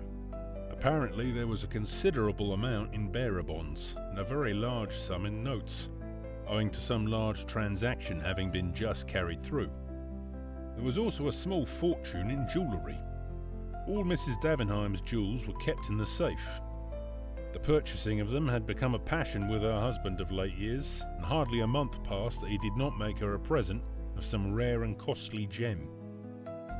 Altogether a good haul, said Poirot thoughtfully. Now, what about Lowen? Is it known what his business was with Davenheim that evening? Well, the two men were apparently not on good terms. Lowen is a speculator in quite a small way. Nevertheless, he has been able once or twice to score a coup off Davenheim in the market, although it seems they seldom or never actually met. It was a matter concerning some South American shares which led the banker to make his appointment. Had Davenheim interests in South America then? I believe so. Mrs. Davenheim happened to mention that he spent all last autumn in Buenos Aires. Any trouble in his home life? Were the husband and wife on good terms? I should say his domestic life was quite peaceful and uneventful. Mrs. Davenheim is a pleasant, rather unintelligent woman. Quite a non-entity, I think. Then we must not look for the solution of the mystery there. Had he any enemies? He had plenty of financial rivals, and no doubt there are many people whom he has got the better of who bear him no particular goodwill. But there was no one likely to make away with him, and if they had, where is the body? Exactly. As Hastings says, bodies have a habit of coming to light with fatal persistency.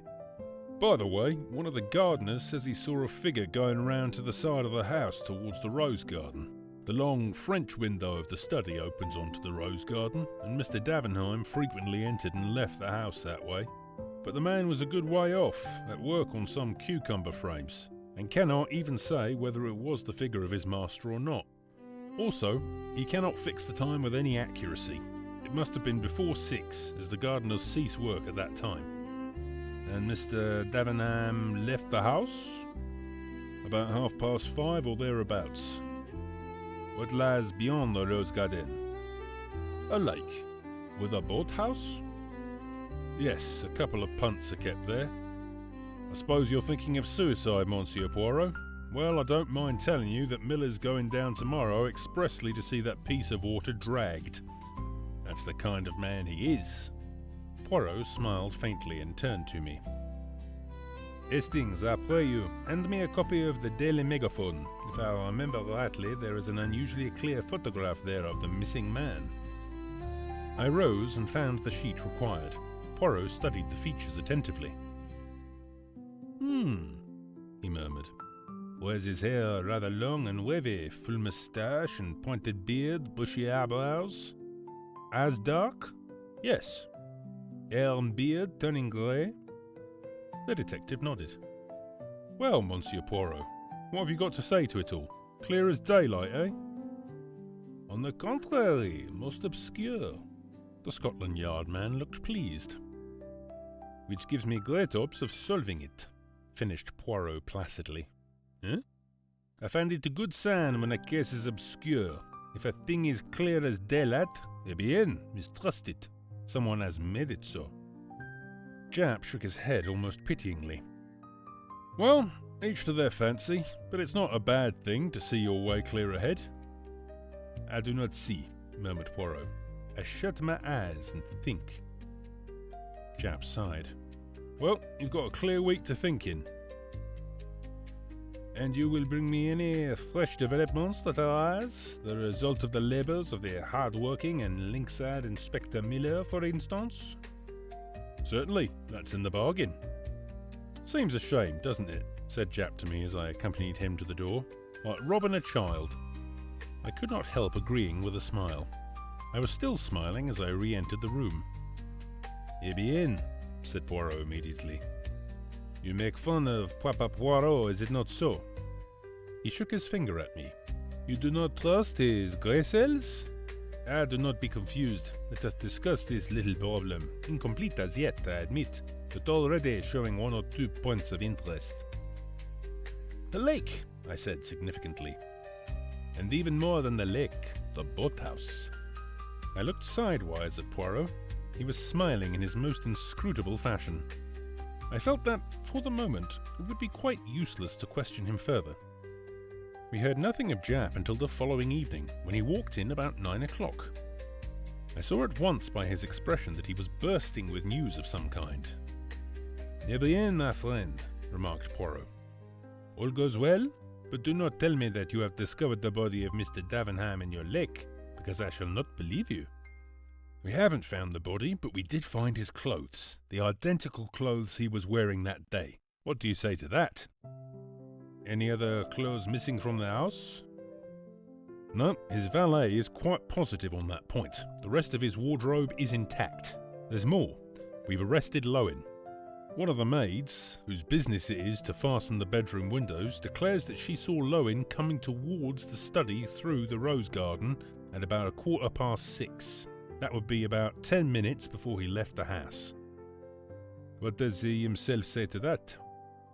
Denied, first of all, that he had ever left the study, but the maid was positive, and he pretended afterwards that he had forgotten just stepping out of the window to examine an unusual species of rose. But the maid was positive, and he pretended afterwards that he had forgotten just stepping out of the window to examine an unusual species of rose. Rather a weak story, and there's fresh evidence against him come to light. Mr. Davenham always wore a thick gold ring set with a solitaire diamond on the little finger of his right hand. Well, that ring was pawned in London on Saturday night by a man called Billy Kellett. He's already known to the police. Did 3 months last autumn for lifting an old gentleman's watch. It seems he tried to pawn the ring at no less than 5 different places. Succeeded at the last one, got gloriously drunk on the proceeds, assaulted a policeman, and was run in consequence. I went to Bow Street with Miller and saw him. He's sober enough now, and I don't mind admitting we pretty well frightened the life out of him, hinting he might be charged with murder. This is his yarn, and a very queer one it is. He was at Enfield races on Saturday, although I dare say scarf pins was his line of business rather than betting. Anyway, he had a bad day and was down on his luck. He was tramping along the road to Chingside and sat down in a ditch to rest just before he got into the village. A few minutes later, he noticed a man coming along the road to the village. dark complexioned gent with a big moustache, one of them city toffs, is his description of the man. Kellett was half concealed from the road by a heap of stones. Just before he got abreast of him, the man looked quickly up and down the road, and seeing it apparently deserted, he took a small object from his pocket and threw it over the hedge. Then he went on towards the station. Now, the object he had thrown over the hedge had fallen with a slight chink, which aroused the curiosity of the human derelict in the ditch. He investigated and, after a short search, discovered the ring. That's Kellett's story. It's only fair to say that Lowen denies it utterly, and of course the word of a man like Kellett can't be relied upon in the slightest. It's within the bounds of possibility that he met Davenheim in the lane and robbed and murdered him. Poirot shook his head. Very improbable, mon ami. He had no means of disposing of the body. It would have been found by now. Secondly, the open way in which he pawned the ring makes it unlikely that he did murder to get it. Thirdly, your sneak thief is really a murderer. Fourthly, as he has been in prison since Saturday, it would be too much of a coincidence that he is able to give so accurate a description of Lowen. Japp nodded. I don't say you're not right, but all the same you won't get a jury to take much note of a jailbird's evidence. What seems odd to me is that Lowen couldn't find a cleverer way of disposing of the ring. Poirot shrugged his shoulders. Well, after all, if it were found in the neighborhood, it might be argued that Davenham himself had dropped it. But why remove it from the body at all? I cried. There might be a reason for that, said Japp. Do you know that just beyond the lake, a little gate leads out onto the hill, and not 3 minutes' walk brings you to, what do you think? A lime kiln. Good heavens, I cried. You mean that the lime which destroyed the body would be powerless to affect the metal of the ring? Exactly. It seems to me, I said, that explains everything. What a horrible crime. By common consent, we both turned and looked at Poirot. He seemed lost in reflection, his brow knitted, as though with some supreme mental effort. I felt that at last his keen intellect was asserting itself. What would his first words be? We were not long left in doubt. With a sigh, the tension of his attitude relaxed, and turning to Japp, he asked, Have you any idea, my friend, whether Mr. and Mrs. Davenham occupied the same bedroom? The question seemed so ludicrously inappropriate that for a moment we both stared in silence. Then Japp burst into a laugh. Good Lord, Monsieur Poirot, I thought you were coming out with something startling. As to your question, I'm sure I don't know. You could find out? Asked Poirot with curious persistence. Oh, certainly, if you really want to know. Merci, mon ami, I should be obliged if you would make a point of it. Japp stared at him a few minutes longer, but Poirot seemed to have forgotten us both. The detective shook his head sadly at me and murmuring, Poor old fellow, all's been too much for him, gently withdrew from the room. As Poirot still seemed sunk in a daydream, I took a sheet of paper and amused myself by scribbling notes upon it. My friend's voice aroused me. He had come out of his reverie and was looking brisk and alert. Que faites-vous là, mon ami? I was jotting down what occurred to me as the main points of interest in this affair. You become methodical at last, said Poirot approvingly. I concealed my pleasure. Shall I read them to you? By all means. I cleared my throat. 1.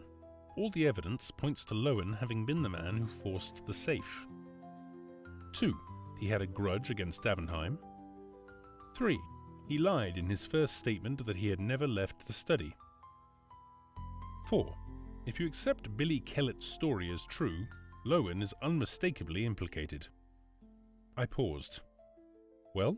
I asked, for I felt that I had put my finger on all the vital facts. Poirot looked at me pityingly, shaking his head very gently. Mon pauvre ami, but it is that you have not the gift, the important detail. You appreciate him never. Also, your reasoning is false. How? Let me take your 4 points. 1. Mr. Lowen could not possibly know that he would have the chance to open the safe. He came for a business interview. One could not know beforehand that Mr. Davenham would be absent posting a letter, and that he would consequently be alone in the study. He might have seized his opportunity, I suggested. And the tools? City gentlemen do not carry around housebreakers' tools on the off chance, and one could not cut into that safe with a penknife, bien entendu. Well, what about number 2? You say Lowen had a grudge against Mr. Davenham. What you mean is that he had once or twice got the better of him, and presumably those transactions were entered into with the view of benefiting himself. In any case, you do not, as a rule, bear a grudge against a man you have got the better of. It is more likely to be the other way about. Whatever grudge there might have been would have been on Mr. Davenham's side. Well, you can't deny he lied about never having left the study. No, but he may have been frightened. Remember, the missing man's clothes had just been discovered in the lake. Of course, as usual, he would have done better to speak the truth. And the 4th point? I grant you that. If Kellett's story is true, Lowen is undeniably implicated. That is what makes the affair so very interesting. Then I did appreciate one vital fact. Perhaps, but you have entirely overlooked the 2 most important points, the ones which undoubtedly hold the clue to the whole matter. And pray, what are they? 1. The passion which has grown upon Mr. Davenham in the last few years for buying jewellery. 2. His trip to Buenos Aires last autumn. Poirot, you are joking. I am most serious. Ah, sacred thunder, but I hope Japp will not forget my little commission. But the detective, entering into the spirit of the joke, had remembered it so well that a telegram was handed to Poirot about 11 o'clock the next day. At his request, I opened it and read it out. Husband and wife have occupied separate rooms since last winter. Aha! Cried Poirot. And now we are in mid-June. All is solved. I stared at him. You have no monies in the bank of Davenham and Salmon, mon ami? No, I said, wondering. Why? Because I should advise you to withdraw it before it is too late. Why? What do you expect? I expect a big smash in a few days, perhaps sooner. Which reminds me, we will return the compliment of a dépêche to Japp. A pencil après you and a form. Voila! Advise you to withdraw any money deposited with firm in question. That will intrigue him, the good Japp. His eyes will open wide. He will not comprehend in the slightest until tomorrow or the next day. I remained skeptical, but the morrow forced me to render tribute to my friend's remarkable powers. In every paper was a huge headline telling of the sensational failure of the Davenheim Bank. The disappearance of the famous financier took on a totally different aspect in the light of the revelation of the financial affairs of the bank. Before we were halfway through breakfast, the door flew open and Japp rushed in. In his left hand was a paper. In his right was Poirot's telegram, which he banged down on the table in front of my friend. How did you know, Monsieur Poirot? How the blazes could you know? Poirot smiled placidly at him. Ah, mon ami, after your wire, it was a certainty. From the commencement, see you, it struck me that the safe burglary was somewhat remarkable. Jewels, ready money, bearer bonds, all so conveniently arranged. For whom? Well, the good Monsieur Davenham was one of those who look after number 1, as your saying goes. It seemed almost certain that it was arranged for himself. Then his passion of late years for buying jewelry. How simple! The funds he embezzled he converted into jewels, very likely replacing them in turn with paste duplicates. And so, he put away in a safe place, under another name, a considerable fortune to be enjoyed all in good time, when everyone has been thrown off the track.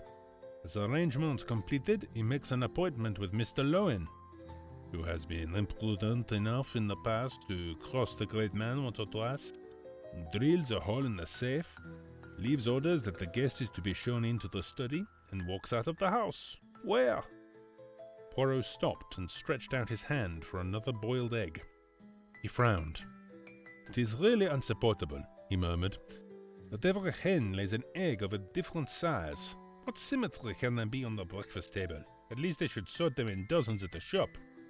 Never mind the eggs, said Japp impatiently. Let 'em lay 'em square if they like. Tell us where our customer went to when he left the Cedars. That is, if you know. Eh bien, he went to his hiding place. Ah, this Monsieur Davenham. There may be some malformation in his grey cells, but they are of the first quality. Do you know where he is hiding? Certainly, it is most ingenious. For the Lord's sake, tell us then.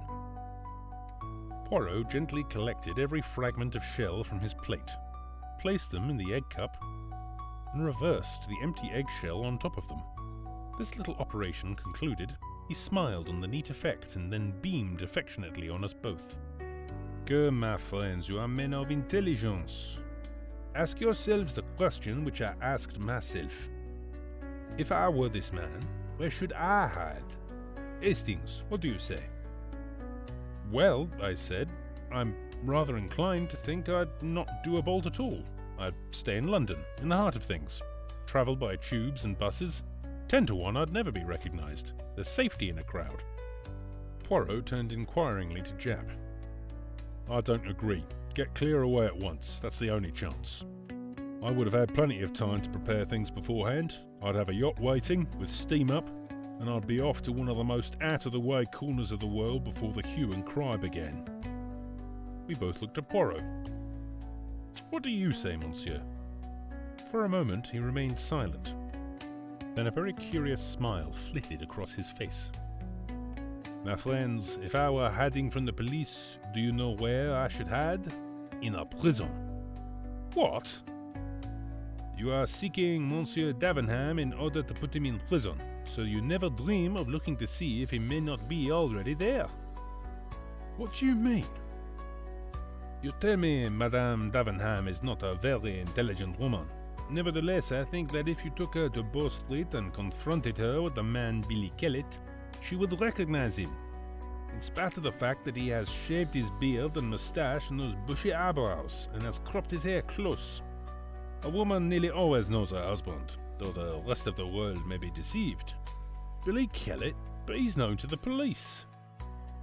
Did I not tell you Davenham was a clever man? He prepared his alibi long beforehand. He was not in Buenos Aires last autumn. He was creating the character of Billy Kellett, doing 3 months so that the police should have no suspicions when the time came. He was playing, remember, for a large fortune as well as liberty. It was worthwhile doing the thing thoroughly. Only... Yes? Eh bien, afterwards he had to wear a false beard and a wig, and to make up as himself again and to sleep with a false beard. It is not so easy. It invites detection. He cannot risk continuing to share the chamber of Madame his wife. You found out for me that for the last 6 months, or ever since his supposed return from Buenos Aires, he and Mrs. Davenham occupied separate rooms. Then I was sure. Everything fitted in.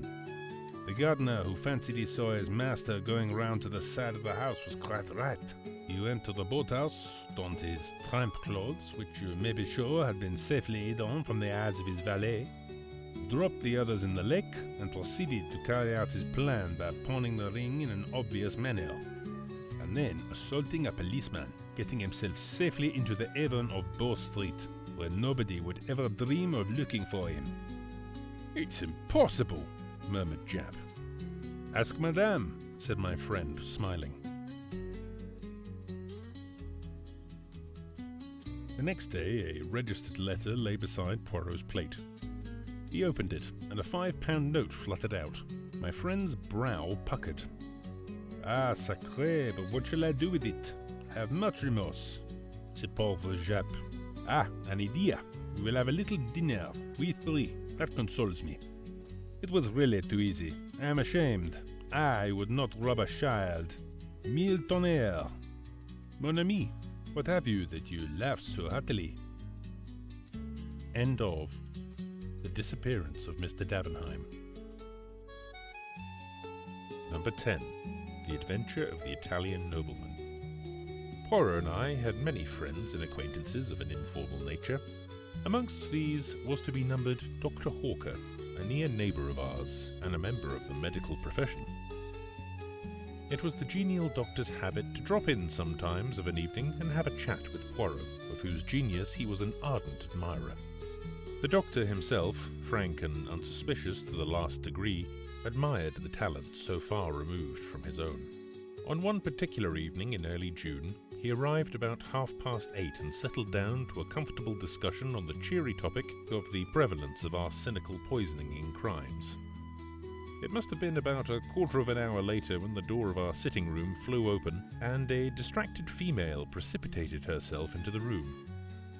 "Oh, Doctor, you're wanted. Such a terrible voice. It gave me a turn. It did indeed." I recognised in our new visitor Dr. Hawker's housekeeper, Miss Ryder. The doctor was a bachelor and lived in a gloomy old house a few streets away. The usually placid Miss Ryder was now in a state bordering on incoherence. What terrible voice? Who is it, and what's the trouble? "It was the telephone, Doctor. I answered it, and a voice spoke. 'Help,' it said. 'Doctor, help, they've killed me.' Then it sort of tailed away. 'Who's speaking?' I said. 'Who's speaking?' Then I got a reply, just a whisper. It seemed Foscatine, something like that. Regent's Court." The doctor uttered an exclamation. Count Foscatini? He has a flat in Regent's Court. I must go at once. What can have happened? "A patient of yours?" asked Poirot. I attended him for some slight ailment a few weeks ago. An Italian, but he speaks English perfectly. "Well, I must wish you good night, Monsieur Poirot, unless—" He hesitated. "I perceive the thought in your mind," said Poirot, smiling. "I shall be delighted to accompany you. Hastings, run down and get hold of a taxi." Taxis always make themselves sought for when one is particularly pressed for time, but I captured one at last. We were soon bowling along in the direction of Regent's Park. Regent's Court was a new block of flats situated just off St. John's Wood Road. They had only recently been built and contained the latest service devices. There was no one in the hall. The doctor pressed the lift bell impatiently, and when the lift arrived, questioned the uniformed attendant sharply. Flat 2, Count Foscatini. There's been an accident there, I understand. The man stared at him. First I've heard of it. Mr. Graves, that's Count Foscatini's man, went out about half an hour ago, and he said nothing. Is the Count alone in the flat? No, sir, he's got 2 gentlemen dining with him. What are they like? I asked eagerly. We were in the lift now, ascending rapidly to the second floor on which flat 2 was situated. I didn't see them myself, sir, but I understand that they were foreign gentlemen. He pulled back the iron door and we stepped out on the landing. Number 2 was opposite to us. The doctor rang the bell. There was no reply, and we could hear no sound from within. The doctor rang again and again. We could hear the bell trilling within, but no sign of life rewarded us. This is getting serious, muttered the doctor. He turned to the lift attendant. Is there any pass key to this door? There is one in the porter's office downstairs. Get it then, and look here, I think you had better send for the police. Poirot approved with a nod of the head. The man returned shortly. With him came the manager. "Will you tell me, gentlemen, what is the meaning of all this?" Certainly. I received a telephone message from Count Foscatini stating that he had been attacked and was dying. You can understand that we must lose no time, if we are not already too late. The manager produced the key without more ado, and we all entered the flat. We passed first into a small square lounge hall. A door on the right of it was half open. The manager indicated it with a nod. "The dining room." Dr. Hawker led the way. We followed close on his heels. As we entered the room, I gave a gasp. The round table in the centre bore the remains of a meal. 3 chairs were pushed back, as though their occupants had just risen. In the corner, to the right of the fireplace, was a big writing table, and sitting at it was a man, or what had been a man. His right hand still grasped the base of the telephone, but he had fallen forward, struck down by a terrific blow on the head from behind. The weapon was not far to seek. A marble statuette stood where it had been hurriedly put down, the base of it stained with blood. The doctor's examination did not take a minute. Stone dead. Must have been almost instantaneous. I wonder he even managed to telephone. It will be better not to move him until the police arrive. On the manager's suggestion, we searched the flat, but the result was a foregone conclusion. It was not likely that the murderers would be concealed there when all they had to do was to walk out. We came back to the dining room. Poirot had not accompanied us in our tour. I found him studying the centre table with close attention. I joined him. It was a well-polished, round, mahogany table. A bowl of roses decorated the centre, and white lace mats reposed on the gleaming surface. There was a dish of fruit, but the 3 dessert plates were untouched. There were 3 coffee cups with the remains of coffee in them, 2 black, 1 with milk. All 3 men had taken port, and the decanter, half full, stood before the centre plate. One of the men had smoked a cigar, the other 2 cigarettes. A tortoise-shell and silver box holding cigars and cigarettes stood open upon the table. I enumerated all these facts to myself, but I was forced to admit that they did not shed any brilliant light on the situation. I wonder what Poirot saw in them to make him so intent. I asked him. "Mon ami," he replied, "you missed the point. I am looking for something that I do not see." "What is that?" "A mistake, even a little mistake on the part of the murderer." He stepped swiftly to the small adjoining kitchen, looked in, and shook his head. "Monsieur," he said to the manager, "explain to me, après, your system of serving meals here?" The manager stepped to a small hatch in the wall. "This is the service lift," he explained. "It runs to the kitchens at the top of the building. You order through this telephone and the dishes are sent down in the lift, 1 course at a time.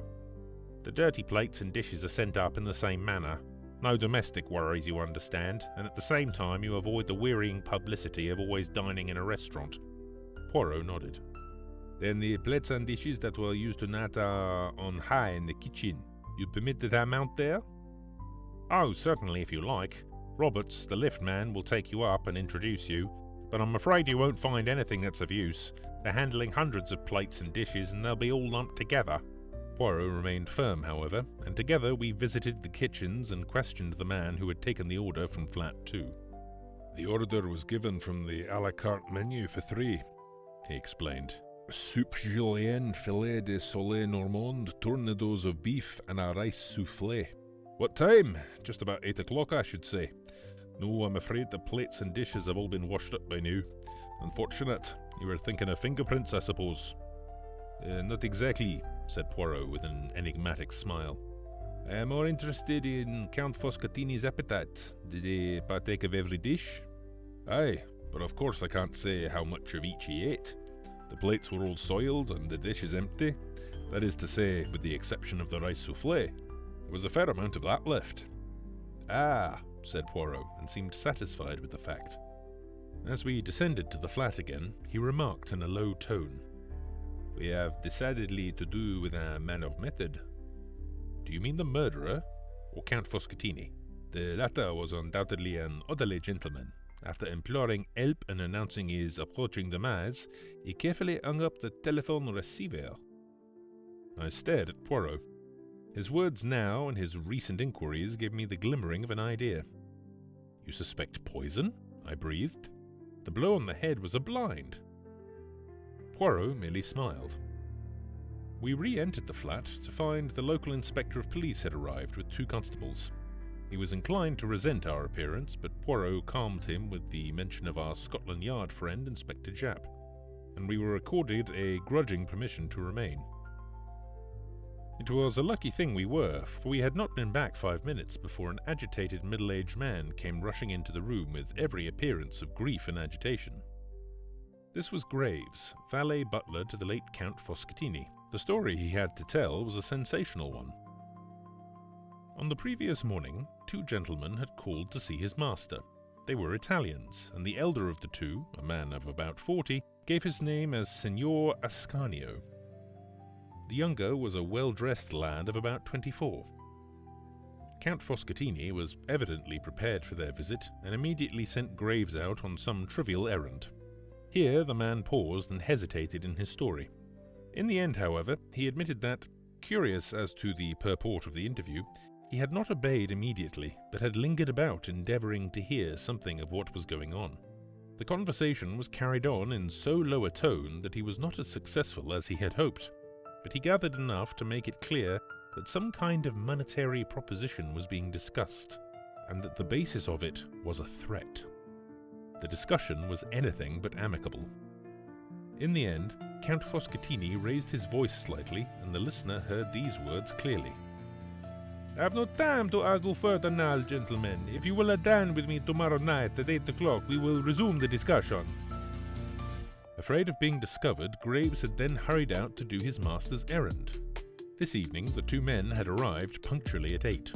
During dinner, they had talked of indifferent matters, politics, the weather, and the theatrical world. When Graves had placed the port upon the table and brought in the coffee, his master told him that he might have the evening off.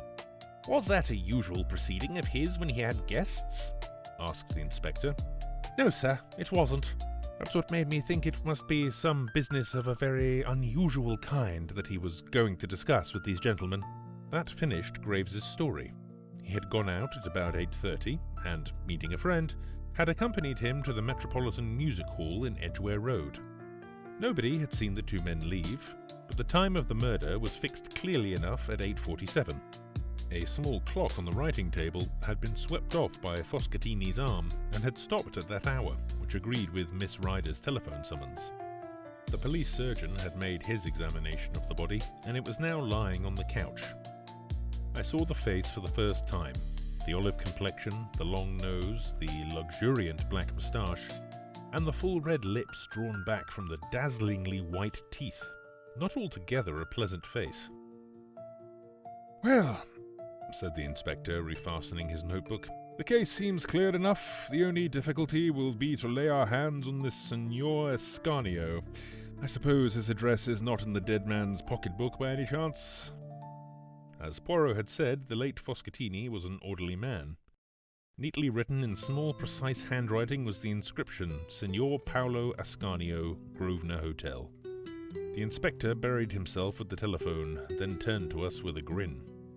"Just in time. Our fine gentleman was off to catch the boat train to the Continent. Well, gentlemen, that's about all we can do here. It's a bad business, but straightforward enough. One of these Italian vendetta things, as likely as not."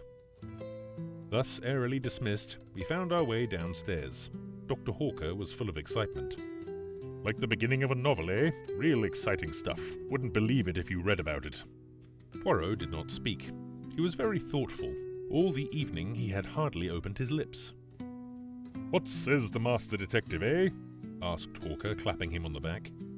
"Nothing to work your grey cells over this time." "You think not?" "What could there be?"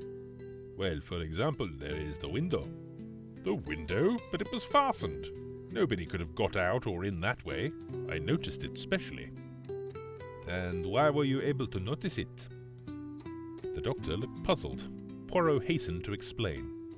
"It is to the curtains I refer. They were not drawn. A little odd, that. And then there was the coffee. It was very black coffee." "Well, what of it?"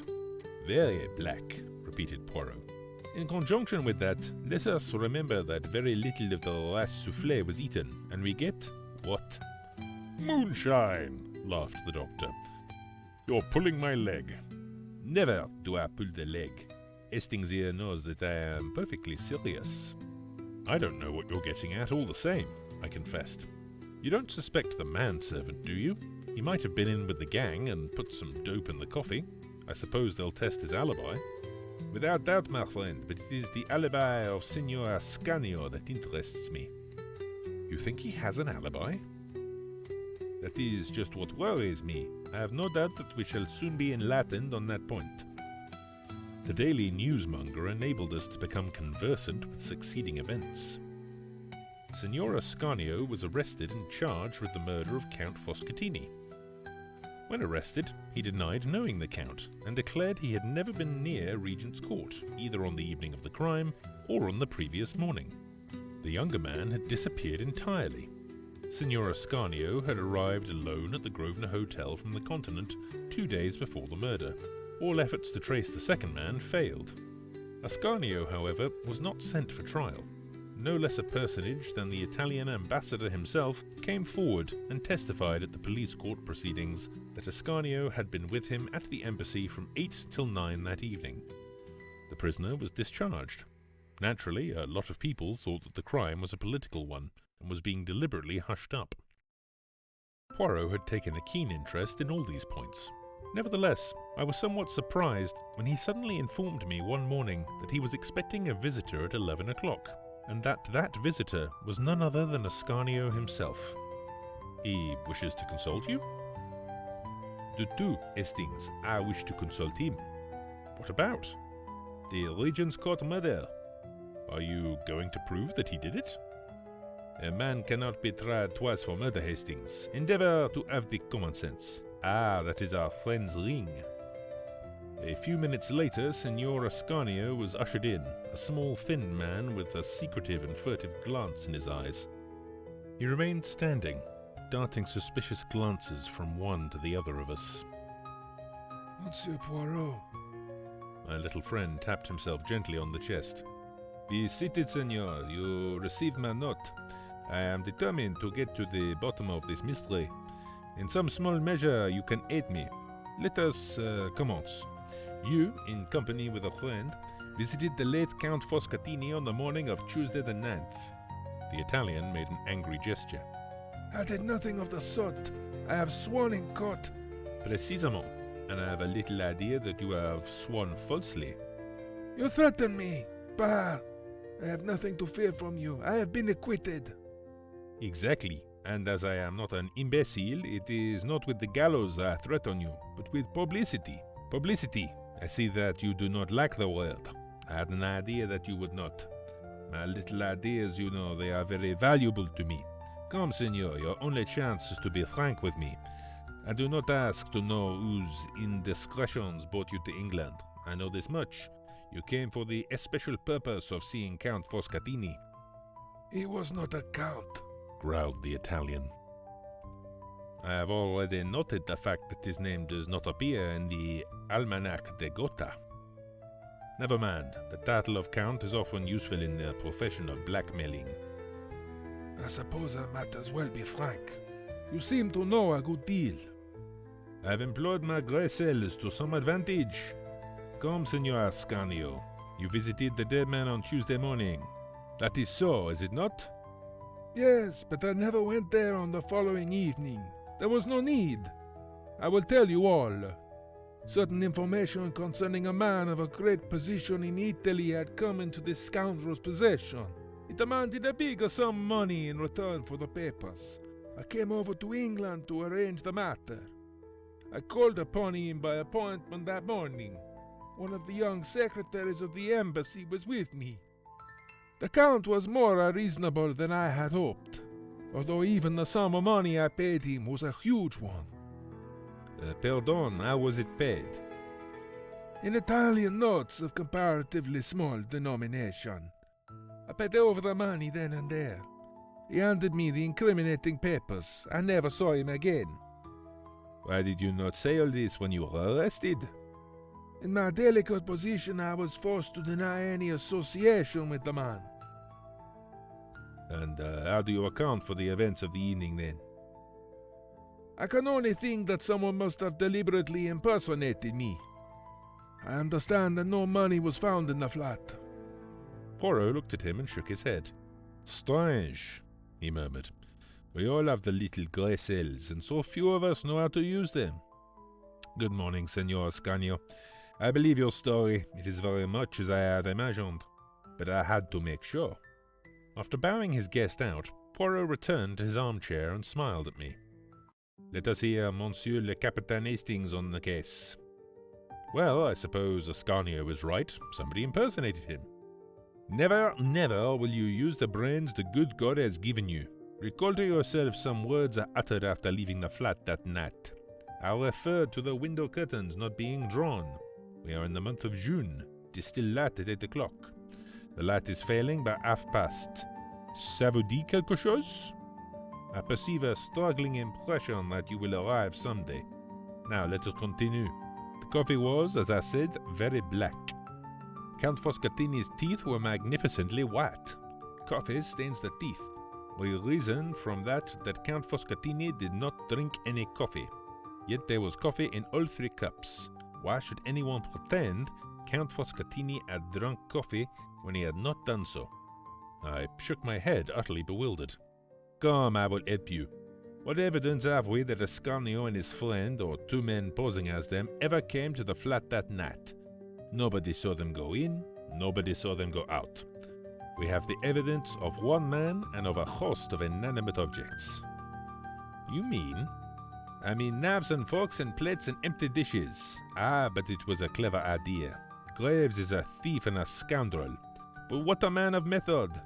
He overhears a portion of the conversation in the morning, enough to realize that Ascanio will be in an awkward position to defend himself. The following evening, at about 8 o'clock, he tells his master he is wanted at the telephone. Foscatini sits down, stretches out his hand to the telephone, and from behind, Graves strikes him down with a marble figure. Then quickly to the service telephone. Dinner for 3. It comes. He lays the table, that is the plates, knives and forks, etc., but he has to get rid of the food too. Not only is he a man of brain, he has a resolute and capacious stomach. But after eating 3 tornadoes, the rice souffle is too much for him. He even smokes a cigar and 2 cigarettes to carry out the illusion. Ah, but it was magnificently thorough. Then, having moved on the hands of the clock to 8:47, he smashes and stops it. The one thing he does not do is draw the curtains. But if there had been a real dinner party, the curtains would have been drawn as soon as the light began to fail. Then he hurries out, mentioning the guests to the lift man in passing. He hurries to a telephone box and, as near as possible to 8:47, rings up the doctor with his master's dying cry. So successful is his idea that no one ever inquires if a call was put through from flat 2 at that time. Except Hercule Poirot, I suppose, I said sarcastically. Not even Hercule Poirot, said my friend with a smile. I am about to inquire now. I had to prove my point to you first, but you will see I shall be right. And then Jappe, to whom I have already given a hint, will be able to arrest the respectable Graves. I wonder how much of the money he has spent. Poirot was right. He always is, confound him. End of The Adventure of the Italian Nobleman. Number 11. The Case of the Missing Will. The problem presented to us by Miss Violet Marsh made a rather pleasant change from our usual routine work. Poirot had received a brisk and businesslike note from the lady asking for an appointment, and he had replied, asking her to call upon him at 11 o'clock the following day. She arrived punctually, a tall, handsome young woman, plainly but neatly dressed, with an assured and businesslike manner. Clearly a young woman who meant to get on in the world.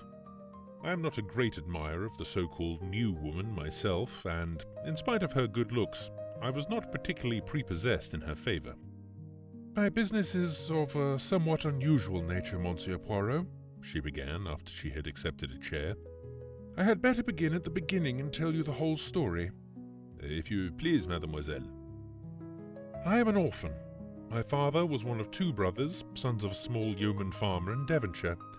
The farm was a poor one, and the elder brother, Andrew, emigrated to Australia, where he did very well indeed, and by means of successful speculation in land became a very rich man. The younger brother, Roger, my father, had no leanings towards the agricultural life. He managed to educate himself a little and obtained a post as a clerk with a small firm. He married slightly above him. My mother was the daughter of a poor artist. My father died when I was 6 years old. When I was 14, my mother followed him to the grave. My only living relation then was my uncle Andrew, who had recently returned from Australia and bought a small place, Crabtree Manor, in his native county. He was exceedingly kind to his brother's orphan child, took me to live with him, and treated me in every way as though I was his own daughter. Crabtree Manor, in spite of its name, is really only an old farmhouse. Farming was in my uncle's blood, and he was intensely interested in various modern farming experiments. Although kindness itself to me, he had certain peculiar and deeply rooted ideas as to the upbringing of women. Himself a man of little or no education, though possessing remarkable shrewdness, he placed little value on what he called book knowledge. He was especially opposed to the education of women. In his opinion, girls should learn practical housework and dairy work, be useful about the home, and have as little to do with book learning as possible. proposed to bring me up on these lines, to my bitter disappointment and annoyance. I rebelled, frankly.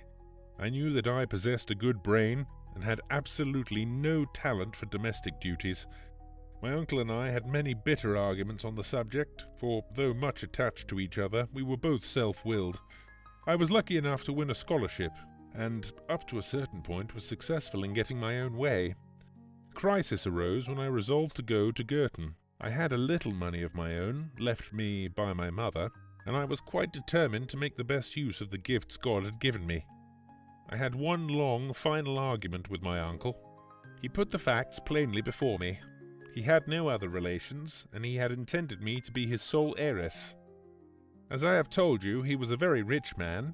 If I persisted in these new-fangled notions of mine, however, I need look for nothing from him. I remained polite but firm. I should always be deeply attached to him, I told him, but I must lead my own life. We parted on that note. "You fancy your brains, my girl," were his last words. "I have no book learning, but for all that, I'll pit mine against yours any day. We'll see what we shall see." That was 9 years ago. I have stayed with him for a weekend occasionally, and our relations were perfectly amicable, though his views remained unaltered. He never referred to my having matriculated, nor to my BSc. For the last 3 years his health had been failing, and a month ago he died. I am now coming to the point of my visit. My uncle left a most extraordinary will.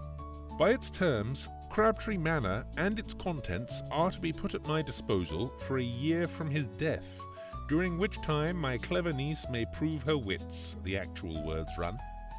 At the end of that period, my wits having proved better than hers, the house and all my uncle's large fortune pass to various charitable institutions. It is a little hard on you, mademoiselle, seeing that you were Mr. Marsh's only blood relation.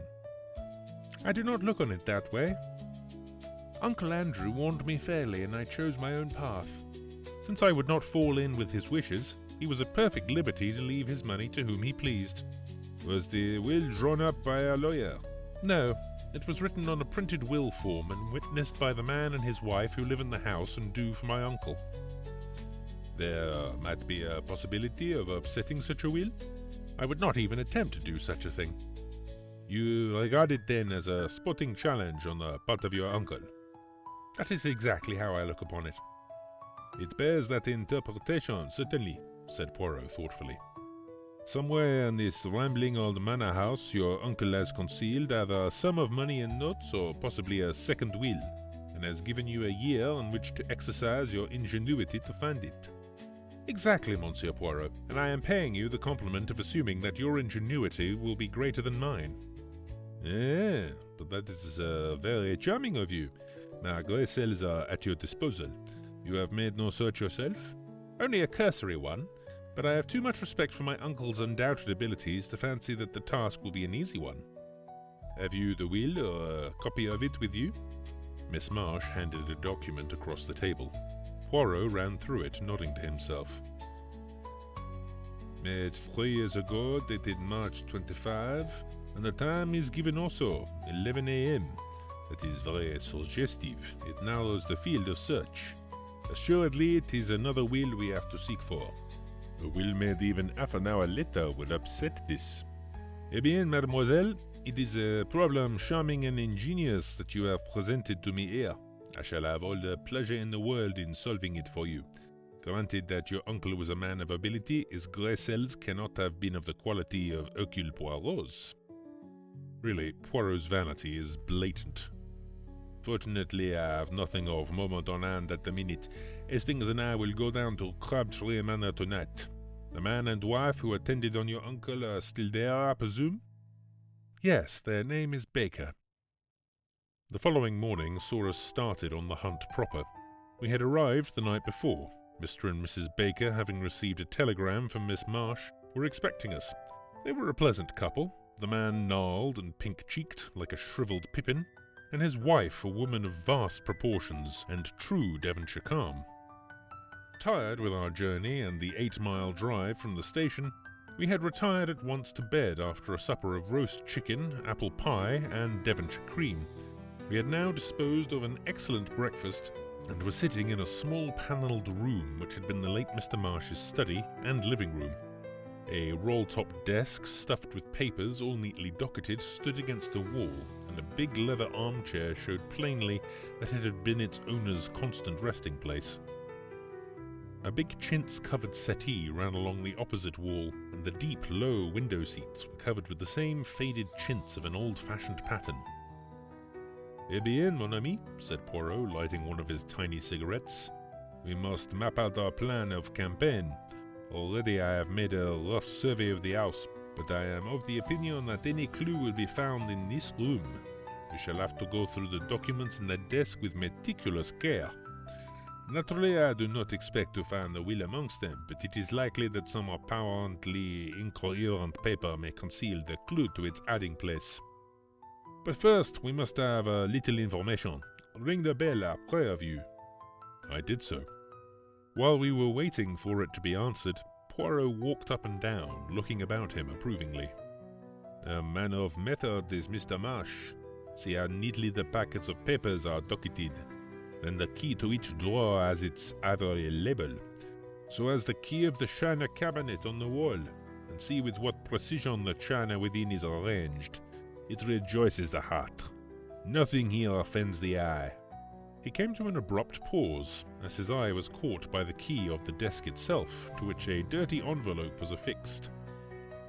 Poirot frowned at it and withdrew it from the lock. On it were scrawled the notes, "Key of roll-top desk," in a crabbed handwriting quite unlike the neat superscriptions on the other keys. "An alien note," said Poirot, frowning. "I could swear that here we have no longer the personality of Mr. Marsh. But who else has been in the house? Only Miss Marsh, and she, if I mistake not, is also a young lady of method and order." Baker came in to answer the bell. "Will you fetch Madame your wife and answer a few questions?" Baker departed, and in a few moments returned with Mrs. Baker, wiping her hands on her apron and beaming all over her face. In a few clear words, Poirot set forth the object of his mission. The Bakers were immediately sympathetic. "Us don't want to see Miss Violet done out of what's hers," declared the woman. "Cruel hard 'twould be for hospitals to get it all." Poirot proceeded with his questions. Yes, Mr. and Mrs. Baker remembered perfectly witnessing the will. Baker had previously been sent into the neighbouring town to get 2 printed will forms. "2?" said Poirot sharply. "Yes, sir, for safety like. I suppose in case he should spoil one, and sure enough, so he did. Us had signed one.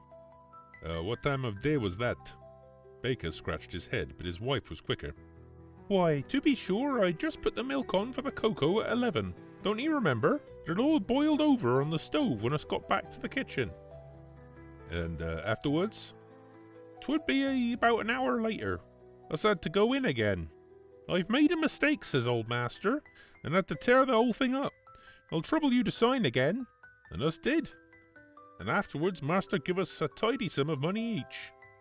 'I've left you nothing in my will,' says he, 'but each year I live you'll have this to be a nest egg when I'm gone.' And sure enough, so he did." Poirot reflected. "After you had signed the second time, what did Mr. Marsh do you know?" "Went out to the village to pay tradesmen's books." That did not seem very promising. Poirot tried another tack. He held out the key of the desk. "Is that your master's writing?" I may have imagined it, but I fancied that a moment or two elapsed before Baker replied. "Yes, sir, it is." He's lying, I thought, but why? "Has your master let the house? Have there been any strangers in it during the last 3 years?" "No, sir." "No visitors?" "Only Miss Violet." "No strangers of any kind been inside this room?" "No, sir." "You forget the workmen, Jim," his wife reminded him. "Workmen?" Poirot wheeled round on her. "What workmen?" The woman explained that about 2 years and a half ago, workmen had been in the house to do certain repairs. She was quite vague as to what the repairs were. Her view seemed to be that the whole thing was a fad of her master's and quite unnecessary. Part of the time, the workmen had been in the study, but what they had done there she could not say, as her master had not let either of them into the room whilst the work was in progress. Unfortunately, they could not remember the name of the firm employed. beyond the fact that it was a Plymouth one.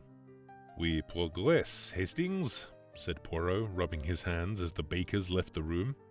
"Clearly he made a second will and then had workmen from Plymouth Inn to make a suitable hiding place. Instead of wasting time taking up the floor and tapping the walls, we will go to Plymouth."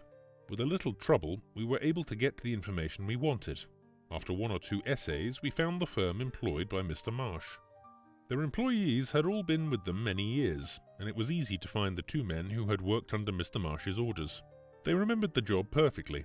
Amongst various other minor jobs, they had taken up one of the bricks of the old-fashioned fireplace, made a cavity beneath, and so cut the brick that it was impossible to see the join. By pressing on the second brick from the end, the whole thing was raised. It had been quite a complicated piece of work, and the old gentleman had been very fussy about it. Our informant was a man called Cogan, a big gaunt man with a grizzled moustache. He seemed an intelligent fellow. We returned to Crabtree Manor in high spirits, and, locking the study door, proceeded to put our newly acquired knowledge into effect. It was impossible to see any sign of the bricks, but when we pressed in the manner indicated, a deep cavity was at once disclosed. Eagerly, Poirot plunged in his hand. Suddenly his face fell from complacent elation to consternation. All he held was a charred fragment of stiff paper. But for it, the cavity was empty. "Sacré!" cried Poirot angrily. "Someone has been here before us." We examined the scrap of paper anxiously. Clearly it was a fragment of what we sought. A portion of Baker's signature remained, but no indication of what the terms of the will had been. Poirot sat back on his heels. His expression would have been comical if we had not been so overcome. "I understand it not," he growled. "Who destroyed this, and what was their object?" "The Bakers?" I suggested. "Pourquoi? Neither will makes any provision for them, and they are more likely to be kept on with Miss Marsh than if the place became the property of a hospital." "How could it be to anyone's advantage to destroy the will?" "The hospital's benefit, yes, but one cannot suspect institutions." "Perhaps the old man changed his mind and destroyed it himself," I suggested. Poirot rose to his feet, dusting his knees with his usual care. "That may be," he admitted. "One of your more sensible observations, Hastings. Well, we can do no more here. We have done all that mortal men can do. We have successfully pitted our wits against the late Andrew Marsh's. But unfortunately his niece is no better off for our success." By driving to the station at once, we were just able to catch a train to London, though not the principal express.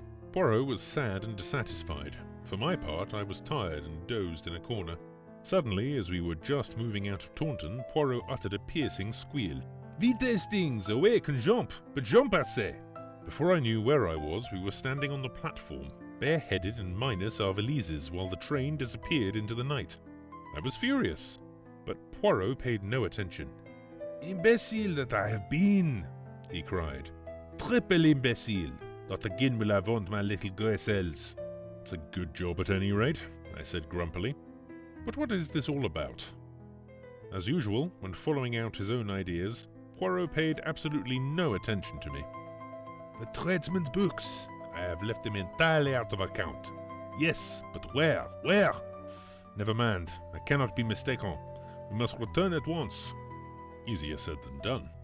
We managed to get a slow train to Exeter, and there Poirot hired a car. We arrived back at Crabtree Manor in the small hours of morning. I pass over the bewilderment of the Bakers when we had at last aroused them. Paying no attention to anybody, Poirot strode at once to the study. "I have been not a triple imbecile, but 36 times one, my friend," he deigned to remark. "Now, behold!" Going straight to the desk, he drew out the key and detached the envelope from it. I stared at him stupidly. How could he possibly hope to find a big will form in that tiny envelope? With great care he cut open the envelope, laying it out flat. Then he lighted the fire and held the plain inside surface of the envelope to the flame. In a few minutes, faint characters began to appear. "Look, mon ami!" cried Poirot in triumph. I looked. There were just a few lines of faint writing stating briefly that he left everything to his niece Violet Marsh. It was dated March 25, 12:30 p.m. and witnessed by Albert Pike, confectioner, and Jessie Pike, married woman. "But is it legal?" I gasped. "As far as I know, there is no law against writing your will in a blend of disappearing and sympathetic ink. The intention of the testator is clear, and the beneficiary is his only living relation. But the cleverness of him! He foresaw every step that the searcher would take, that I, miserable imbecile, took.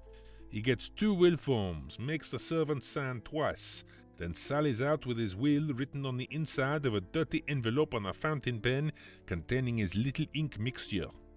On some excuse, he gets the confectioner and his wife to sign their names under his own signature, then he ties it to the key of his desk and chuckles to himself. If his niece sees through his little ruse, she will have justified her choice of life and elaborate education and be thoroughly welcome to his money."